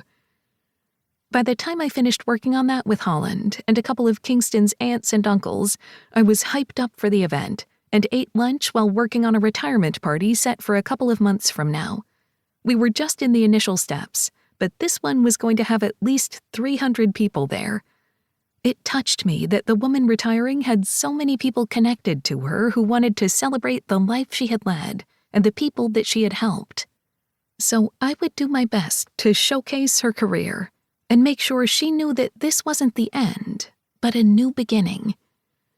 I smiled at that and wiggled in my seat as I continued to work. I loved my job. I loved events that just made sense and clicked. I loved the dogs' birthdays and the weddings and small birthday parties for two. Because yes, sometimes I planned those, so it was a surprise and intimate for the other person involved. I loved what I did, and it made me feel like I had another feather in my cap because I was working on a Montgomery party. I just didn't want to think too hard about that. By the time I was done, I had been working for far too long, since I had been up since 4 o'clock. But I had more on my list to do before my girls' night, so I packed things up and continued calls in the car before I went to the grocery store to pick up my order. Thankfully, the shopper there seemed to understand what a ripe fruit and not moldy vegetable was, so everything looked good in the bags, and I headed over to my brother's house. My brother lived in a small 2-bedroom home on the other side of the suburb from me, and it was still a work in progress. Hudson had spent most of their savings on his wife's cancer treatments, and it broke me to think that. Even with insurance, it hadn't been enough. And so now Hudson was starting over, not just in life, but with savings and a new job, and figuring out how to be a single dad. I was so damn proud of him, and even though he was the older brother, I did all I could to take care of him. Case in point, me showing up with groceries. He answered the door, a scowl on his face, and I looked around for the kids. Are they with Mom and Dad? Yes, they're having grandparent day. It's so good to see you. Hello. Why are you here with groceries, little sister? I smiled brightly and danced on my toes. I'm here because I love you. I'm supposed to be the one who takes care of you, my big brother said with a scowl before he kissed the top of my head and took the bags from me. You do take care of me, all the time, but I know you worked a double, so I wanted to pick up groceries. Hudson exhaled and took the bags from me, letting me inside the house. I know how much you make a year, Claire. You can't afford to take care of my groceries and your own. The Montgomerys pay me well, and I make a very respectable living doing what I do. It's not always an option for someone to be a full-time tattoo artist and take care of their kids, but I'm working on it. Having childcare taken care of is a huge help. Most of the Montgomerys have kids now, at least the ones that work with you, so it makes sense they'd have it taken care of. Hudson shrugged, putting everything away with the ease of a man who knew his home and was finally comfortable in it. And apparently their parents did the same thing. So I'm using it because it came with the job, and that way I don't feel guilt. I shook my head, studying my brother's face. Like you feel guilt for me bringing groceries? But didn't you bring me groceries 2 weeks ago? Of course I did, because you're my baby sister. He leaned down and kissed my forehead, so of course I blew a raspberry at him. And you're my big brother, so get over it. I love you, jerk. We're all so cute, making sure that we keep the pet names going. Speaking of pet names, does Kingston call you by something? Or is it something that I'm going to have to kick his ass for? That is the least subtle I've ever heard you in my life. You know I'm not good at that shit. Seriously, though, he taking good care of you? Do I need to kick his ass? You don't get to kick my boyfriend's ass. So he's your boyfriend now. I rolled my eyes. Maybe someone called me his girlfriend in front of him and he agreed with it. Hudson just rolled his eyes, even as my stomach tightened. It's good to know that hasn't changed over the years. I like the Montgomerys, Claire. I do. And I like Kingston. But I know you've had a crush on him for a while. I blushed, frowning at him. How did you know? Like I said, I'm your brother. It's what we do. Does he know? That I had a crush on him when he didn't even see me? Yes. It was awkward as hell, and I sort of just blurted it out. He snorted. That sounds about right. I don't know what I'm doing, other than I think I'm happy, which is scary. It's scary to be happy? He asked softly. I think you, of all people, know better than to be confused about asking that. You're right. I just don't want you to get hurt. Why do you think I would get hurt? I'm not saying you will. I'm just saying that, I don't know, I just don't like the idea of me working with the family of the guy that you're seeing and you being friends with a lot of them. All of our webs are a little too tangled. I rolled my eyes, even though he was hitting on a point I tried not to think about. Stop worrying. Worrying is for me to do. He reached out and tapped the side of my face, and I frowned, putting my hand up to his. What is it? I see the dark circles your concealer's not hiding. Don't you have that color corrective shit? I pulled away, embarrassed. Trust the tattoo artist to know about that. And thank you for making me feel like crap. Nightmares? I couldn't lie to him, not when he could see the evidence stamped on my face. Yes, a nightmare. But I'm getting better, and I'm talking to my therapist. I'm glad to hear about the therapist. Not so glad about the nightmares. And I'm sorry for making you frown and think too hard about Kingston. I am not good at this whole overprotective brother shit. I'm not good at the annoying baby sister who tries to feed you too much shit. You're pretty good at being annoying, though. I shoved at him, but he didn't move. Damn muscled man. As for me and Kingston, we're just taking it slow. We're friends first. We always have been. That's not going to change. Hudson held me tightly, sighing into my hair. Good. I just hope that remains true. And with that ominous thought, I kissed his cheek and then headed back out to girls' night. I didn't want to think about what would happen when Kingston and I broke up. Whatever did happen, though, we had to just remain friends. Phoebe was with Kane, so that meant Kingston would always be in my life, even if things turned out horribly. But I didn't want to dwell on things that hadn't even happened yet, so I was going to push it out of my mind and only think about time with the girls. Of course, nothing is ever like I wanted it. So, how are you in Kingston? Arya asked, and I frowned at her. You just saw us together. Things haven't changed. And why did I keep feeling butterflies every time someone mentioned him?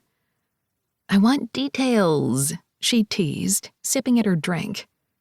We were at an axe-throwing restaurant thing, and I had no idea what I was doing. Daisy, of course, was winning, with Libby and Arya coming up second and third. Phoebe and I were not doing well. But that was fine. We were trying our best, even though it didn't seem that well. I like like it. The two of you are great together, and now we can easily double date without things being weird," Phoebe put in as she picked up her axe and went to the target. She, of course, missed the board completely, and Libby took a photo, grinning. "I'm going to send this to your man." "Please do, because that means he can help me practice, and that means lots of cuddling." "It's just like golf," Daisy said. "You know, where they hover around you and try to help with your swing." "Oh, so I guess I should invite Kingston?" I asked as everybody cheered. "You guys are just so cute," Libby said as she sipped her drink. "It actually makes me believe love and happiness could happen." She paused and looked down at the single drink she had had all night. "Maybe I should switch to water." "You are out of practice," Daisy said, handing over the water pitcher. I sipped water as well, since I had had my one drink for the night and continued to play poorly at whatever axe-throwing game we were trying to play. "Hey, I have to go," Arya said, not 10 minutes later, and I frowned at her. "Is everything okay?" She nodded, but I saw the tension in her gaze, and everyone else seemed to catch it as well. "I just have to pick up Travis." "What's wrong with Travis?" Daisy asked, and I heard the biting tone. She apparently wasn't a fan either. Arya seemed to have sensed it as well, and she lifted her chin. "He needs a DD." "And he can't call a rideshare?" Phoebe asked softly. "I mean, it's good he's calling you, though. That way he's not behind the wheel." "We're friends. I'm going to pick him up. It's what I do. At least he's not getting behind the wheel." "Again," Daisy muttered, but Arya didn't seem to hear. Instead, Arya waved at us and headed out, and I pressed my lips together, not wanting to say anything. "Is she okay?" I asked. Daisy shrugged. "I don't know. I can never tell with Arya. She's so closed off even when she thinks she isn't." We sat there in silence for a few more moments, lost in our thoughts and lives, and the world continued around us. "I need to go get Amelia. I keep getting kicked out of my own house so my parents can watch her, and I know they want me to have a life, but I miss my baby." "I should go too," Phoebe said. "Kane should be home from work now, and, well..." She blushed, and Daisy just laughed. "I'm going to go see my kid and Hugh. You guys okay to drive?" she asked, her voice serious. We all nodded and pointed to the fact that none of us had finished a drink. We finished paying, our girls' night not fully finished, and walked to our cars. We had all parked near each other, so we were still together when Libby finally asked, "So, what is going on between you and my cousin?" Libby asked, and I cursed under my breath. "Did you really think you were going to get through tonight without answering?" Daisy asked, and I knew she was trying to lighten the tone. We were all worried about Arya, after all. "I don't know. I had a huge crush on him, and I loved him in a sense where I knew I could fall in love with him, and now it's all different and he's real and I don't know what I'm doing. Is that enough?" I asked, speaking far too quickly. The girls stared at me before it looked as if a balloon had finally let out air, and they relaxed. "Well, I love that stage of not knowing exactly where you're at. It's a good stage. It is horribly stressful, but you'll figure it out. I like the two of you together," Phoebe repeated. "And maybe you should do something that I was really bad at and actually talk to him about your feelings." Daisy winced as she said it, and I shook my head. "Let's get through these first few weeks first before I blurt something crazy like I like him or something." Libby just snorted. "I'm the worst at relationships, so I have no words of advice other than live in the moment for as long as you can, because reality is really harsh and I hate it." She winced. "Okay, so I will not be giving any relationship advice." We all said our goodbyes, laughing with one another, and I headed home, feeling a little lighter and yet heavier at the same time.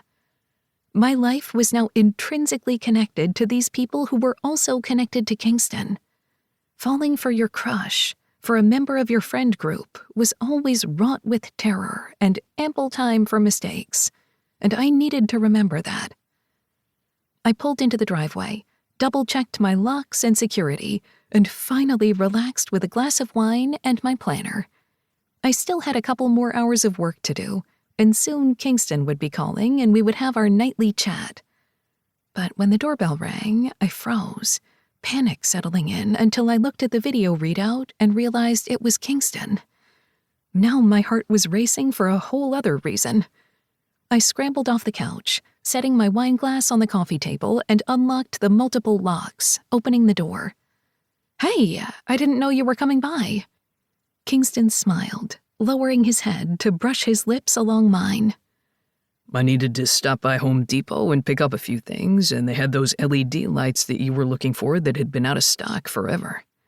He held out the box, and my heart tripped. Damn it, he'd thought of me. I had just casually mentioned it, and he had thought of me.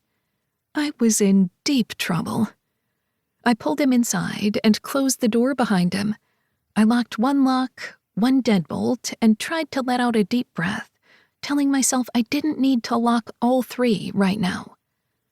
It's okay. You can do it. I don't mind you locking everything and setting the security alarm. It's a good idea. I bit my lip, still feeling a bit self-conscious. Thank you. I hate that feeling of slight panic. You know what I do for a living, right, babe? I want you to keep safe.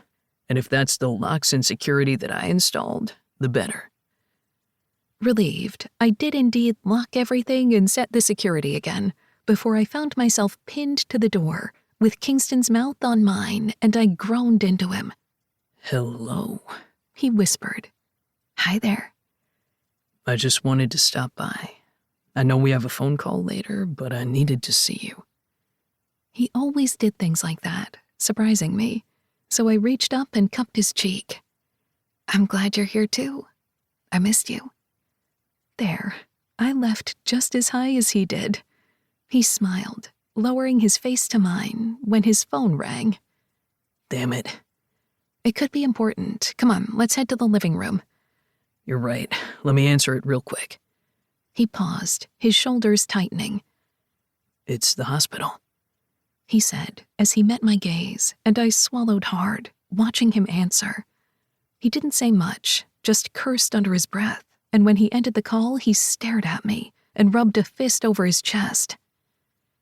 I'm a match, but Buckley's too sick for the transplant to work right now. They need to get him better in order for him to even be able to get through the procedure. My heart fell, and I moved forward, wrapping my arms around him.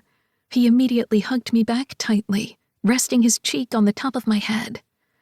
I'm so sorry. How the hell is he going to be able to get better in order to get medicine that's going to hurt even more? I don't fucking understand. I don't either, but you'll be there for him as soon as you can. He'll get through this. You both will. I just don't know, he whispered, and I held him close, knowing there was nothing I could say. But I was there for him, and it had to be enough for now. Chapter 13. Claire. I'm still a little surprised that we're on a date, I said, the words slipping out from my mouth before I even realized it. Kingston took my hand and raised that very sexy brow of his. Really? Considering all we've done, you're surprised about the date? I blushed and ducked my head as we made our way to the check-in of the ice skating rink. I was not great at ice skating, although Kingston was, as he had played club hockey in school, but I was going to try. If I accidentally cut myself or fell or broke a hip, I would just have to deal with it. The fact that I could even look at the blades on those skates and not have a panic attack meant I was breathing through some trauma, at least. Therapy might be helping. Another shocking event for the day. We go on dates, Kingston said with a frown, and I realized I may have said the wrong thing. We do dinner, usually at home because we're both working too hard, or we meet up with our friends when we're already out. I don't think we've done a full date that wasn't part of a larger plan. Not that it's a bad thing. I mean, I'm not complaining. We're both just so busy. And I like staying home. I like watching movies with you, even if we're watching them from two separate beds. My face fell as he continued to frown before he walked away to get us our skates. He went for hockey skates while I got the figure skates. He knew my size without even asking. Had I told him? Or had he just known? Kingston, I asked softly as we moved our way to the bench to put the skates on. I'm just thinking. You're right. I've never taken you on a date. You have, in just our way. I mean, we did start off on a cabin date, of a treat date. That happened accidentally because of a storm. He scowled once again, before leaning forward to take my chin between his thumb and forefinger and brush his lips over mine.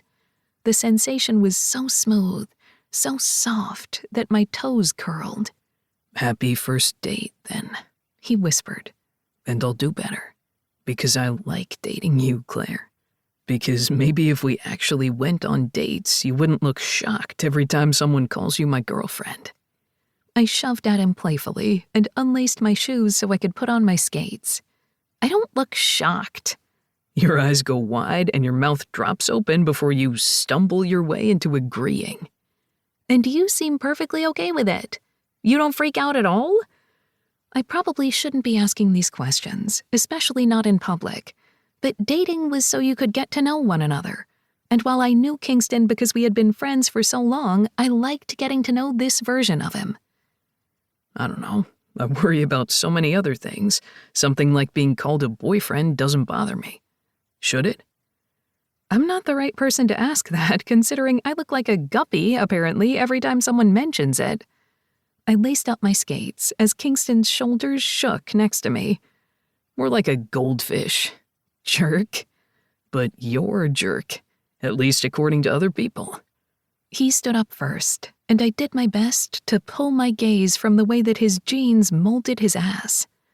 There was just something about Kingston Montgomery that did things to me. But that had always been the case with him, even when he hadn't seen me the way that I might have wanted before. He held out his hand, and I slipped my smaller one into his calloused one and let out a sigh. I'm really not good at this. Dating or figure skating? Let's go with both on that answer. He let out a rough chuckle. You'll get the hang of it. I really don't think I will, but I can try. That's all I ask. That's asking a lot. He kissed my temple, and I grinned, doing that wobbly thing on skates before we got onto the ice. My feet immediately went out from beneath me, and I fell hard on my ass. A couple of teenagers laughed, and Kingston ignored them, leaning over to pick me up without even sliding. The man was diabolical, and I was totally going to fall in love with him for real. That was going to be a problem. You okay? I'm sorry I didn't catch you. We're at the entrance. If you would have caught me, you would have had a blade up somewhere you didn't need to. Well, that sounds lovely, he said, cringing. Let's just get out of the entryway so I don't embarrass us any further. You're doing just fine. He took my hand and set me next to the wall so that way I could hold on. Maybe I should have gotten hockey skates. You don't have the toe pick, but they are a bit easier for me. I feel like the toe pick will just make me fall. Case in point, that incident right when we got on the ice. I don't think that's the toe pick's fault. I would push you, but then I would probably be the one that fell, and I'd hurt a small child. You're doing just fine. Plus, I get to hold you. I think it's a win-win. Look at you being all smooth. I try. So you take a lot of dates out on ice skating rinks like this? I asked, despite myself. I seriously could have kicked myself, but then I would have fallen on the ice again, and I already knew I was going to be bruised from it. Yes, just last week I was taking my other girlfriend out. You are very lucky that I know you're joking with me, or I would have pushed you. My falling be damned. Not an inkling of jealousy slid through at his joke, though. So was that progress? Or just denial? Okay, I think I've got the hang of it, I said, as I let go of the wall. Kingston held my hand, and when I wobbled, I leaned into him. There you go, you've got it, Kingston practically shouted, and I ducked my head, blushing. Why are you so good at everything? It's a gift. You were supposed to be modest. Have you met my family? There's no modesty in us at all. That's the whole point. I wonder how long this outdoor skating rink is going to be going for, I asked. Maybe I can take my niece and nephew out here. It should be open for a few more months. We haven't even hit the cold part of winter yet.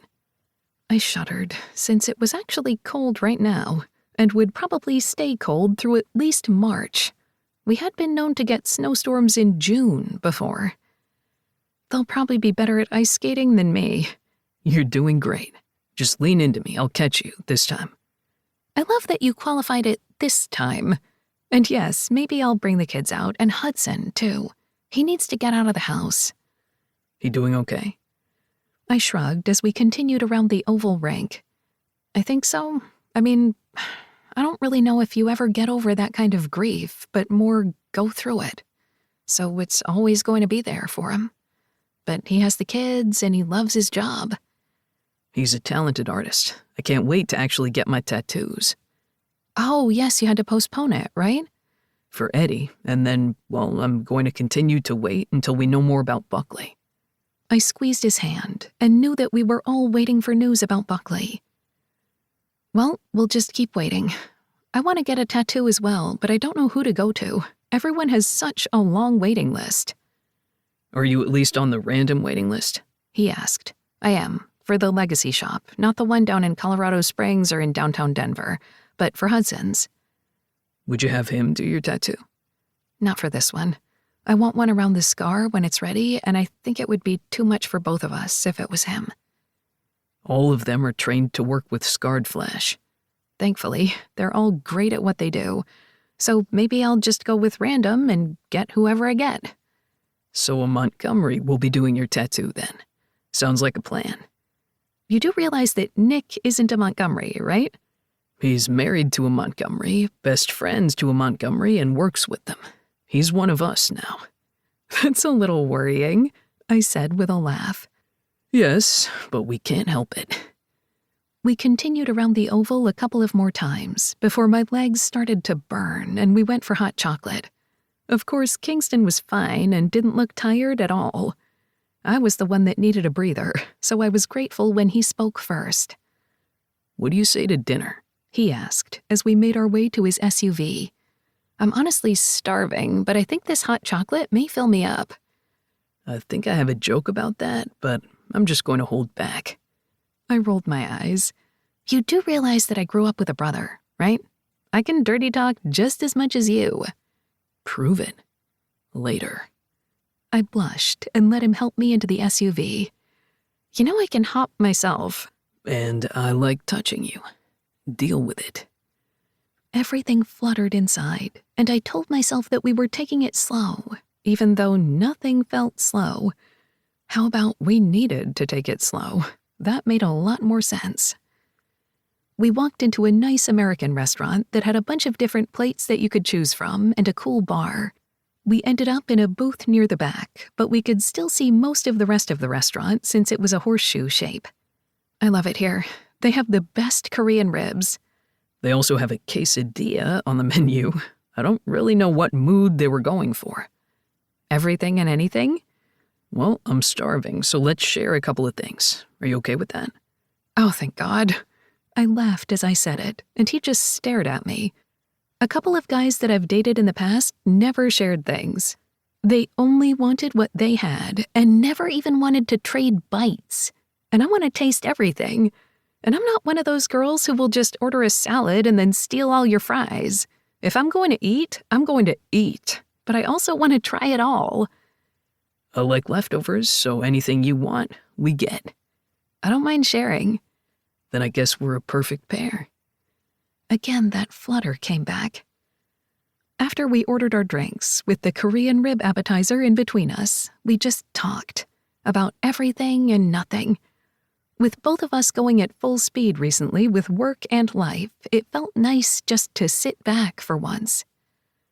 I still can't believe I missed the bear completely, Kingston said, and I laughed into my drink. I didn't even get to really see it, only a glimpse of it, then I was shoved back into that bathroom, and that woman was mean. Meaner than the bear. The bear just waddled past and didn't do anything. Although from the way Phoebe tells the story, she frantically ran and got into the first car she saw. Which happened to be Kane's. Well, that's a meet cute, right? Damn straight. And I got to meet you that day, too. And you barely even noticed me. I noticed you, Claire.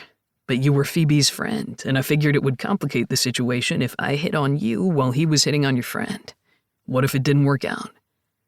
Flabbergasted, I sat back in the booth. Are you serious right now? Yeah, and then, well, I didn't know what to say. And Phoebe and Kane got serious, and then they broke up, and things just got complicated. And I was too nervous to say anything at all. Well, now we're here. And now we're here.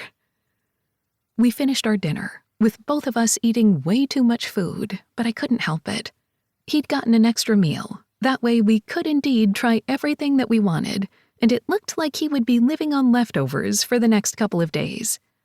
While we waited for the check and our boxes, I blinked when I realized I recognized a couple of people at the table across the way. "Is that Aria and Travis?" I asked, my voice low. Kingston turned slightly so he could see and nodded. Yep, looks like a double date. But I thought they were dating. He shook his head. No, they're just friends. Aria might feel something for Travis, but Travis has his head too far up his ass to see. I raised both brows at him, but he didn't elaborate. Before we could say anything, we got the check and then packaged up all of Kingston's leftovers. As we made our way out, Aria waved at us but didn't beckon us over. We gave her space since we didn't want to make anything more awkward, but something just felt off. "So where to next?" I asked, my heart in my throat. What do you say to dessert? He asked, again raising that single brow. "Is that a line?" Of course. "Okay then, let's go." His eyes widened for an instant. Then he leaned over the center console and brushed his lips against mine. Let's go. And dessert might have taken all night. Who needed sleep when you lived in the moment? Chapter 14, Kingston. I woke to a soft, warm body pressed against me, and even though I hadn't slept for shit and it felt as if a 2-ton anvil was on my chest, I smiled. Claire lay on her side, one hand raised slightly to hold my own, something we'd both done in our sleep and hadn't even noticed. Her naked back lay against my front, and every inch of her curves molded to my body. This wasn't a bad way to wake up, to be honest. In fact, it was something I wanted to continue doing, just like I wanted to continue running my hand up her thigh and then over her stomach to between her legs. Claire awoke with a gasp, my fingers playing with her clit and then between her folds. "Good morning," she moaned, rocking into me. "Good morning."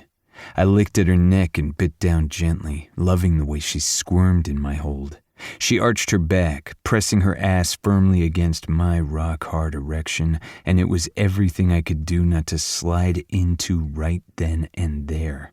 Instead, I held myself back, slowing bringing her to climax as she lay in my arms, the rising sun barely breaking through the blinds. And when her inner folds clamped around my fingers, I continued to move, loving the way she gasped my name. As she writhed, I took the condom I'd left on the nightstand before and quickly sheathed myself before lifting her leg and sliding deep inside her.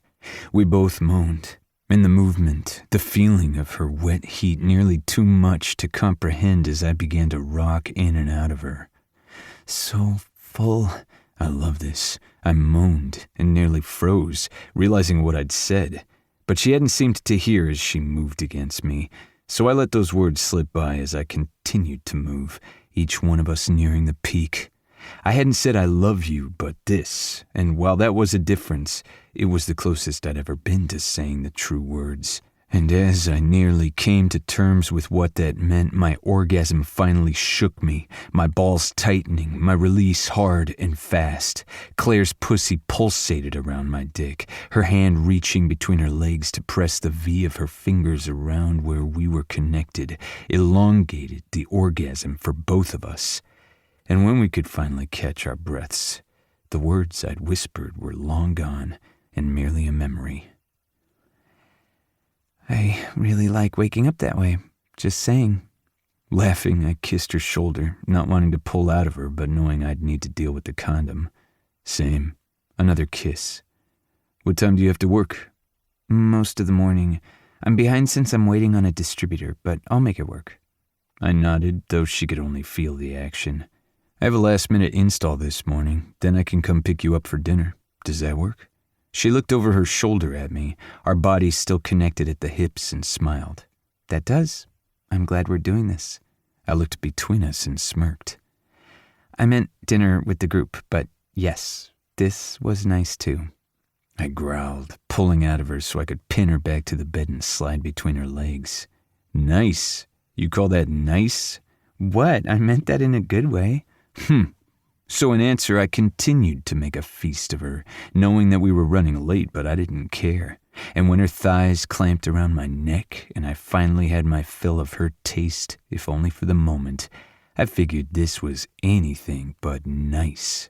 It was damn near perfection. Cabin party take 2. Phoebe announced as she popped the cork on the sparkling wine. Hey, I liked take 1, just saying. I sipped my beer as Claire laughed at me from across the room. Really? She asked, her face blushing. Really? I couldn't keep my gaze off her, even as Lexington sighed dramatically next to me. And another one bites the dust, my cousin murmured under his breath. I scowled at him as everyone else poured their drinks and milled about at the dinner. Excuse me? You don't see it, do you? The fact that you're clearly in love with Claire, and now there's one less of us single guys out in the world. The Montgomerys and their ilk are dropping like flies, and I refuse to be one of them. Lex raised his chin as he spoke, just as Crew walked to our side of the room. Is he still complaining that people are being saddled up in some cattle drive of relationships? The other man asked, and I shook my head at both of them. You're ridiculous. First, there's nothing wrong with being in a relationship. Second, Claire and I, well, we're not there. We're not like the others. As she was on the opposite side of the room in deep discussion with Daisy and Hugh, I still kept my voice relatively low. I didn't want to hurt her by saying the wrong damn thing when I didn't even know what the hell I wanted, never mind what the hell I felt. Lex grunted. Whatever you say. Though with the way you two are spending so much time together, it doesn't seem very unsure to me. Hey, you know better than to ask a Montgomery about their feelings. Either they're at the point in life where they never shut up about it and force you to think about your own, or they cage themselves in and pretend feelings don't exist. You know the laws. There is no in-between with you lot. I shook my head. First, you're starting to pick up Hugh's British sayings. I got it from Doctor Who, thank you very much, Cruz said with a raised brow, his British accent dreadful. Second, I continued, ignoring him, your theory on Montgomery feelings isn't true. Maybe it is. Lexi shrugged at my glare. But seriously, man, you two look good together. Why fight it?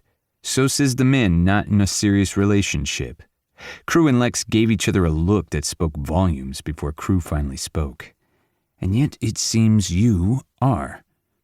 It's literally only been a few weeks, and we are at a party with family and friends. How about you just give me a break? I asked, continuing to keep my voice low. There weren't that many fucking people in this room, and I didn't need everybody staring at me as I fumbled my way through whatever the hell I was doing Claire. Okay, that's reasonable. I'm not an asshole, but I can be one if I need to. Crew winked before he went off to go annoy Phoebe and Kane. At least that's what I thought he was doing. Since we hadn't been able to have a full event at the cabin, we were all here now and trying to enjoy ourselves. Though like I had told Claire that morning, I had a damn good time without the rest of them. But I knew that we were all in the midst of our busy seasons, and this had been thrown together at the last minute. However, Claire and Arya were laughing in the corner, with Hugh standing near, with Daisy in his arms. We were all here, including Arya's friend Travis. He had the bottle of champagne in his hands, wiggling his brows at Arya. Dare me? Arya rolled her eyes. No, because it bubbles, and it'll come through your nose again. We're not 20. You're no fun. He still drank out of the bottle, and I met Crew's gaze. He just gave a slight shake of his head, and we didn't say anything. I wasn't part of that friendship, and I didn't know Travis well, but Arya knew what she was doing, and I couldn't be the asshole big brother all the time. But I had a feeling if her actual brothers could see the way that Travis acted around her, then I didn't think that they would be able to stand by. Not that I was doing a good job of it. Okay, we have appetizers and dips, mostly just things to dip. We have things to dip with and dip for the dip. I think I've said dip enough times. Phoebe shook her head and reached for her water. And that's enough alcohol for me. One drink in, lame. You good, man? Kane asked at Travis's words. Travis held up both hands, nearly dropping the half-full champagne bottle. Yeah, I'm good. But I really wish we could have been at the cabin. With snow all around us, would have been really a fucking good view. But this is nice. Whose house is this again? Arya gave a pained smile. We're at Cruz? Oh, yeah. But you're not in Montgomery, right? Who are you here with? He asked, swaying a bit. He shook it off and grinned a little too widely. It's my house, so I guess you're all here with me. Hey there, can't believe you're just leaving me on red, Lexington said as he wrapped his arm around Crew's shoulders. And we're not even going to talk about last night. He fluttered his eyelashes and Crew flipped him off. You're fucking weird, man, but I love you. Oh, that's cool. Love is love, but I don't like dick. Travis took another swig out of the bottle and Arya gave us all a pained expression.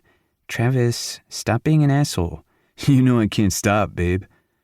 I had no idea what Arya saw in that man, and I really didn't know what I was supposed to say in this moment, other than want to rip that bottle out of the man's hands and shake him until he figured out what the hell was going on. Claire came up to my side, and I wrapped my arm around her. Okay, what dip are we going with? I said, trying to ease the tension in the room. I made a quick and dirty spinach and artichoke dip. How about that? I'm in. I kissed the top of her head and ignored Crew and Lexington's looks before we went back to eating. Did you hear that Livy's friend tried to set her up on a date? Daisy asked, and I shook my head.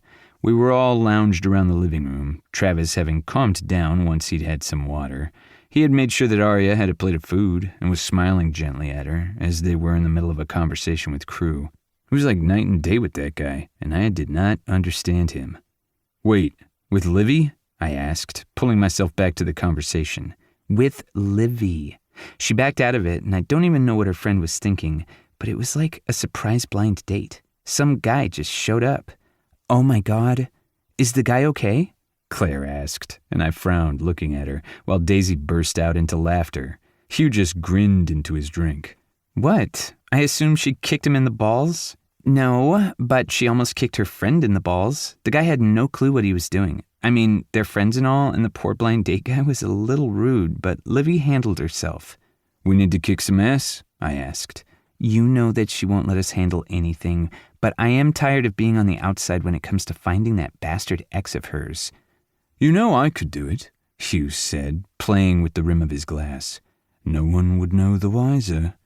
Just because you're not a Montgomery doesn't mean she won't murder you like family. I love how that made total sense. And I'm not talking the Montgomery name. I'll get the tattoo, but I'm not taking the name. Fine, but Montgomery is going to be my middle name. Montgomery's already your middle name.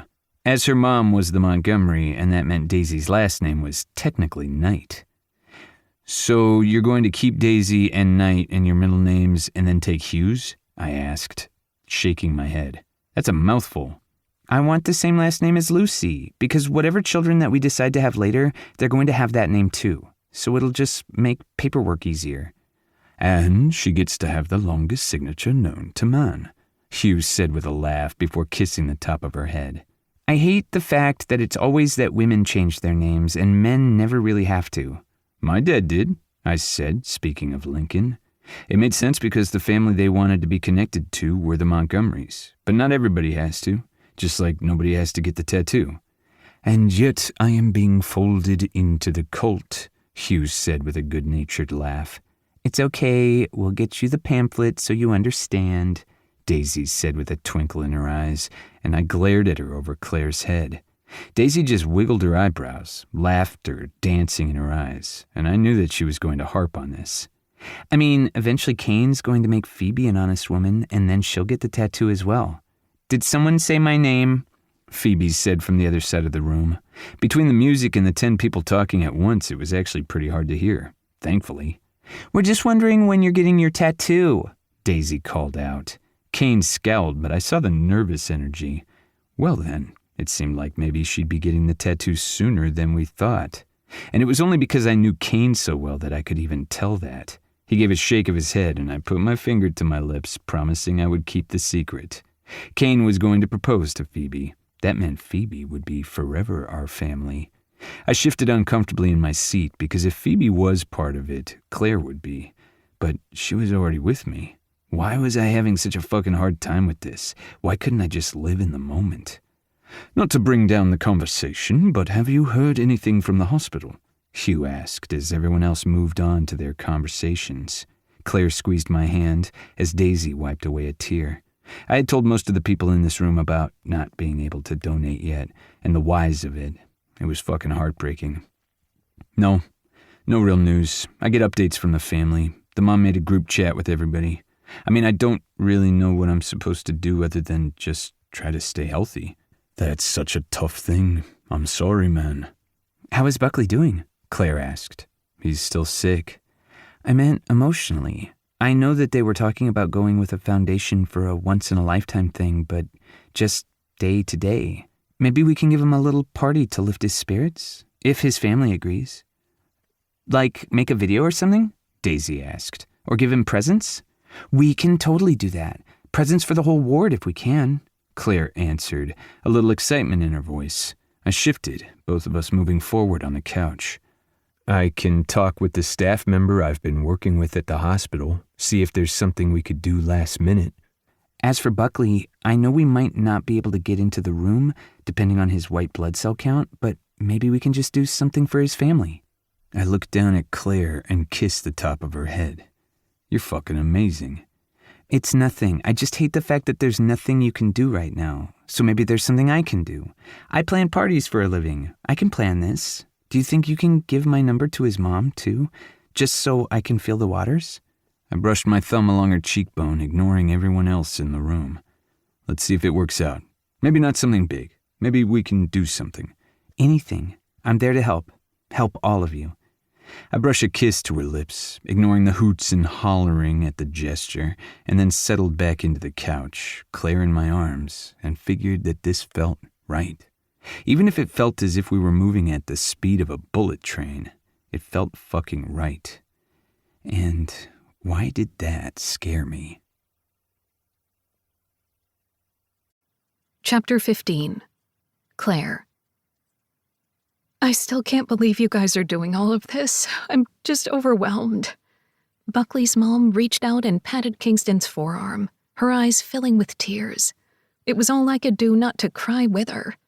My emotions had been all over the place these days, but crying in front of a woman who was in the middle of a circle of hell wouldn't help anyone. Of course we're here, and as soon as you feel like we're too much, we'll leave, I promise. We just wanted to do something. I heard the sound of defeat in his voice, and I knew that he was hurting. He wanted to do so much, too much. Maybe it was to try to do what he couldn't do for Eddie, or maybe it was just his way. I hated the idea that we would be too late, that we wouldn't be enough. But if we could put a smile on Buckley's little face, as well as make a few other children down on this ward laugh, then we would. As soon as the idea for a little party had come to my mind, we had put plans in motion. That meant talking to Buckley's mom, as well as the staff on the Children's Cancer Board. Just the idea of a Children's Cancer Board made my stomach hurt because there was so much that we couldn't do. I couldn't cure cancer. I couldn't save a life. But I could bring a little joy, a little light in the darkness. It honestly wasn't that hard of a job, other than thinking of something to do for Buckley since we couldn't enter the room he was in. He needed to be in a sterilized environment, at least for now, with hope of a donation. So we took the party to the room right outside so he could still see us, and we could talk to him. And for the other children, we had plans that the staff and care workers allowed us to bring in. We're here for however long you need us, I said, as Buckley's mother turned to me and smiled. Thank you so much. You guys are so creative. No balloons and clowns in sight. She shuddered. I'm terrified of clowns, and someone decided to bring one along last time, and I'm afraid that my fear of clowns has moved on to my son." No, clowns are a no, Kingston said as he visibly shuddered. Watching a most likely 6'4" man with broad shoulders and all muscle shudder at the mere mention of a clown was one of the cutest things I had ever seen. It was seriously hard not to fall completely and madly in love with this man. My brother and a lot of our friends are tattoo artists, so I figured temporary tattoos done by actual tattoo artists on those who want them and children who can have hypoallergenic fake ink would be perfect. And the best part of all of it was that because I had found a printer who could make them on the fly for us, especially when I had told him what the temporary tattoos were for, each of the Montgomerys at Montgomery Legacy, Montgomery Inc., and Montgomery Inc. 2 did personalized art for the children. Their parents had told us what some of their favorite things were, whether it was a comic book character or an abstract piece of art. Just something to make them smile. Every single one of these kids was under the age of 15, and some of their favorites were of puppies and kittens with unicorns and rainbows, and it broke my heart because I knew that they were all hurting and putting on brave faces for us. I know a couple of the moms were a little skeptical of you guys showing up with fake tattoos, but in the end, they'll know it's all just for fun and safe. 100% safe. We cleared it with all their doctors and we'll be good. And we'll have Buckley's ready for him when he is all out of isolation, Kingston said, his voice low, full of promise. Yes, exactly. Buckley's mother's voice broke ever so slightly before she rolled her shoulders back and lifted her chin. Ever the strong mother who would not let anyone see her weak or frail. I reached out and squeezed her hand again. And every single kid here knows that once they're out of here and healthy and ready to play outside, they have full access for a one-of-a-kind trip through the Montgomery Security Jungle Gym. Are you sure they're not going to be too small for that? We're already working with an engineer to make sure that we can modify anything that we need to. My cousins know what they're doing. Okay, good. I'm just so excited for all of this. I guess I needed a little bit of joy, too. Of course you do. We're here for all of you. And we have 3 bakeries on the line who brought in food that all of you can eat as parents and family members, as well as food that's approved by their doctors that we think some of the kids can eat. We know not everybody is feeling up to it, but we have something if they want it and can have it. And later, just like with the obstacle course and jungle gym, they can come to the bakery and bake along with one of our family members. I've been to Icing and Cafe on the Rocks. I love them both. I can't believe that they're in your family. I pointed to Kingston. His family. I'm just a hanger-on. Sorry, my mother already adopted you. I rolled my eyes at that, even though my heart warmed, and Buckley's mother smiled so brightly her eyes actually shone for an instant. You two remind me so much of me and my husband. He's at work right now because we need his medical insurance for this, or he'd be here with us. It's no problem. We'll save him a couple tattoos and a cupcake. Oh, he might not get a cupcake. I looked at them before we got here, and I think they're mine now. I knew she was putting on a front for us, but that was fine. We would do what we could for today.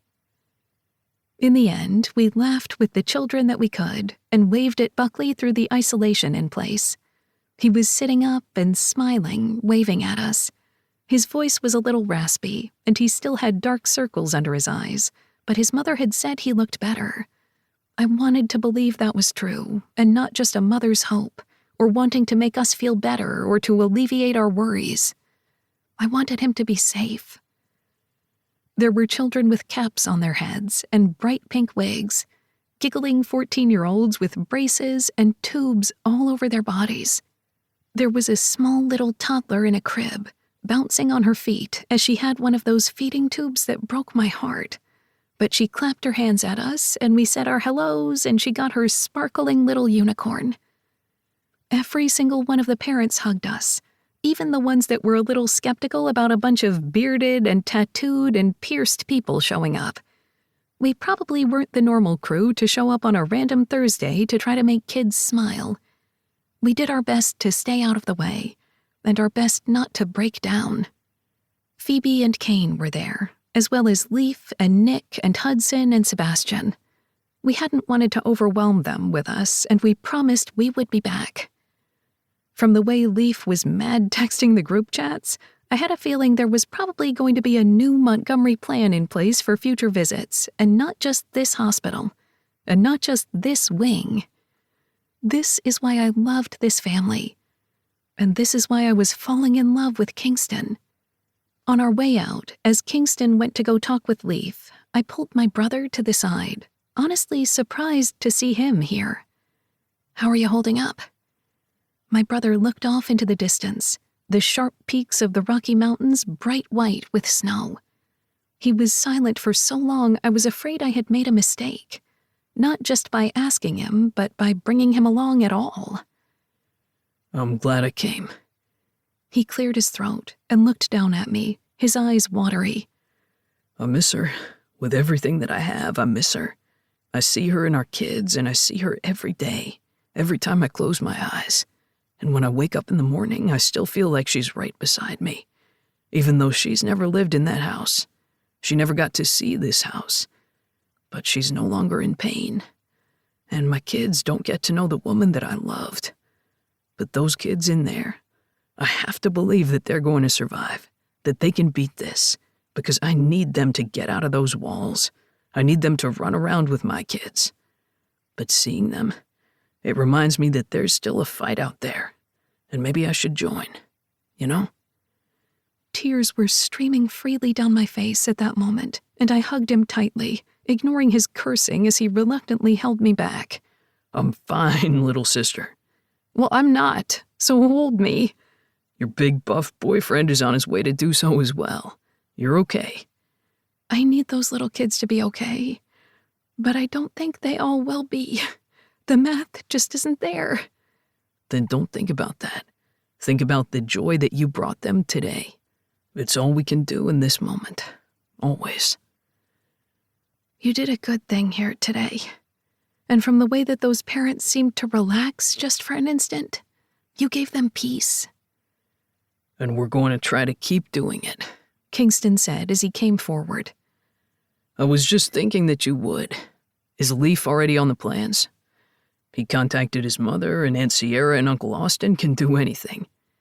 I'm surprised you guys don't already have a foundation in your name. What with all the hospital visits I hear you guys have. I knew Hudson was trying to lighten the mood, and I was grateful for it. My brother let me go, and I leaned into Kingston instead. We have one, but it's to provide meals for children in schools, as well as housing for families in need after natural disasters. And we have another section that works well for women and families that need to get out of bad situations at home. It's not much. We're all smaller parts of a whole, but we do some things. Your family is out of this world. There's just a lot of us. We can't help it.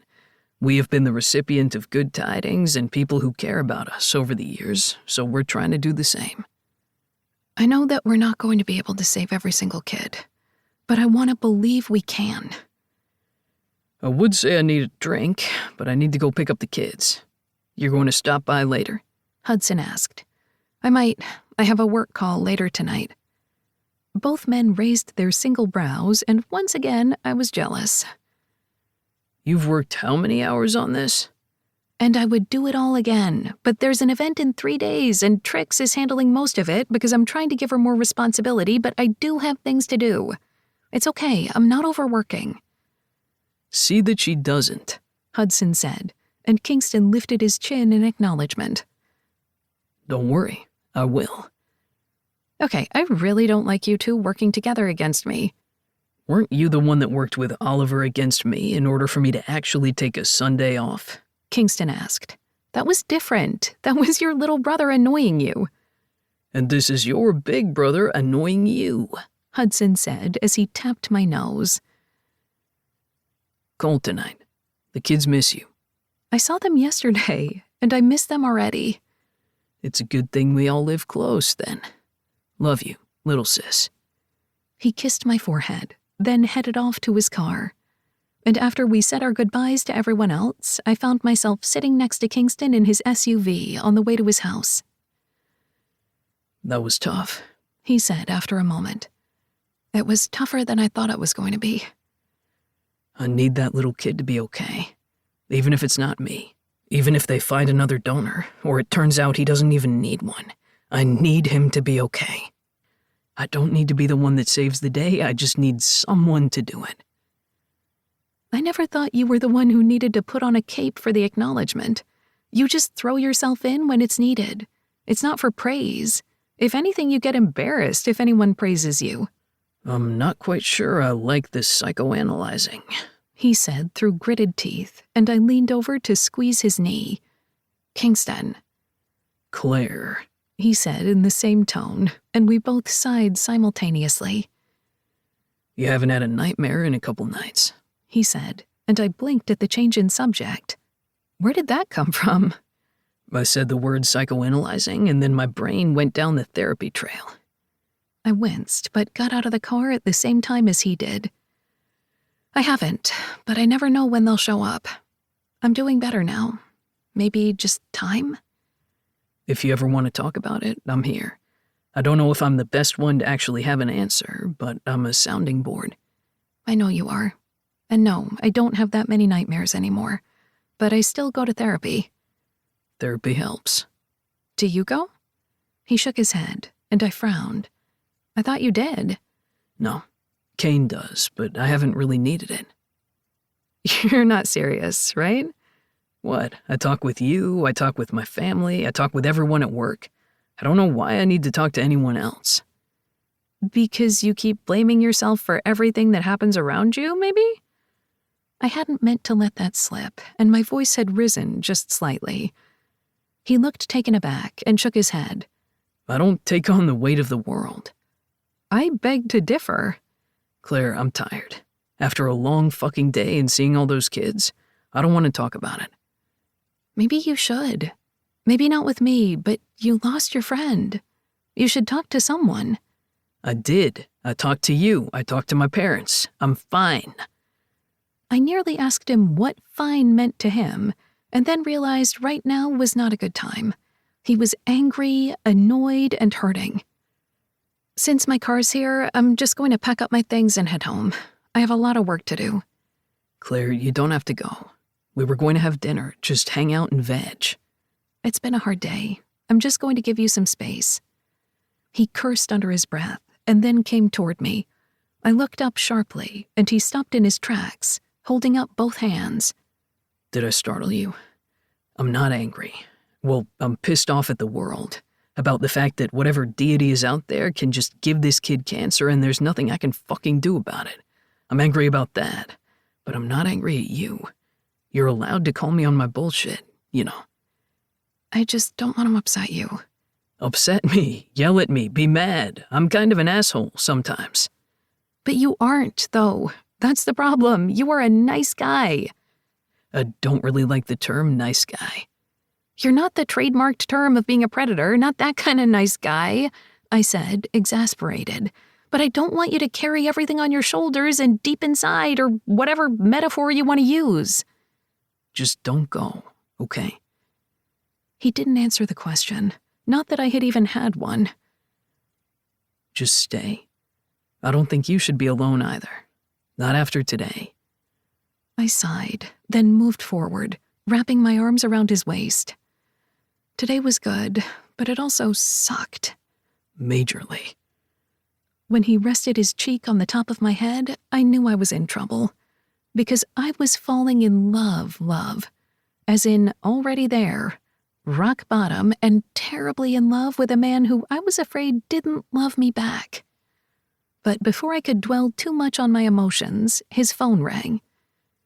Answer that, and I'll go figure out what we're going to order to eat because I don't think either of us wants to cook. Sounds like a plan. He kissed me softly, and then answered. This is Kingston. He froze for an instant, and I looked up at him, eyes wide as this bright smile spread over his face. Just tell me the time. I'm there. I moved forward, hugging him tightly, knowing exactly who he was talking to. And when he ended the call, he picked me up by the waist and spun me around. His counts are up. We're doing the donation. Fuck yeah, we're not going to fail this time. We're going to fix this. Kingston.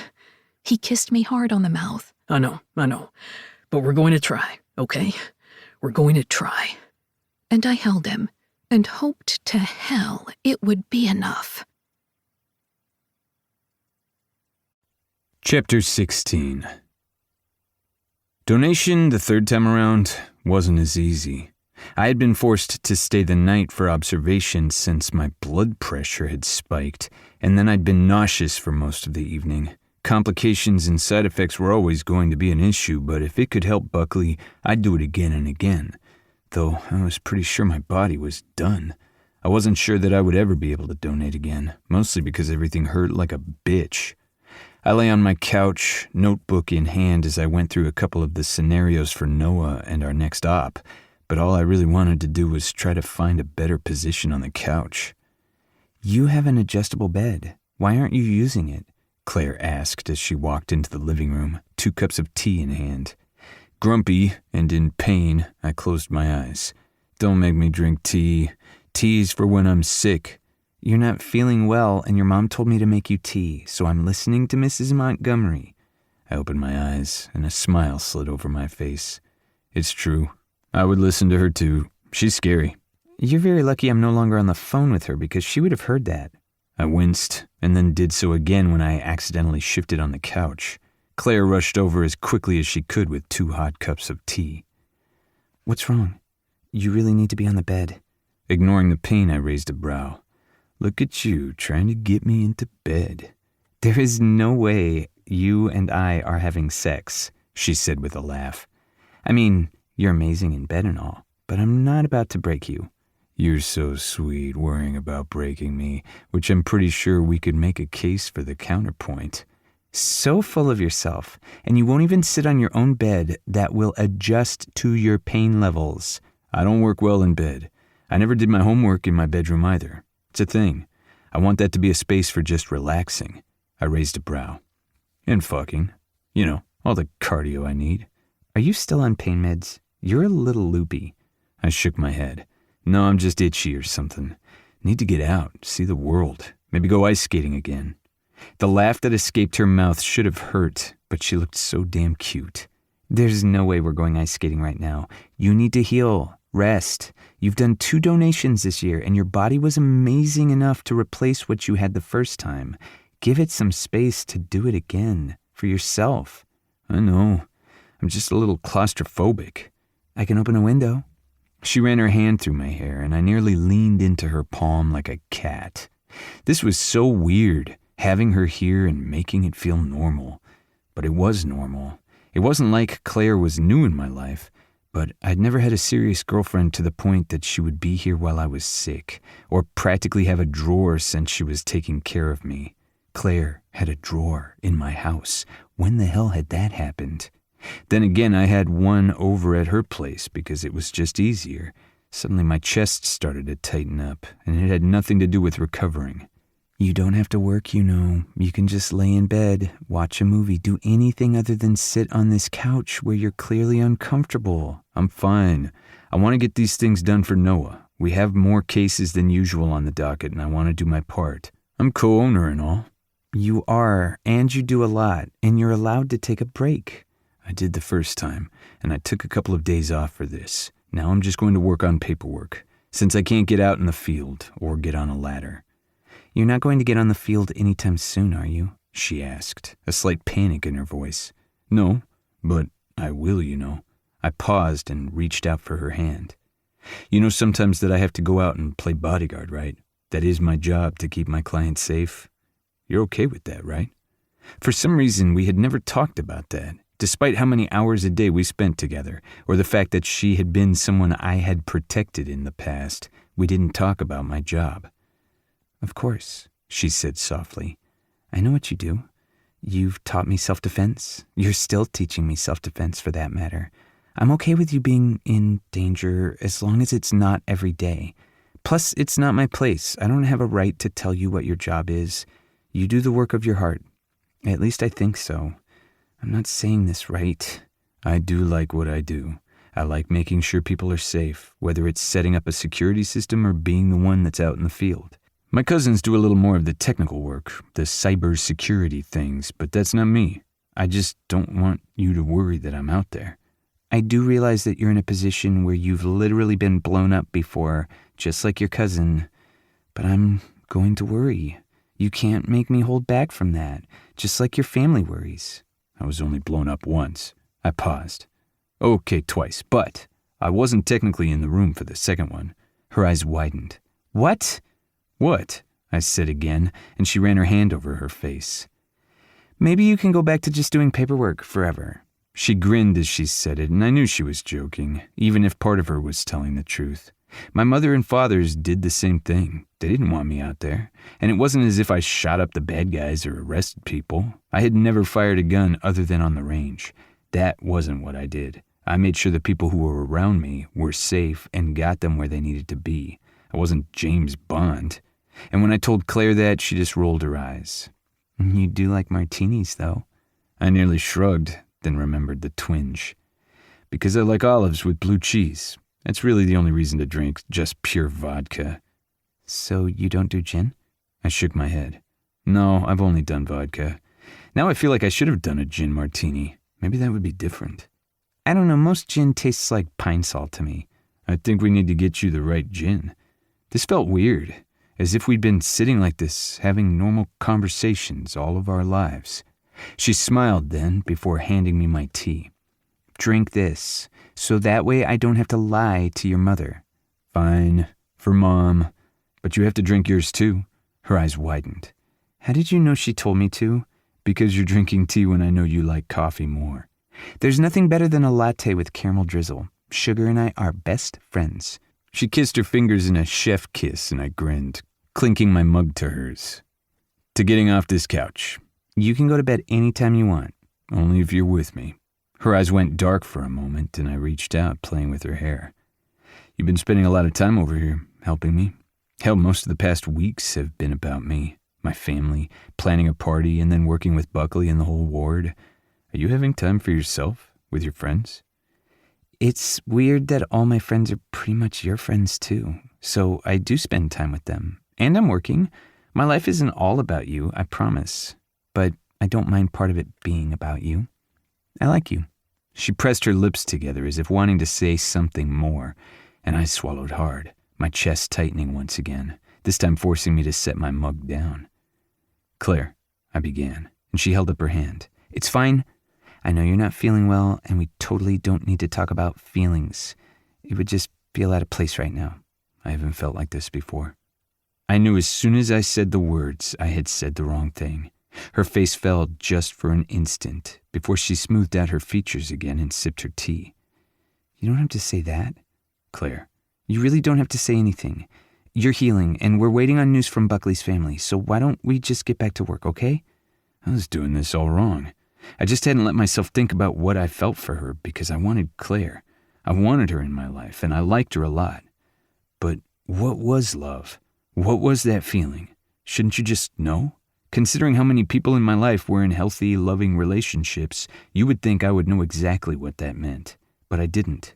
Was it this heart-wrenching feeling that caused me pure panic? Was that love? I care about you, I blurted, wanting to say something, anything. How was I supposed to know if I was in love with her? Why wasn't there a manual on this? She flinched at the words. Then she set her tea down very carefully. Shit. That is the worst fucking thing to say. I know that. I'm sorry. She shook her head. I haven't felt like this before too, so don't apologize. Her words were so clipped, icy, that I was afraid that she'd walk away. Claire, I just don't. Those are your feelings, and mine are my own. I care about you. What are your feelings? I asked, knowing that maybe if I latched onto those, I'd be able to figure things out. I didn't want to do this wrong. I didn't want to hurt her. But hell, I didn't have a transcript for this. There wasn't anything I could say other than I wanted her in my life, and I didn't want her to walk away. Was that love? Those are mine until I figure them out, she said as she stood up. And I really put you in a spot when you can't even escape, and this was totally not the right time for this conversation. Her alarm went off as soon as she said it, and she smiled brightly, her eyes a little manic. And now I have to go to work. Fuck, Claire. I tried to get up and groaned at pain rocketing up my back. Stop, just sit down. We're okay. You and me, we're okay, she said quietly as she leaned toward me. Are we? I whispered. We are. And I really do need to get to work. I have a meeting that I can't get out of, a huge event that's going to bring me a lot of future business, I hope. And we sort of stumbled in this conversation that doesn't feel very organic, so we'll talk about it later, okay? We're fine. She kissed me softly, so I cupped her face and deepened the kiss, desperation in every movement. Come back? I whispered. Of course. Then she brushed her lips against mine and left, leaving me alone on the couch, realizing I had just stepped in it so hard that I knew I would have to grovel worse than ever to get back. How the hell had things turned so quickly, and where the hell had I gone wrong? My door opened again before I could even figure out how to get off this couch and run after her, and hope spread through me. Claire? I called out. No, it's just us, Kane said as he and Crew came inside. We're on shift to babysit you with Claire at work. Sorry we're a little late. Crew closed the door behind him and frowned at me. What the hell did you do? I held up both hands, ignoring the pain in my side. I really fucked up. Oh, hell. Did you break her heart? Kane asked before throwing himself in my armchair. Phoebe is going to kill me if you hurt Claire. Do you understand that? That woman is the love of my life. I'm going to propose to her as soon as everything calms down and we're through the next crisis. But hell, there's always a fucking crisis in this family. What the hell did you do to Claire? I didn't do anything. That sounded petulant, but I needed to catch up to my damn thoughts. Now that's a lie, Cruz said as he sat in the opposite chair from Kane. Let me guess. Things got too real and you got too scared? I don't like the mocking tone from a man who isn't in a relationship, I bit out. Fine. I'm just gonna sit back and watch you Montgomerys fuck up everything again. It takes you forever to realize what you're feeling, and then you don't say the words. Daisy really hurt you that bad? Kane asked, and I froze, not realizing where this conversation was heading. Crew let out a mocking laugh. No, I'm not talking about me. I'm doing just fine. Daisy and I are friends. That's all we ever should have been. Then who the hell was he talking about? I didn't ask. Now that we're done dissecting Crew's love life, can you help me figure out mine? Well, did you tell her you love her? Crew asked. I looked at him, my mouth gaping like the goldfish that I had joked with Claire about earlier. I'm going to take that as a no, Kane said as he pinched the bridge of his nose. How could you fuck that up? Scowling, I leaned forward. So says the man who broke up with Phoebe before. And I groveled. I fucked up there, and we're better than ever. She's going to be my wife. Did you get a ring? Crew asked. Yes, it's hiding in Dad's safe. Good place for it. When are you going to propose? After the party. That way she can enjoy time with the family and we don't take attention away from everyone getting together, you know. Plus there's new babies around and I don't know, I just want it to be the two of us. Kane then glared at me. Because I love her, just like you love Claire. All of us can see it. He made it sound so easy when it was anything but. How do you know? How do you know if you love someone? I used to think if you had to ask that, it wasn't really love. Crew began and held up his hands as I scowled at him. But that would be wrong, because love isn't a single thing. There are thousands of poems and books and movies about it, and you just never know. You don't know until you're feeling it. I don't even know if I've felt it, he countered, and it looked like Kane wanted to ask who. But it doesn't have to be this Cupid heart love bomb bullshit. It can just be the fact that you care about a person. That's what I told her. Oh my God, Kane said, putting his hands over his face. You said you cared for her? I winced as Crew stood up and began to pace. That is, after I said I had never felt like this before. I put in, knowing that I was digging my own grave with platitudes. Next time, just say it's not you, it's me, and add a few other cliches, why don't you? Crew asked. We weren't even really talking about it, and then I just blurted it out because I needed to say something. Because she's been so amazing and caring, and she does everything she can to help everyone around her. And I wanted to say something about how I felt, but then I didn't know, and then it was there, and I couldn't stop myself. I want you to think about what you just said, and think about the words that you weren't saying, Kane whispered. Tell me this, Cruz said after a moment. Where do you see yourself in the next month? With Claire? I didn't even pause in my response. Of course. There's not an of course if you're worried about what could be, Kane put in. Crew shook his head. Where do you see yourself in a year? With someone else? No. I can't think of myself with anyone else. I'm with Claire. Kane sighed. Do you see yourself moving in together or sharing a drawer? We already have drawers in each other's houses, I answered, feeling more like an idiot with every passing second. Where do you see yourself in 5 years? With her or without her? Crew asked. Or does the thought of even thinking that far ahead without her hurt? I rubbed my hand over my chest and Crew clucked his tongue at me. Bingo! You fucked up, Kane said pointedly. Everything clicked and I realized I was an idiot. Oh my God. I'm in love with Claire. Oh no, this is brand new information, Crew said deadpan, and I flipped both of them off. I need to tell her. Can I call her? You really shouldn't do that over the phone, or even a text after you screwed up, Kane answered. But the party's tomorrow and everyone's going to be there. She has to go in early because she's planning it, and I said I would meet her there. She's not even coming over tonight. Then tell her tomorrow. Find a way to make it so you can be on your knees and grovel when you do, Kane added. Of course you love her, Crew stared at me. I looked at Crew, at the simplicity of his words. How is this, of course? Kane looked between us. Because you wouldn't be so worried about how to fix this if you weren't. You were so worried about being wrong so you wouldn't hurt her that you didn't realize it was right. Kane cleared his throat. When did you get all philosophical? I have no idea. I really need to get laid, Cruz said, breaking the tension, and I ran my hands over my face. I need to tell her. Tomorrow. I need to fix this. You really do, Kane put in. Tell her at the party. She'll be there in a pretty dress. We can dance around. There will be twinkle lights, I suppose, and just do it. But what if she doesn't love me back? And that right there told me exactly what I've been fearing this entire time. Kane just glared at me, but it was Crew who gave me that look of pity. I think she does. Kane thinks she does. All of our circle thinks she does. But your love of her isn't contingent of her loving you. Tell her for the both of you. And if she doesn't say it back, that doesn't make your feelings any less meaningful. But fix this, okay? Because both of you deserve to hear it. And with that, Crew pulled out his phone, ignoring us, and I just stared at Kane, wondering where the hell Crew had gotten all that information. I needed a plan to make things right. I had fallen in love with Claire Harlow, and I might have just broken her heart. Chapter 17. Claire. I honestly don't know how we could have pulled this off without you. You are a godsend. Holland wrapped her arm around my shoulder and squeezed, only I ducked my head. You guys know exactly what you're doing. You would have figured it out.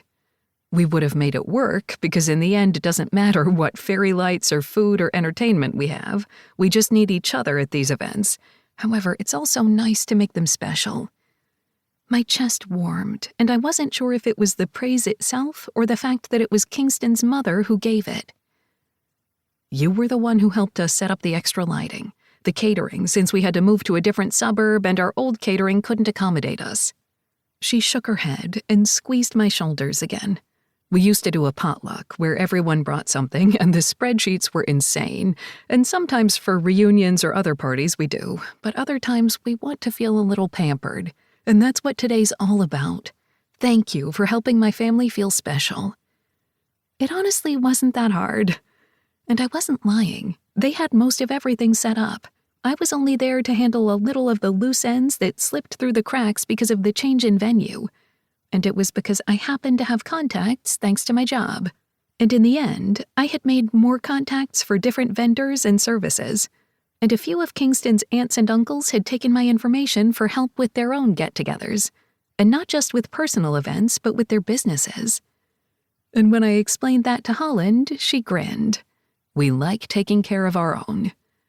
Honestly, I feel like I'm gaining the most out of this.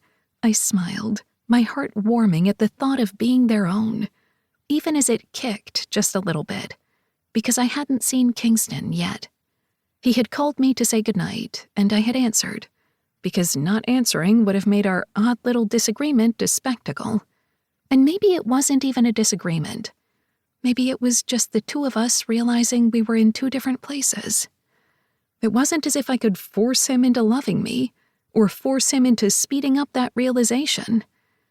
It hadn't been the correct time, and I don't even know why I freaked out the way that I had. We had arrived separately since he had had to deal with a few work things beforehand so he could have the weekend off to help me at my event the next morning, and I had come in early to do my part of the job. I had a huge weekend in front of me, with not only this event, but the biggest one to date tomorrow evening that I would have to start in the morning. Trix couldn't handle it herself, and that was fine. It was my business, after all. And as I had slid this party in the middle of my work schedule, I was a little overwhelmed, and not just personally. Usually we just throw some cheese on the table and call it a day. This is much better, Ethan Montgomery said as he winked at me. I heard about your family and cheese. Ethan rolled his eyes. It's oddly a little weird that people do know our love of cheese. It could be the shirts and the branding we wear. I love a good baked brie, perhaps in a pastry shell with either a spicy chili jam or even a fig jam on it. Well, and a little Havarti, and a good Asiago, and of course Parmesan is on everything. I was rambling now, and Ethan put his hand over his heart. You're literally a woman after my own heart. I mean, I'm already married to 2 people, and you're my son's girlfriend, but I still love you. So smooth, Holland said, shoving at her husband playfully. What? I wanted to say that I loved her without being weird about it. And of course, it got weird. It was like a kick in the shin to hear Kingston's father being so open with his feelings. But then again, finding love and friendship and admiration was a different kind of emotion. And it had a different weight to it. I knew that. I had never been in love.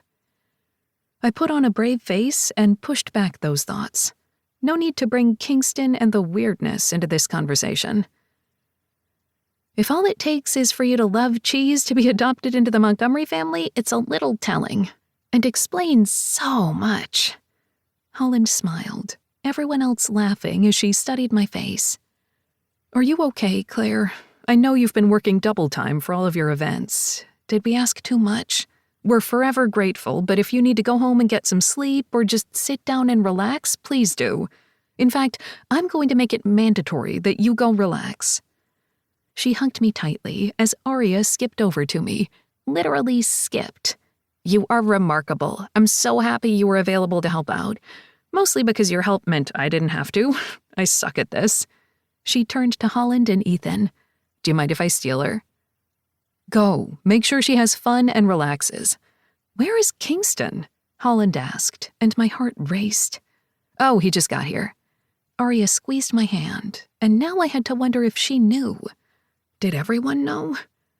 No. People were just arriving, and the event was just beginning. It wasn't out of the ordinary for us to arrive separately because I was helping set up. But why did I feel like everybody knew that something was awkward between us?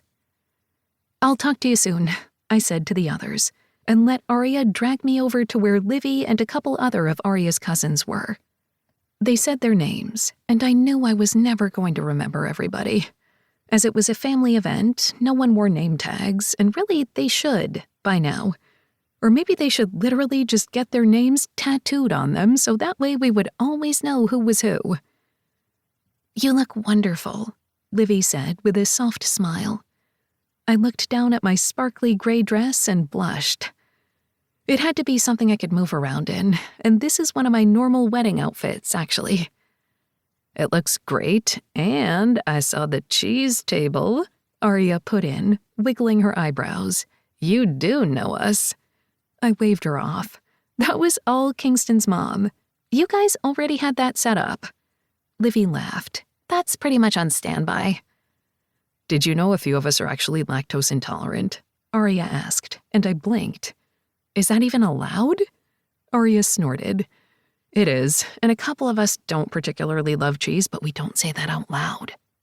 Because you get bullied? That doesn't sound like you guys. No, because you get teased and then we buy you your favorite thing. It's what we do. Livy sipped her drink and looked over my head. And it looks like we're about to lose you. I turned quickly. my stomach doing somersaults as Kingston came forward.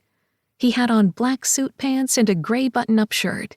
He had rolled the sleeves up to show his forearms, as well as his ink, and I nearly groaned. There was just something about that man. "I think she was lost to us long before this," Arya muttered under her breath, but I ignored her. "Hey," I whispered. "Hey?" He reached out and slid a piece of my hair behind my ear, as both Arya and Livy sighed behind me. "You did a great job. Sorry I couldn't help."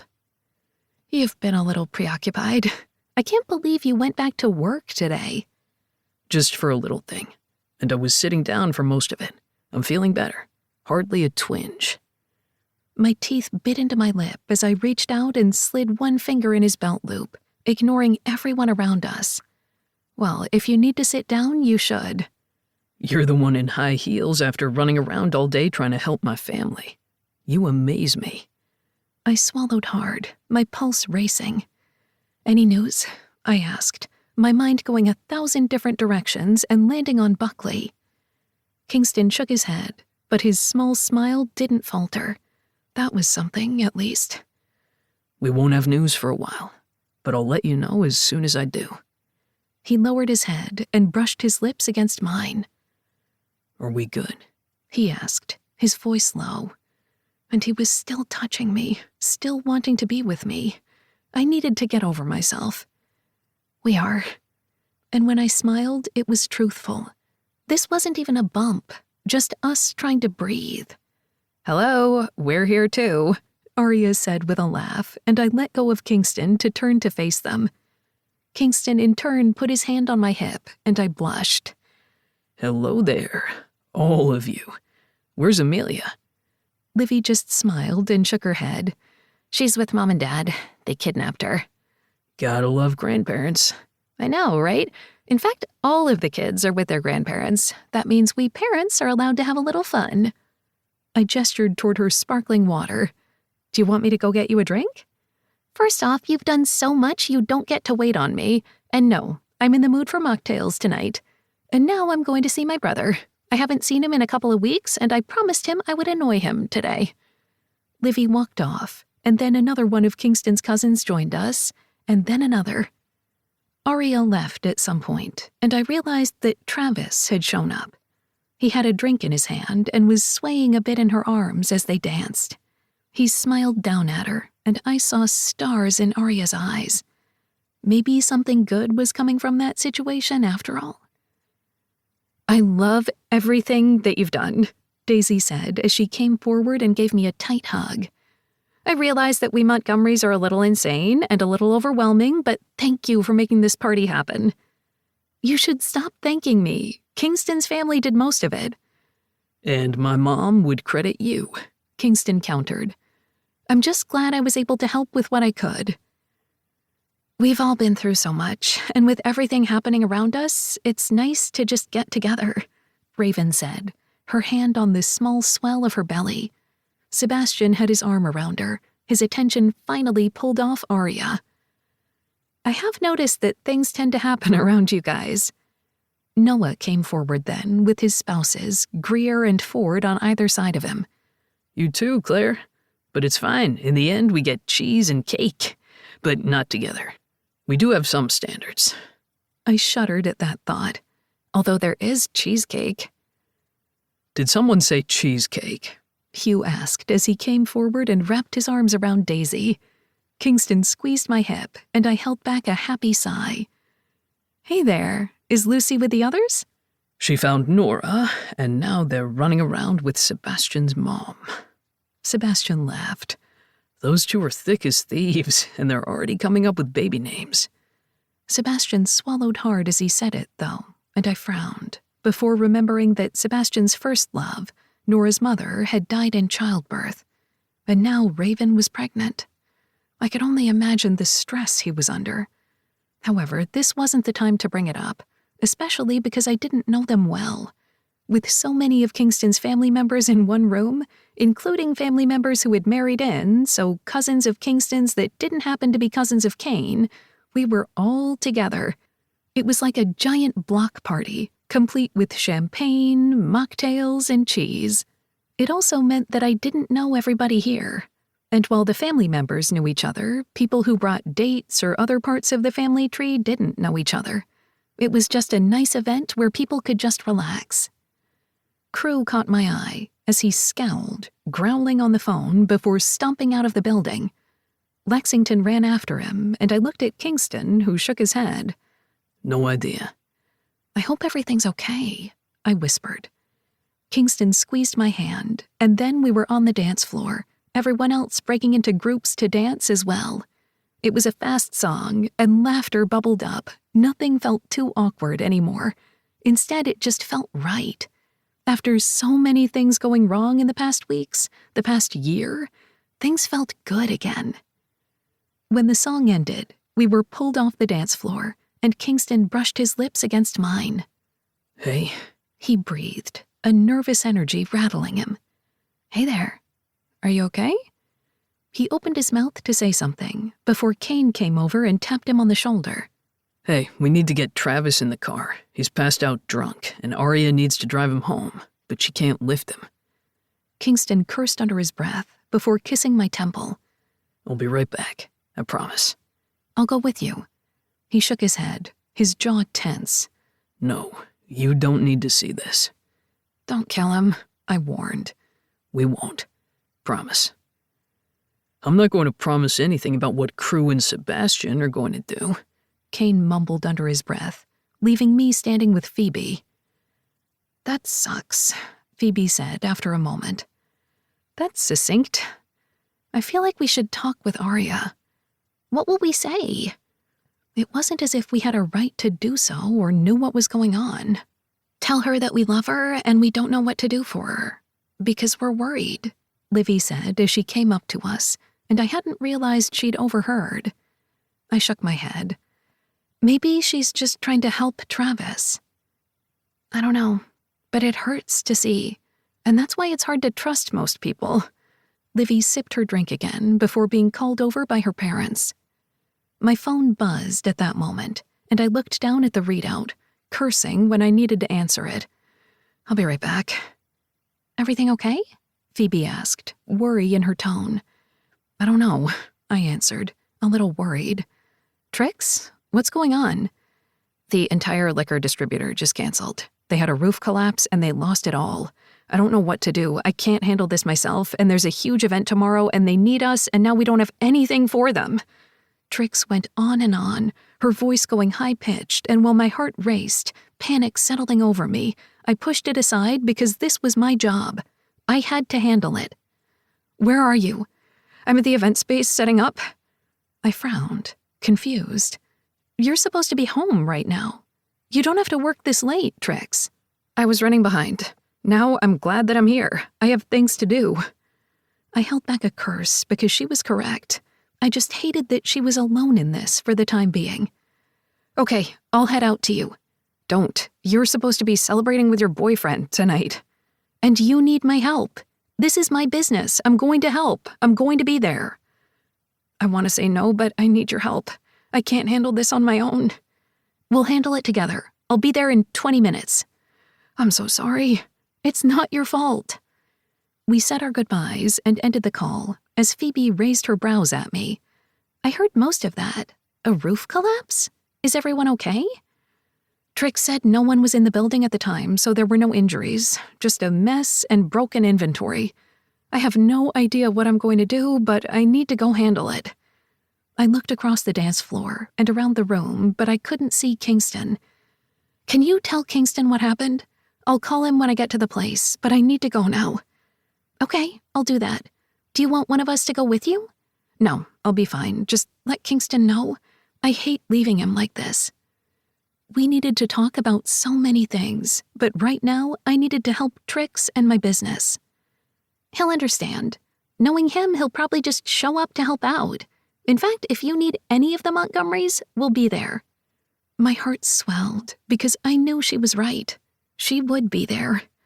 I gave her a quick hug, then went to grab my bag before running to my car. I had parked on the other side of the building from where Arya's car was, so I didn't even see the others, and I didn't get to say goodbye to anyone else. I made my way down the road, surprised to see that the closer I got to town, the icier the roads were getting. Apparently, the storm was hitting faster than I thought. Once I got to a safe place, I texted Phoebe to let her know so everyone was aware of everything that was going on, though I was sure that somebody was watching the weather. I put on my windshield wipers as it began to rain, annoyed about mostly everything at this moment. I wanted to be relaxing. I wanted to just be with Kingston. But instead, I was dealing with this. But this is fine. I was professional and I would be fine. Lights came around the bend, blinding me since they had their brights on. I squinted, trying to see the road, as they swerved into my lane, most likely catching on ice. Heart racing, I gripped the steering wheel and pumped the brakes like I was taught, my father's voice echoing in my ears. But it didn't work. There was nothing for my tires to latch onto, the ice underneath spinning me in circles. We were on a large stretch of road, the mountains behind us, fields and a lake nearby, but without streetlights, I couldn't tell, and then everything happened at once. The sound of metal against metal, my own scream, and then it was as if time stood still, my car careening off of the road down the grass and fields, and at the last moment, my headlights shone on water, and I slammed on the brakes, trying to stop. But it was too late, and it was all I could do not to scream louder as my car slammed right into the icy lake, and the front wheels began to sink. "You're okay, you're okay," I kept saying to myself, knowing that I wasn't okay. Words came to me in short bursts as everything happened at once. I was still conscious. I would be fine. I just needed to get out of this car. I went for the door handle, but it wouldn't open. The driver had barely grazed my side of the car, but it was enough to have screwed up the door. Hands shaking, water beginning to fill the bottom of my car, I kept working on the door latch, but it didn't budge. I was sinking in an icy lake, and nobody knew where I was. I pushed and I shoved, and I finally let the tears fall. Chapter 18. Kingston. I still can't believe that Arya wants to be with that guy. I reached out and squeezed Crew's shoulder just as angry as he was. There's nothing you can do. She knows who he is and she still wants to try to fix him, but I really hate that guy. You're not the only one who hates him. Sebastian pinched the bridge of his nose, thinking, I need to talk to my dad. At least, I just need to see him. I can't deal with this right now, not with Raven. Shit. Arya won't listen to me. And with that, Arya's twin walked away, leaving Crew and I to deal with the mess. So Travis just going to sleep in the car while we wait until Arya leaves? Seems like a dumbass move. I shrugged. Honestly, as long as he's not driving, I don't care. I'll keep an eye on him. Crew growled, and I raised a brow as he went over to Arya, the two of them whispering in rushed and hushed tones to one another. I was done with that for now, and now I just wanted to get to Claire. Trying to tell the woman that you loved her when everyone was pulling you in 1,000 different directions was harder than it should have been. I made it inside and looked around the area, watching my family and friends laugh and dance, with some of the children sleeping on shoulders ready to go home. This is what I loved. This was the family that I had grown up in, and the family that I was always going to be part of. I had known what this feeling was my entire life. I hadn't realized it would be the same and yet so radically different for Claire. I had been blind because I had been waiting for things to make sense when they weren't supposed to. There wasn't going to be a huge sign over my head saying, I love you. There should be, and maybe one day I would make one in bright lights so she would understand that I was a fucking idiot. But for now, it was all I could do not to just run around the damn building and search for the woman that I loved.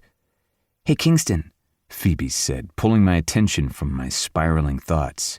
Hey, Phoebe, do you know where Claire is? That's why I wanted to find you. There's a huge issue with one of her distributors. A roof caved in. Everyone is fine, but Trix needs help. What the hell? Claire's going to help with a caved-in roof? I asked, wondering if I had heard correctly. No, she's not going to the distributor. She's going to the event hall and to help Trix with figuring out a plan B or something. She said she would call you when she got there and call us if she needs help. And I growled at her to make sure that she would do it. So she's gone. She just left?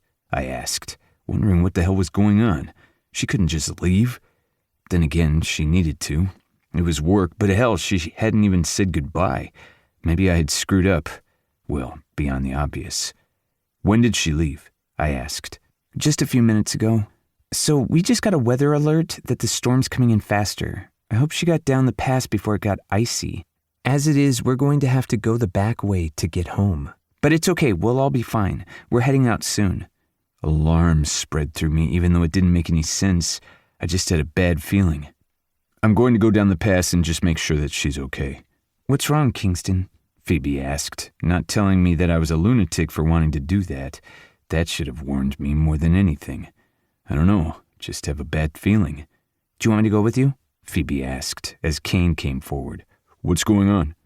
Claire left to deal with an emergency at work, and I don't know, with the storm coming in, I just want to get to her, so I'm going to go. Do you want us to go with you?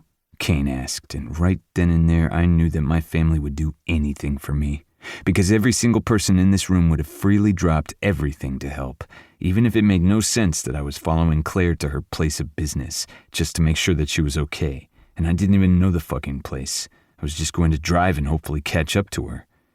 Yeah, I'll just go, Cruz said as he came from behind me. Arya snapped at me again, and I'm not in the mood to get yelled at for trying to help, so I'll just help you. I drove in with Kane, so I need a ride anyway. We'll just head out. Catch up to her. Drive safe. I'm sure everything's okay, Phoebe said, but there was worry in her gaze, and now that bad feeling intensified. We headed out to the car, jumping in quickly without words. Something seemed to be on Cruz's mind, so I let him be as we made our way down the road. It was indeed getting a little icy, but the roads had been prepared with salt, so it wasn't too bad. At least I didn't think so. Are you really worried? Where are we going? Phoebe was going to text us the address. Will you check? Yeah, I will. So we're just driving around aimlessly for now? He asked. I just want to catch up to her and tell her that you love her. That, and that she doesn't have to do this alone. Hell, am I insane? Yes, but that's fine. We drove around the bend and my heart stopped, everything icing over. Oh my God. I didn't slam on the brakes since there was indeed ice, but I pumped them, pulling over to the side of the road.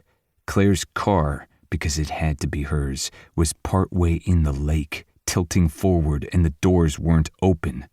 I'll call 911. Crew called out as we both got out of the car, running toward Claire. There were skid marks all over the road, and I had a feeling that someone else had been on that road, and from the way that there was a huge dent in the side of Claire's car, someone had hit her, run her off the road, and fucking left. Unless they were in the lake first? I didn't have time to think, I just moved toward Claire. I ran to the door, pulled it open, and realized that most of the front was underwater, and now Claire was in the back seat shoving at the door handle. Claire! She stared right at me, eyes wide, face pale. Kingston!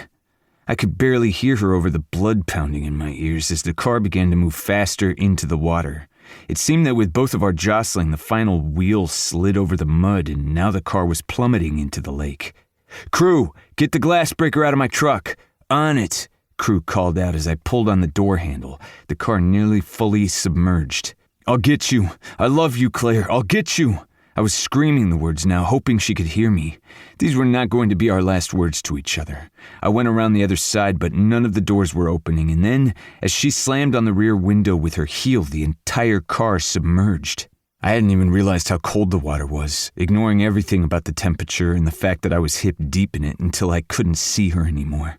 I took a deep breath and submerged myself, trying to get the doors open from this way, but they weren't budging. I didn't know how much air she would have left, how much water was inside the car.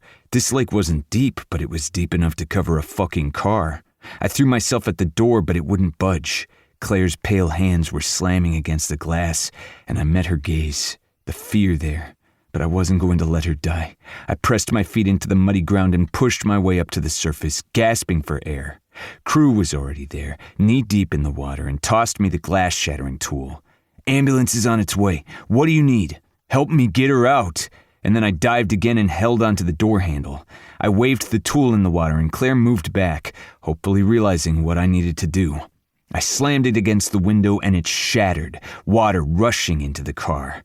I didn't know if I had air. I didn't know where up was or down was, but Crew was by my side, and then Claire's hand was in mine, and I moved. I wasn't quite sure what happened next, as everything moved in slow motion and yet so quickly all at once. As our heads breached the surface, I gasped for air, Claire doing the same.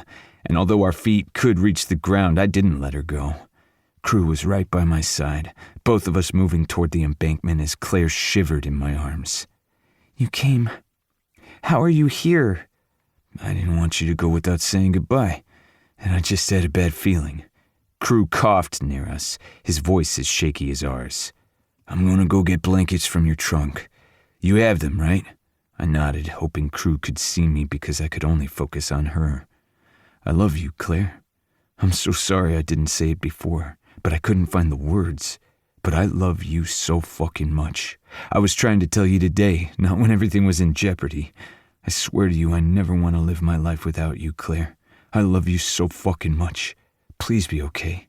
Tears filled her eyes as she shivered, her lips blue. I love you too. I can't believe you're here. I couldn't get the doors open. They automatically locked and then they wouldn't unlock. And then whoever ran me off the road seemed to have screwed with my door as it slammed into me, but I don't know. I checked her for cuts and bruises and saw a few and cursed.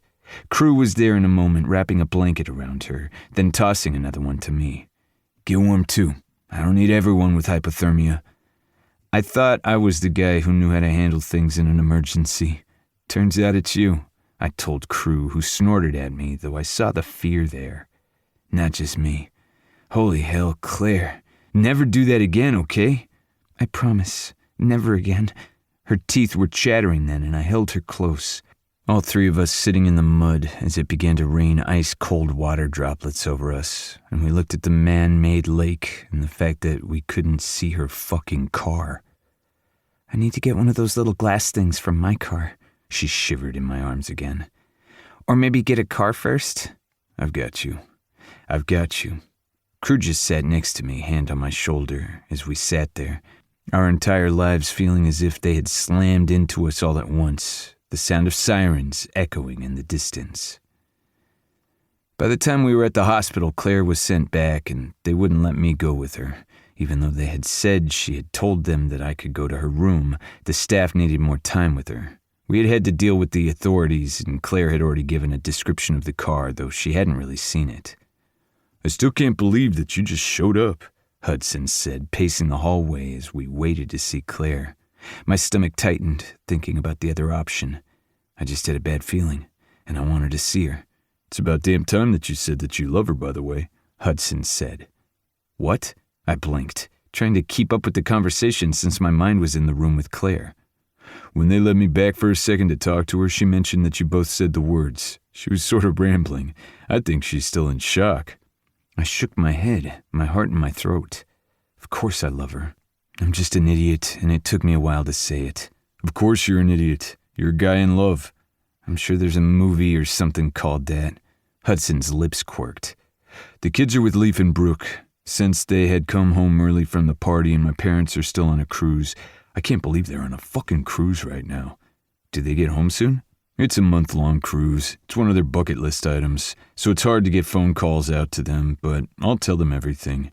At Kingston, Montgomery? One of the orderlies said, and I turned on my heel. Yes? Claire would like to see you. Okay, I'll be right there. I turned to Hudson. You okay out here? I'm gonna try and get hold of the parents. You go make sure my sister's okay. Thank you, though, for saving her life. I could never repay you. She's my everything. I don't know what I'd do if I hadn't been there. We met gazes, both of us swallowing hard until I finally made my way into Claire's room. She lay there, so small, wrapped in a blanket, and smiled at me. I'm fine, she said for what had to be the 15th time that hour. You might be fine, but I'm not. Her eyes widened and she looked me over, panic etched on her face. Did you get checked out? I wasn't in the water for as long as you. Mr. Montgomery? One of the nurses cut in and I shook my head. Claire first. I'm okay, promise. I had changed into scrubs and looked ridiculous, but I didn't care. I just needed to make sure Claire was okay. Soon we were left alone and I cupped her face with my hands. Are you truly okay? She nodded, her gaze on mine. Minor hypothermia and a few cuts and bruises, but I'm very, very lucky. My body shuddered thinking about it. I still can't believe I was on the road. Whatever fate or gods pushed you toward that, I'm forever grateful. I kissed the top of her head and tried not to fall right there with right in front of me. Damn straight. So you love me? She whispered. Fuck yes. When she laughed, I knew I had said the right thing. I haven't felt this way before, and I didn't know what it meant, but I knew I needed to say something. I'm not great at saying things either, as is evidenced by how long it took me to tell you anything about what I felt. I was worried about you, and I wanted to come see you, so I was going to help at your work, completely unasked, completely over the top. I never expected the accident. Hell, I never expected you. I paused, shaking my head. I'm not great at this. Like I am? She said with a laugh. I know I can't be the one that fixes everything. I know that, but I want to be. I want to be the one who can do it all. But in the end, I know I just need to try. To be with you. You saved me, you know. You were saving yourself, I said truthfully. You would have gotten out. Maybe. But how about we just try to save each other and not keep a tally? Because I love you. I should have said it before, even without knowing that you would say it as well. I love you, and I'm so glad that we got stuck in a snowstorm. Always. But how about no more natural disasters? I asked with a laugh. Deal. And when I kissed her again, everything felt right. Finally. Chapter 19. Kingston. A carriage? Yes, we could totally handle that. Yes, I have a guy.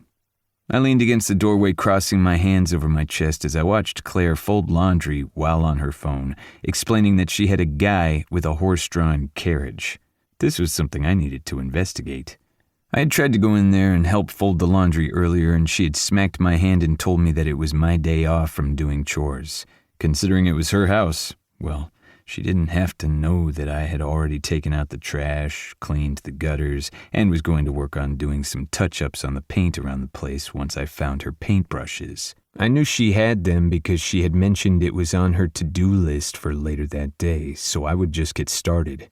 Claire had done laundry, as well as a few other things around the house that had taken her most of the morning while she was on the phone working. I didn't know how she could do 17 things at once. I usually needed to be focused on one thing at a time unless I was on the job and aware of our surroundings. That was inherent. But Claire could do 7 things at once while still having a conversation. No problem. I will send you an email with all the quotes and see what we can do.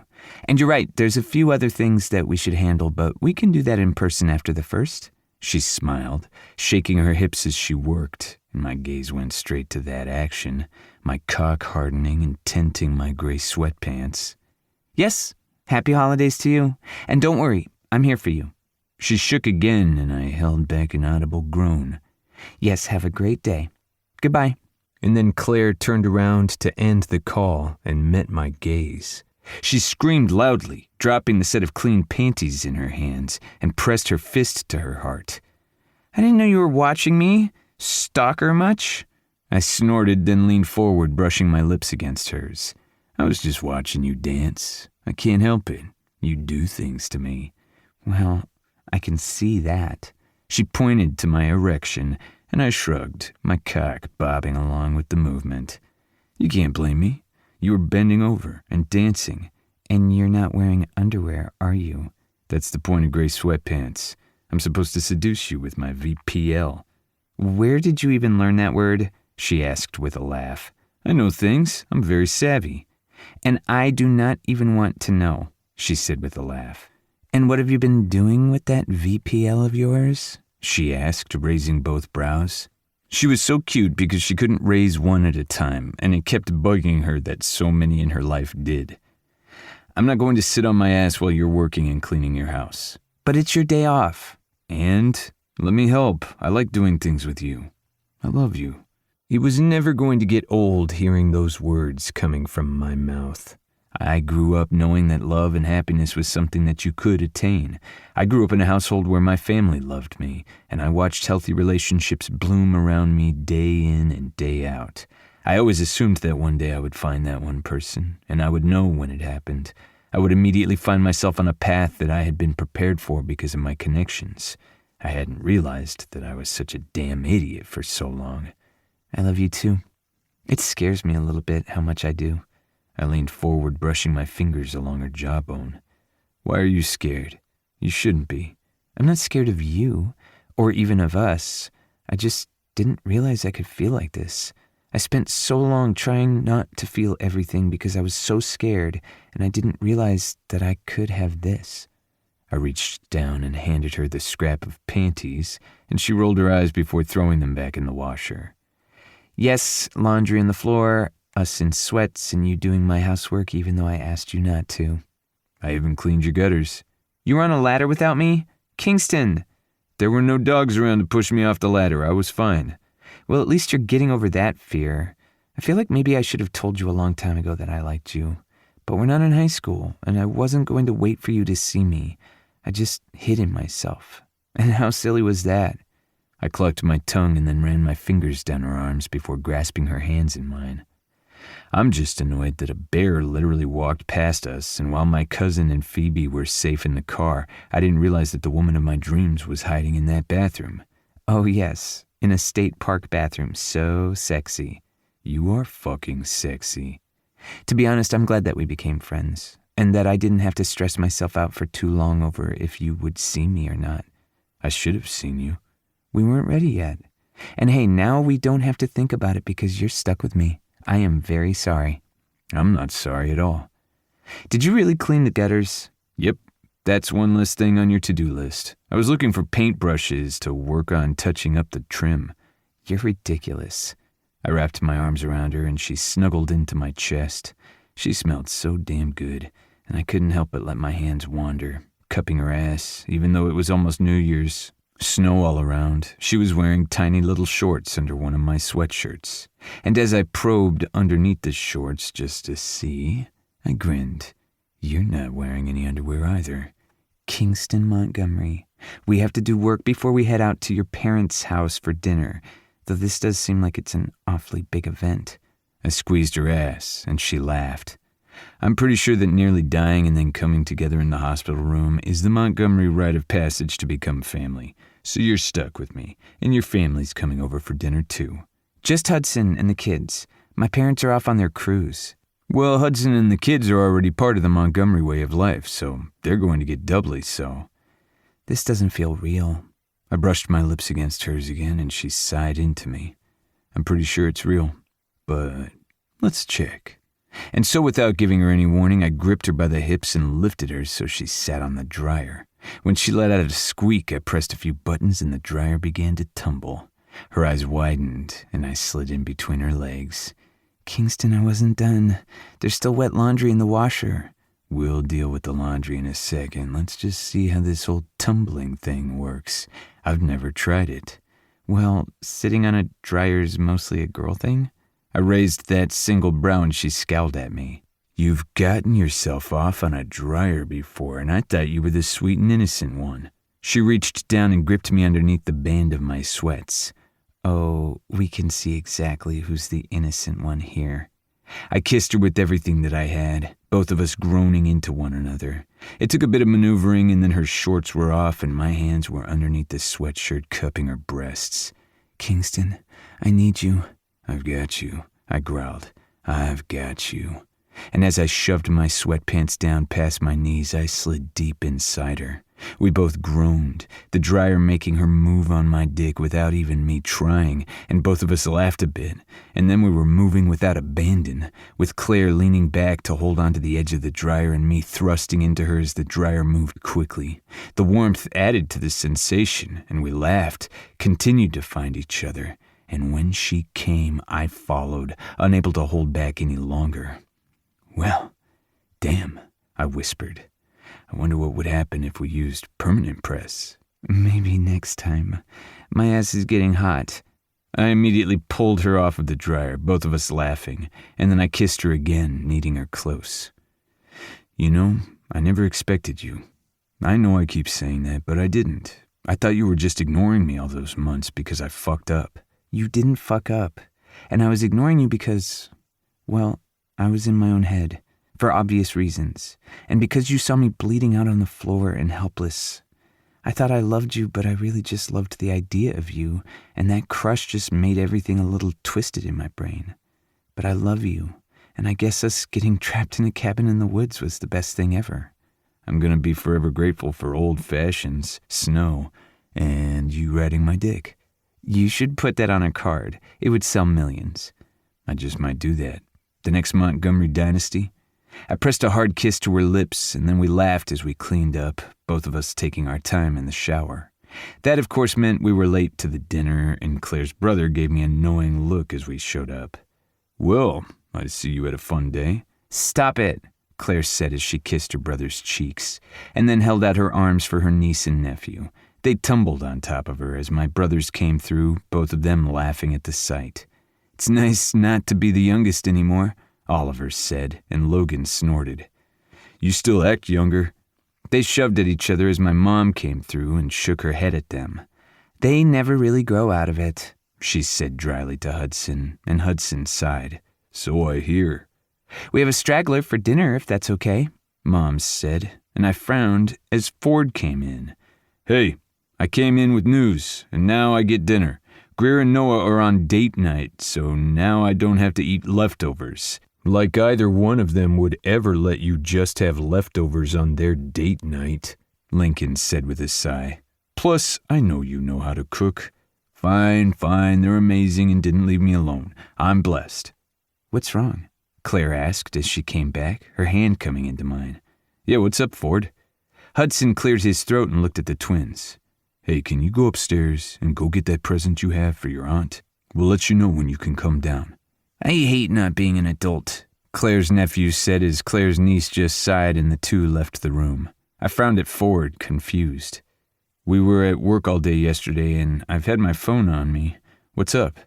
The officer's going to call you tomorrow, but I just wanted to make sure that you knew that they found the car. Claire stiffened next to me and I wrapped my arm around her. Hudson came closer, a scowl on his face. What do you mean they found the car? In the weeks since the accident, they had been searching for the driver and car that had run Claire off the road and almost killed her, but they hadn't found it. The lack of evidence and the snowstorm had pushed everything behind. Then there had been a giant pileup on the highway, as well as a double homicide in the same area, and while it had nothing to do with Claire's accident, it did pull focus. But not for us. Never for us. They found the car abandoned, about 10 miles outside of Westminster. I blinked. All the way down there? He nodded. Yes, it made it all the way down there, and there was clear evidence that it was the car that hit Claire. What happened to the driver? Claire asked, her voice low. Ford shook his head. Turns out he turned himself in this morning. My jaw dropped as Claire gasped. Just like that?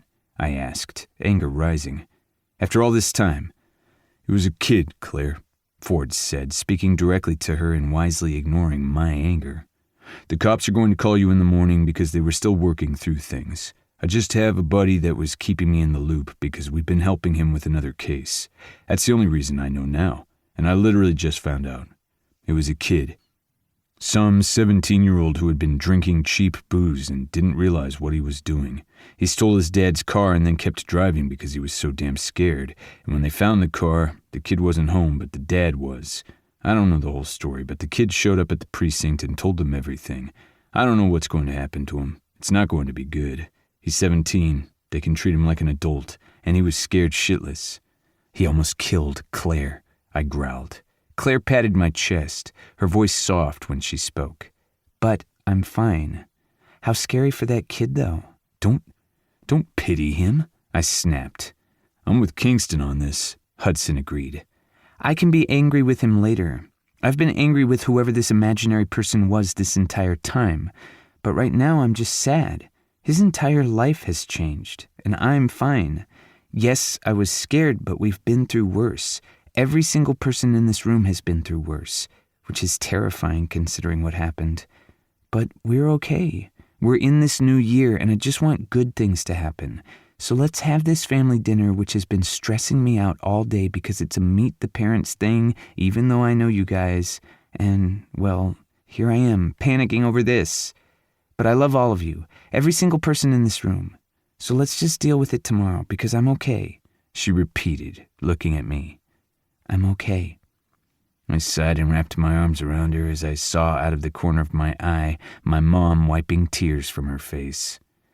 "Well, I always wanted a daughter. I'm glad that I have you." "Mom," I whispered. "Oh, shush, I'm not pushing you into marriage or defining your relationship. I'm adopting her. It's going to get a little weird later with the paperwork, but she's mine now. I'm sorry." I laughed as my mom took Claire from me and Ethan held me close. "I love you, son. Don't be angry. You'll deal with it later." I met Ford's gaze and he nodded, and I knew we would.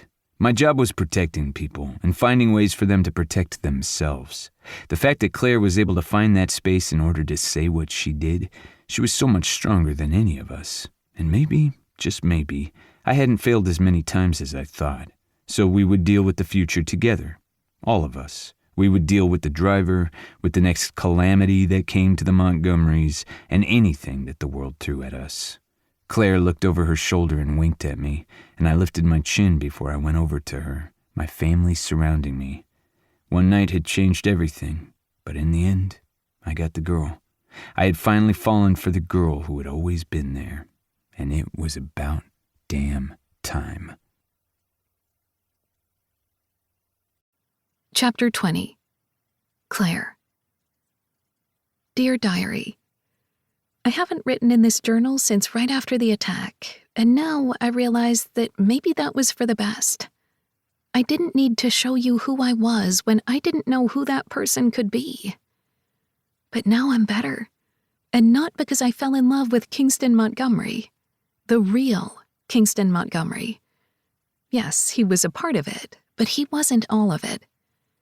I found that knowing what I wanted meant I had to fight for it, even if fighting myself was part of the problem. I'm no longer the girl lying on the floor, covered in her own blood. I'm no longer the girl who can't fight back. I'm no longer the girl who can't forgive. I'm alive. I'm free. And I'm in love with myself. And that love took far longer than I care to admit. And yes, I love Kingston Montgomery. Maybe I should go back and write about our first night. But no.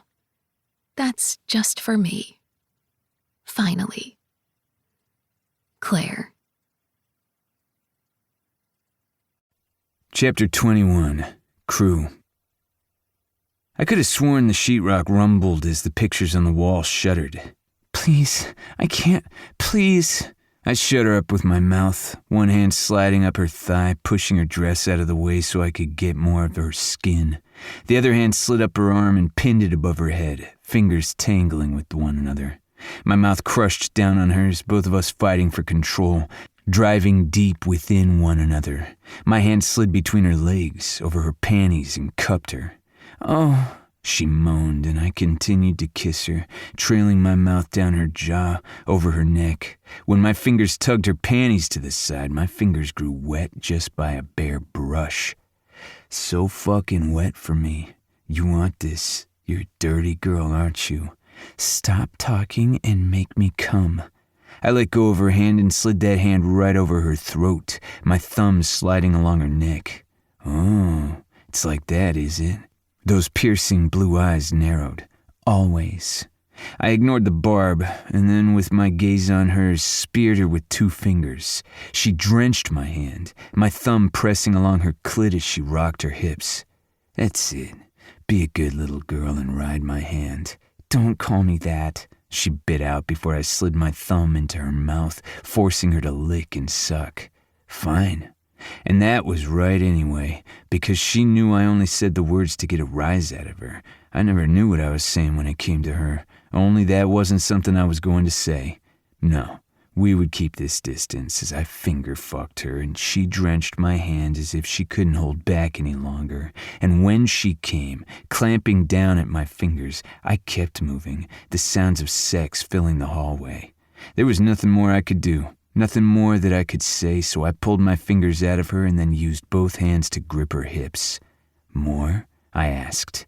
No matter how much I wanted to pretend that this meant nothing, something told me this was a lie. But no, this was just sex. A quick fuck, a hard one. She could debase me, call me names, and I would do just the same for her. Because it didn't matter. Nothing mattered. I don't want to think. She stared up at me with wide eyes, and I knew what she needed. What she refused or couldn't voice. I nodded, understanding, then undid my jeans with one hand, keeping my mouth on hers. When we pulled away and I slid the condom over my length, I couldn't help but take a moment to step back and stare at the beauty of her. I had already pulled down her dress, so her breasts were bare, her nipples hard little points already swollen from my mouth from before. Half of her dress was slit to the side, the other half pushed up. Her panties were a damp mess shoved to the side, and I wanted her, needed her.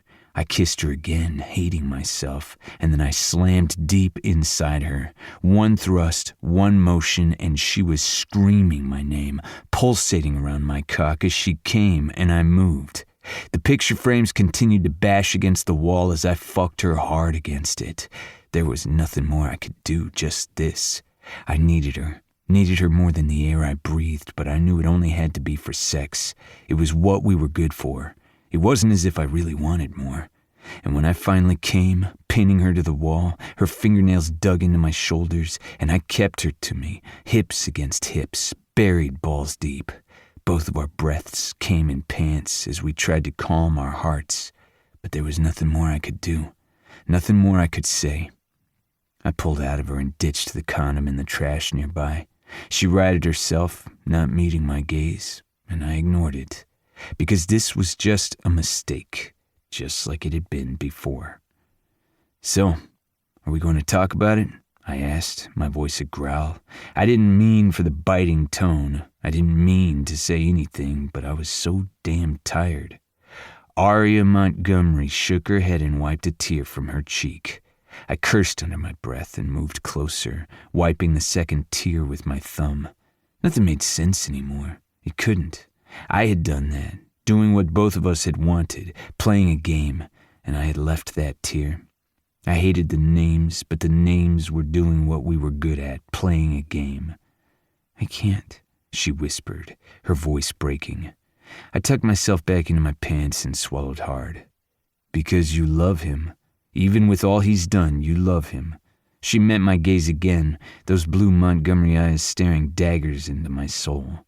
No, I know I can't love him, and I don't really. Aria, you can lie to yourself every day, but you don't get to lie to me. Not when we play games here. We can play games when I'm deep inside you, but you don't get to play games here. I loved the idea of him, but with this... Her voice trailed off and she didn't look at me. I knew there was more going on in that brilliant mind of hers than this moment, and I wasn't part of it. We'd both taken advantage, just like always. This can't happen again. I nodded tightly, knowing that all good things, even how dirty and manipulative they could be, had to come to an end. Fine.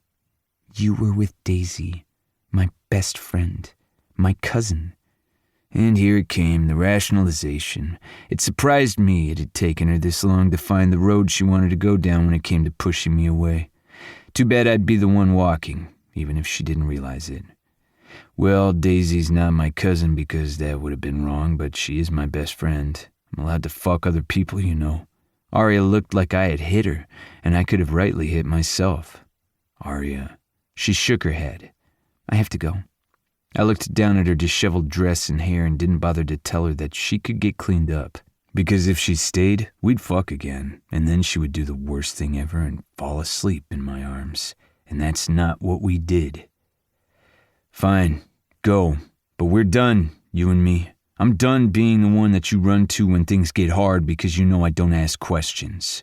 Aria lifted her chin then, looking like the Montgomery I knew. So fierce, so passionate. So not mine. All you do is ask questions, Crew. I'm the one that never has the answers, and you're the one that never lets me ask mine. And when another tear fell, and another, I didn't bother to wipe them away. Instead, she turned and left, picking up her purse and closing the door quietly behind her. Aria Montgomery didn't want to cause a scene. She wouldn't slam the door. Instead, she would leave, and once again, I watched the woman that I pretended not to love run away. Bonus epilogue. Kingston. Are you sure the current arrangement we have is okay? Claire asked, and I looked up into the bathroom mirror to meet her gaze and nodded. To anyone else not following along the conversation she'd had with herself, they'd have been worried without the question was phrased. I wasn't worried. It's going to be great. Your brother's not going to hate you for daring to use someone else. She rolled her eyes at my very serious tone that had nothing to do with being serious and grinned.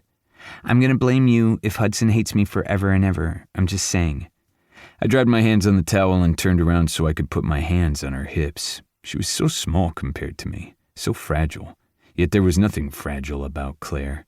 She was my everything, the one person I could trust with my weaknesses, my strengths, and everything in between. It had taken me far too long to realize what I had been missing in my life, and yet to realize that that missing part had been there the entire time. I was so fucking in love that it was hard for me to breathe some days, and yet, in the end, it didn't matter, because I had her, and I didn't need anyone else.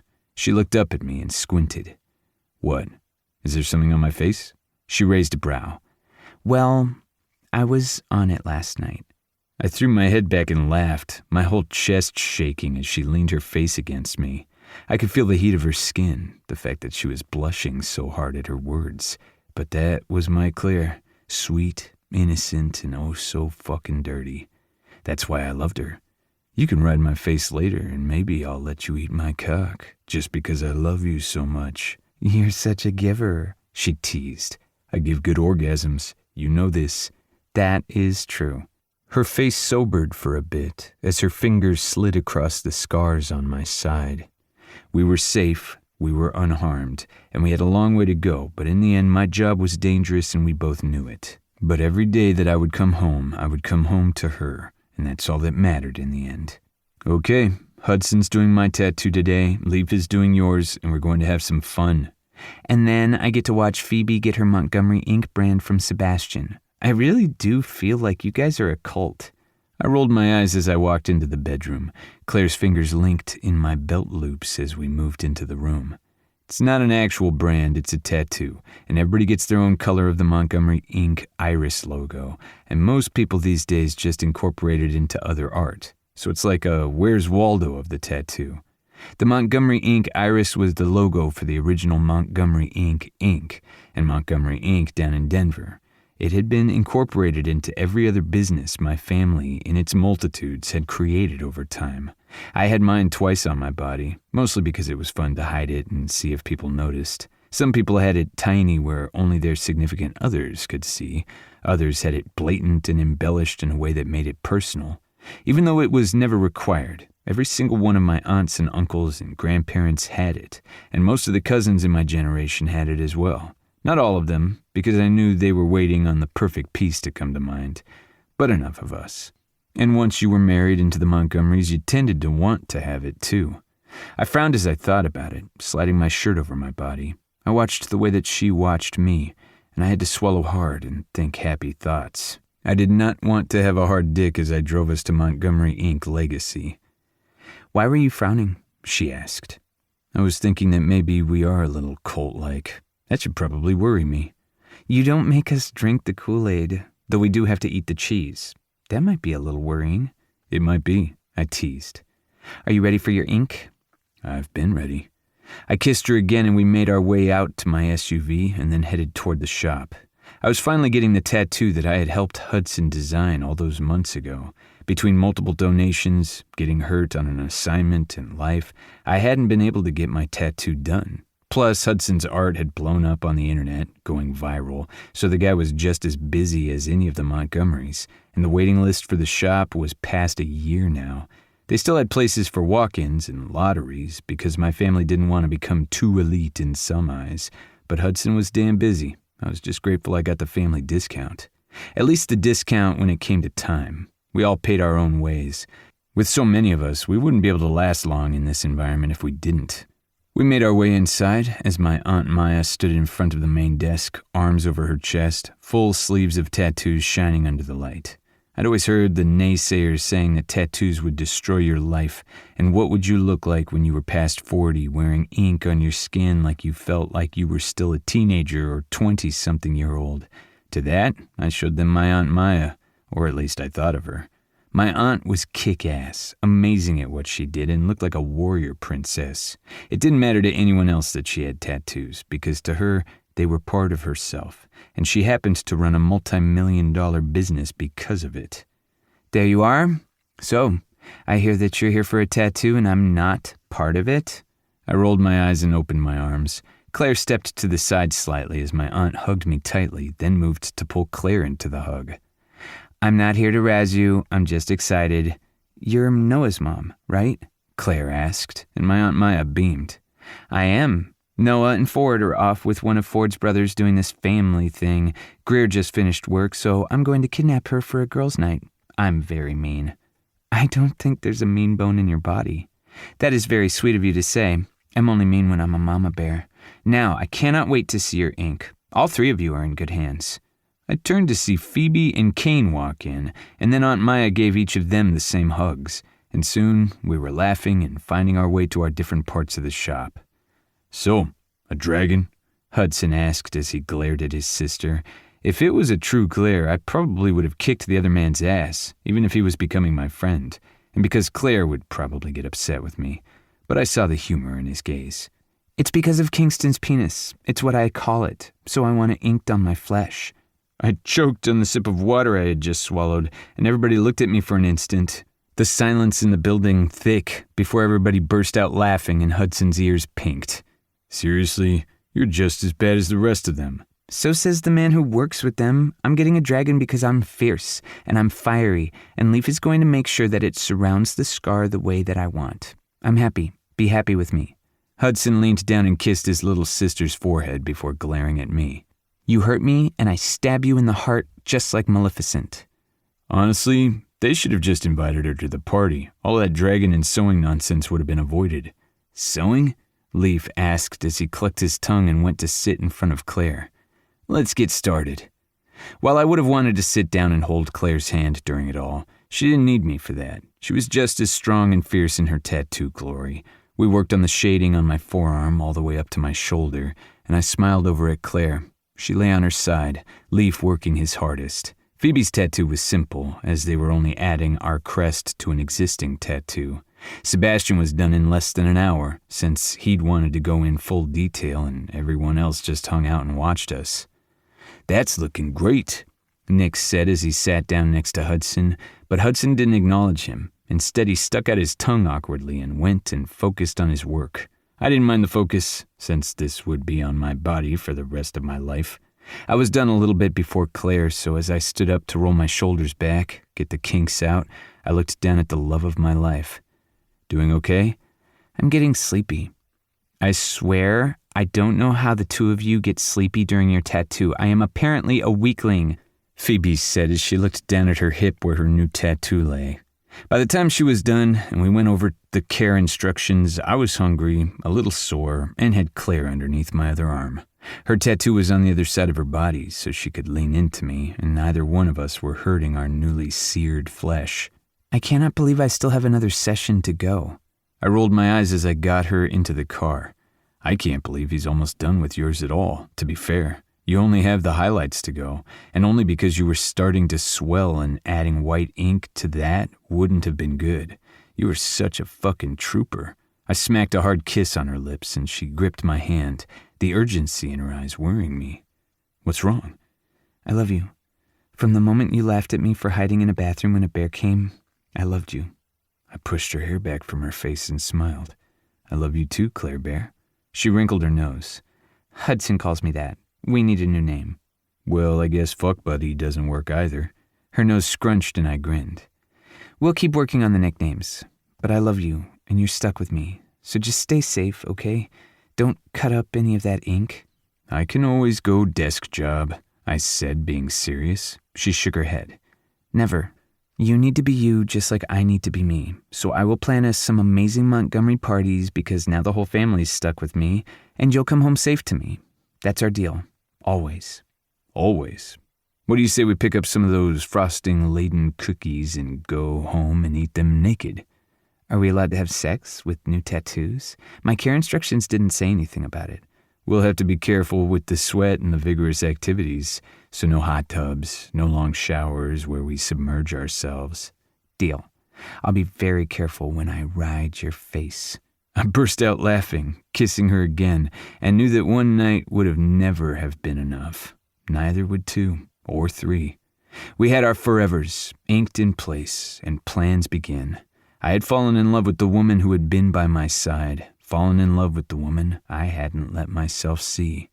But now she was here, and she was all mine.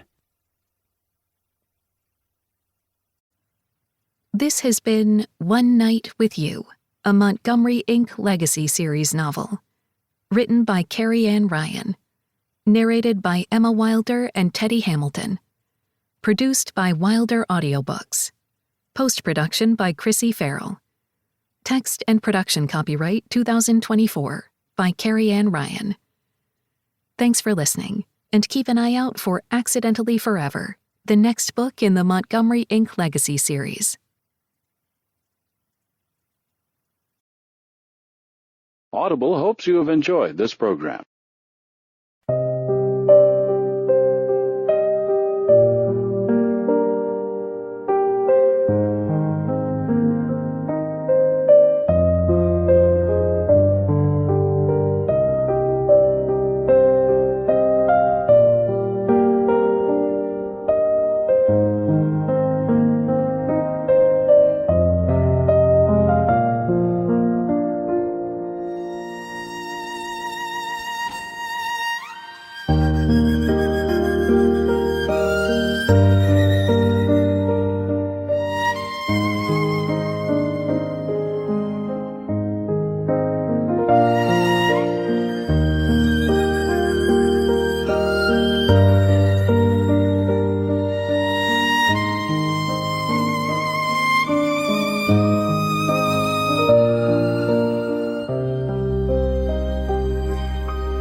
in the hallway. There was nothing more I could do, nothing more that I could say, so I pulled my fingers out of her and then used both hands to grip her hips. More? I asked. No matter how much I wanted to pretend that this meant nothing, something told me this was a lie. But no, this was just sex. A quick fuck, a hard one. She could debase me, call me names, and I would do just the same for her. Because it didn't matter. Nothing mattered. I don't want to think. She stared up at me with wide eyes, and I knew what she needed. What she refused or couldn't voice. I nodded, understanding, then undid my jeans with one hand, keeping my mouth on hers. When we pulled away, and I slid the condom over my length, I couldn't help but take a moment to step back and stare at the beauty of her. I had already pulled down her dress, so her breasts were bare, her nipples hard little points already swollen from my mouth from before. Half of her dress was slit to the side, the other half pushed up. Her panties were a damp mess shoved to the side, and I wanted her, needed her. I kissed her again, hating myself, and then I slammed deep inside her. One thrust, one motion, and she was screaming my name, pulsating around my cock as she came, and I moved. The picture frames continued to bash against the wall as I fucked her hard against it. There was nothing more I could do, just this. I needed her more than the air I breathed, but I knew it only had to be for sex. It was what we were good for. It wasn't as if I really wanted more.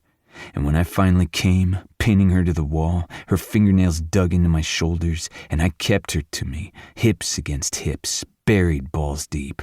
Both of our breaths came in pants as we tried to calm our hearts, but there was nothing more I could do, nothing more I could say. I pulled out of her and ditched the condom in the trash nearby. She righted herself, not meeting my gaze, and I ignored it, because this was just a mistake, just like it had been before.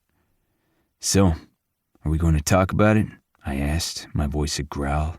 I didn't mean for the biting tone. I didn't mean to say anything, but I was so damn tired. Aria Montgomery shook her head and wiped a tear from her cheek. I cursed under my breath and moved closer, wiping the second tear with my thumb. Nothing made sense anymore. It couldn't. I had done that, doing what both of us had wanted, playing a game, and I had left that tear. I hated the names, but the names were doing what we were good at, playing a game. I can't, she whispered, her voice breaking. I tucked myself back into my pants and swallowed hard. Because you love him. Even with all he's done, you love him. She met my gaze again, those blue Montgomery eyes staring daggers into my soul. No, I know I can't love him, and I don't really. Aria, you can lie to yourself every day, but you don't get to lie to me. Not when we play games here. We can play games when I'm deep inside you, but you don't get to play games here. I loved the idea of him, but with this... Her voice trailed off and she didn't look at me. I knew there was more going on in that brilliant mind of hers than this moment, and I wasn't part of it. We'd both taken advantage, just like always. This can't happen again. I nodded tightly, knowing that all good things, even how dirty and manipulative they could be, had to come to an end. Fine. You were with Daisy, my best friend, my cousin. And here it came, the rationalization. It surprised me it had taken her this long to find the road she wanted to go down when it came to pushing me away. Too bad I'd be the one walking, even if she didn't realize it. Well, Daisy's not my cousin because that would have been wrong, but she is my best friend. I'm allowed to fuck other people, you know. Aria looked like I had hit her, and I could have rightly hit myself. Aria. She shook her head. I have to go. I looked down at her disheveled dress and hair and didn't bother to tell her that she could get cleaned up. Because if she stayed, we'd fuck again, and then she would do the worst thing ever and fall asleep in my arms. And that's not what we did. Fine, go. But we're done, you and me. I'm done being the one that you run to when things get hard because you know I don't ask questions. Aria lifted her chin then, looking like the Montgomery I knew. So fierce, so passionate, so not mine. All you do is ask questions, Crew. I'm the one that never has the answers, and you're the one that never lets me ask mine. And when another tear fell, and another, I didn't bother to wipe them away. Instead, she turned and left, picking up her purse and closing the door quietly behind her. Aria Montgomery didn't want to cause a scene. She wouldn't slam the door. Instead, she would leave, and once again, I watched the woman that I pretended not to love run away. Bonus Epilogue, Kingston. Are you sure the current arrangement we have is okay? Claire asked, and I looked up into the bathroom mirror to meet her gaze and nodded. To anyone else not following along the conversation she'd had with herself, they'd have been worried without the question was phrased. I wasn't worried. It's going to be great. Your brother's not going to hate you for daring to use someone else. She rolled her eyes at my very serious tone that had nothing to do with being serious and grinned. I'm going to blame you if Hudson hates me forever and ever. I'm just saying. I dried my hands on the towel and turned around so I could put my hands on her hips. She was so small compared to me, so fragile. Yet there was nothing fragile about Claire. She was my everything, the one person I could trust with my weaknesses, my strengths, and everything in between. It had taken me far too long to realize what I had been missing in my life, and yet to realize that that missing part had been there the entire time. I was so fucking in love that it was hard for me to breathe some days. And yet, in the end, it didn't matter, because I had her, and I didn't need anyone else. She looked up at me and squinted. What? Is there something on my face? She raised a brow. Well, I was on it last night. I threw my head back and laughed, my whole chest shaking as she leaned her face against me. I could feel the heat of her skin, the fact that she was blushing so hard at her words. But that was my Claire, sweet, innocent, and oh so fucking dirty. That's why I loved her. You can ride my face later, and maybe I'll let you eat my cock, just because I love you so much. You're such a giver, she teased. I give good orgasms. You know this. That is true. Her face sobered for a bit as her fingers slid across the scars on my side. We were safe, we were unharmed, and we had a long way to go, but in the end my job was dangerous and we both knew it. But every day that I would come home to her, and that's all that mattered in the end. Okay, Hudson's doing my tattoo today, Leaf is doing yours, and we're going to have some fun. And then I get to watch Phoebe get her Montgomery ink brand from Sebastian. I really do feel like you guys are a cult. I rolled my eyes as I walked into the bedroom. Claire's fingers linked in my belt loops as we moved into the room. It's not an actual brand, it's a tattoo, and everybody gets their own color of the Montgomery ink iris logo, and most people these days just incorporate it into other art. So it's like a Where's Waldo of the tattoo. The Montgomery ink iris was the logo for the original Montgomery ink ink, and Montgomery ink down in Denver. It had been incorporated into every other business my family, in its multitudes, had created over time. I had mine twice on my body, mostly because it was fun to hide it and see if people noticed. Some people had it tiny where only their significant others could see. Others had it blatant and embellished in a way that made it personal. Even though it was never required, every single one of my aunts and uncles and grandparents had it, and most of the cousins in my generation had it as well. Not all of them, because I knew they were waiting on the perfect piece to come to mind, but enough of us. And once you were married into the Montgomerys, you tended to want to have it too. I frowned as I thought about it, sliding my shirt over my body. I watched the way that she watched me, and I had to swallow hard and think happy thoughts. I did not want to have a hard dick as I drove us to Montgomery Ink Legacy. Why were you frowning? She asked. I was thinking that maybe we are a little cult-like. That should probably worry me. You don't make us drink the Kool-Aid, though we do have to eat the cheese. That might be a little worrying. It might be, I teased. Are you ready for your ink? I've been ready. I kissed her again and we made our way out to my SUV and then headed toward the shop. I was finally getting the tattoo that I had helped Hudson design all those months ago. Between multiple donations, getting hurt on an assignment, and life, I hadn't been able to get my tattoo done. Plus, Hudson's art had blown up on the internet, going viral, so the guy was just as busy as any of the Montgomerys, and the waiting list for the shop was past a year now. They still had places for walk-ins and lotteries because my family didn't want to become too elite in some eyes, but Hudson was damn busy. I was just grateful I got the family discount. At least the discount when it came to time. We all paid our own ways. With so many of us, we wouldn't be able to last long in this environment if we didn't. We made our way inside as my Aunt Maya stood in front of the main desk, arms over her chest, full sleeves of tattoos shining under the light. I'd always heard the naysayers saying that tattoos would destroy your life, and what would you look like when you were past 40, wearing ink on your skin like you felt like you were still a teenager or 20-something-year-old. To that, I showed them my Aunt Maya, or at least I thought of her. My aunt was kick-ass, amazing at what she did, and looked like a warrior princess. It didn't matter to anyone else that she had tattoos, because to her, they were part of herself, and she happened to run a multi-million-dollar business because of it. There you are. So, I hear that you're here for a tattoo and I'm not part of it? I rolled my eyes and opened my arms. Claire stepped to the side slightly as my aunt hugged me tightly, then moved to pull Claire into the hug. I'm not here to razz you, I'm just excited. You're Noah's mom, right? Claire asked, and my Aunt Maya beamed. I am. Noah and Ford are off with one of Ford's brothers doing this family thing. Greer just finished work, so I'm going to kidnap her for a girls' night. I'm very mean. I don't think there's a mean bone in your body. That is very sweet of you to say. I'm only mean when I'm a mama bear. Now, I cannot wait to see your ink. All three of you are in good hands.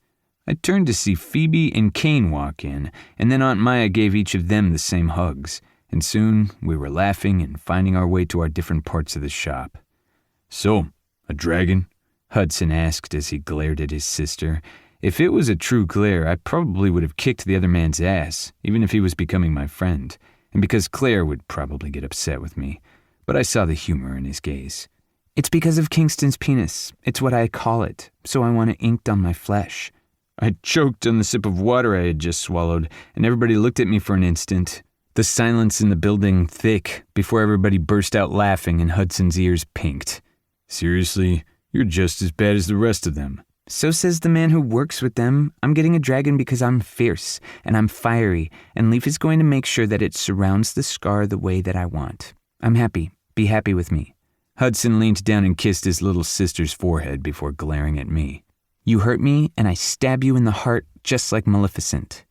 Honestly, they should have just invited her to the party. All that dragon and sewing nonsense would have been avoided. Sewing? Leaf asked as he clucked his tongue and went to sit in front of Claire. Let's get started. While I would have wanted to sit down and hold Claire's hand during it all, she didn't need me for that. She was just as strong and fierce in her tattoo glory. We worked on the shading on my forearm all the way up to my shoulder, and I smiled over at Claire. She lay on her side, Leaf working his hardest. Phoebe's tattoo was simple, as they were only adding our crest to an existing tattoo. Sebastian was done in less than an hour, since he'd wanted to go in full detail and everyone else just hung out and watched us. That's looking great, Nick said as he sat down next to Hudson, but Hudson didn't acknowledge him. Instead, he stuck out his tongue awkwardly and went and focused on his work.